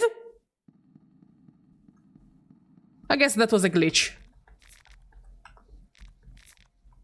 Dude, don't mind me. I am just looting. Don't mind me while I am looting. Oh, wait. Looting. I am just looting. Looting church.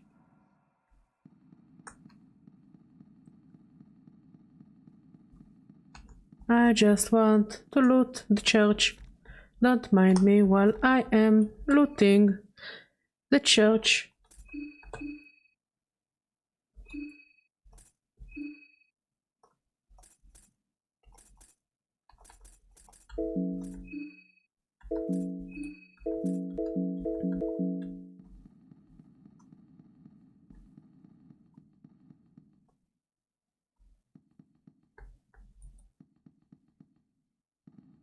I am just looting church. I don't care as I am looting church. One would probably be upset at me looting church, but one sometimes must loot the church.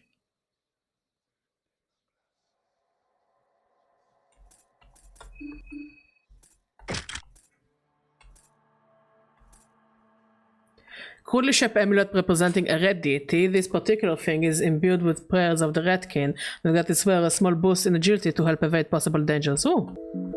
Don't mind if I do.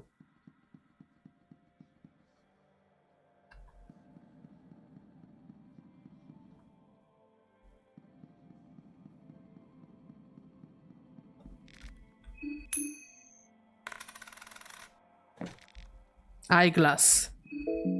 Does it like work like a regular eyeglass, or is it like an equipment?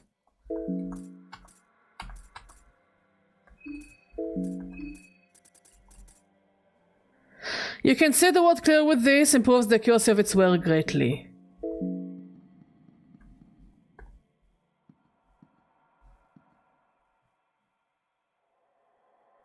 No. No. No, I don't see a reason to go up here for now.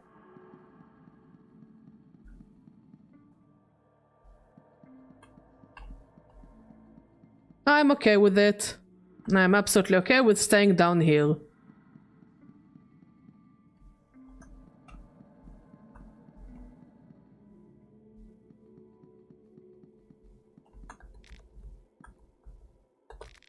Craftsman's notes inside.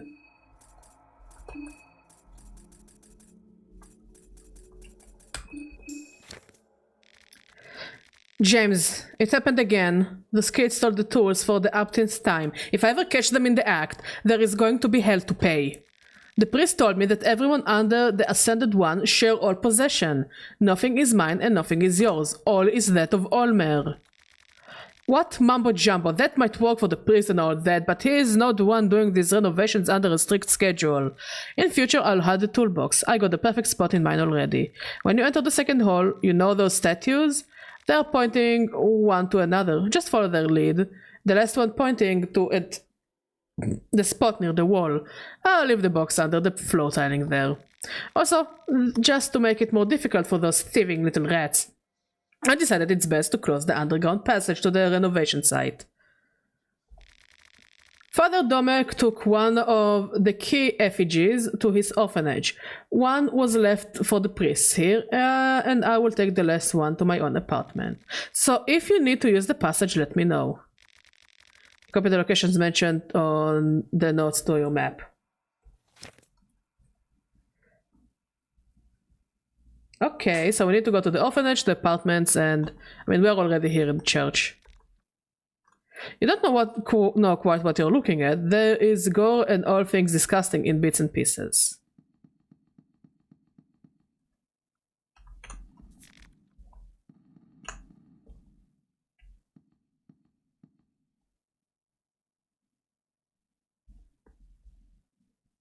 You know, I don't think I'll go up for now.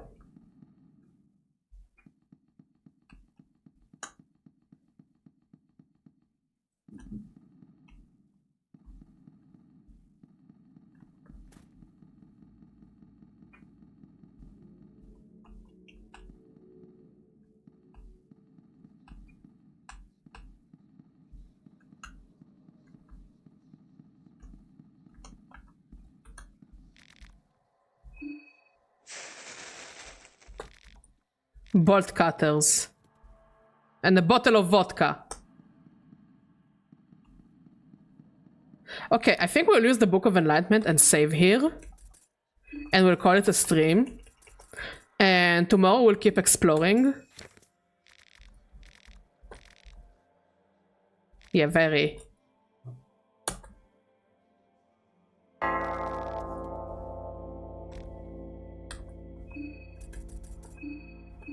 So I think we will call it a stream, because I'm getting a bit peckish and it's getting a bit late. Let's see who is streaming so we can bother, at least on Twitch. I think Matty might be streaming now. I think we did decent progress. You know, and we didn't die once. I feel like it's harder to die here, to get like a complete death here. Like in Fear and Hunger, but also this game is clearly longer. So I think dying here is way worse than dying in Fear and Hunger. In Fear and Hunger, you die, but you know what to do, and you just try to speedrun it as effective as possible. While here, if you die, you just need to find a way to save yourself, or you're going to restart a bunch of hours before. Anyways, we're going to bother Matty. Ooh, my back is killing me! Tomorrow we're going to continue. Hopefully we'll finish the game till Sunday. We will try at least. Anyways, thank you for watching. Thank you for talking. Thank you for being amazing. Bother Maddie. Bother him so fucking bad. Bother the shit out of him. And I love you all. Bye-bye.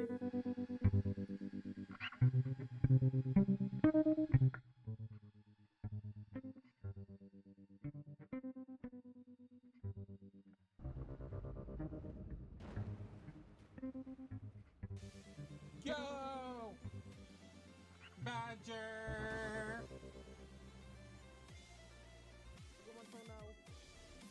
Maybe we'll grind him a bit. Look at my team, they look like a bunch of toys. Look how the pumpkin runs.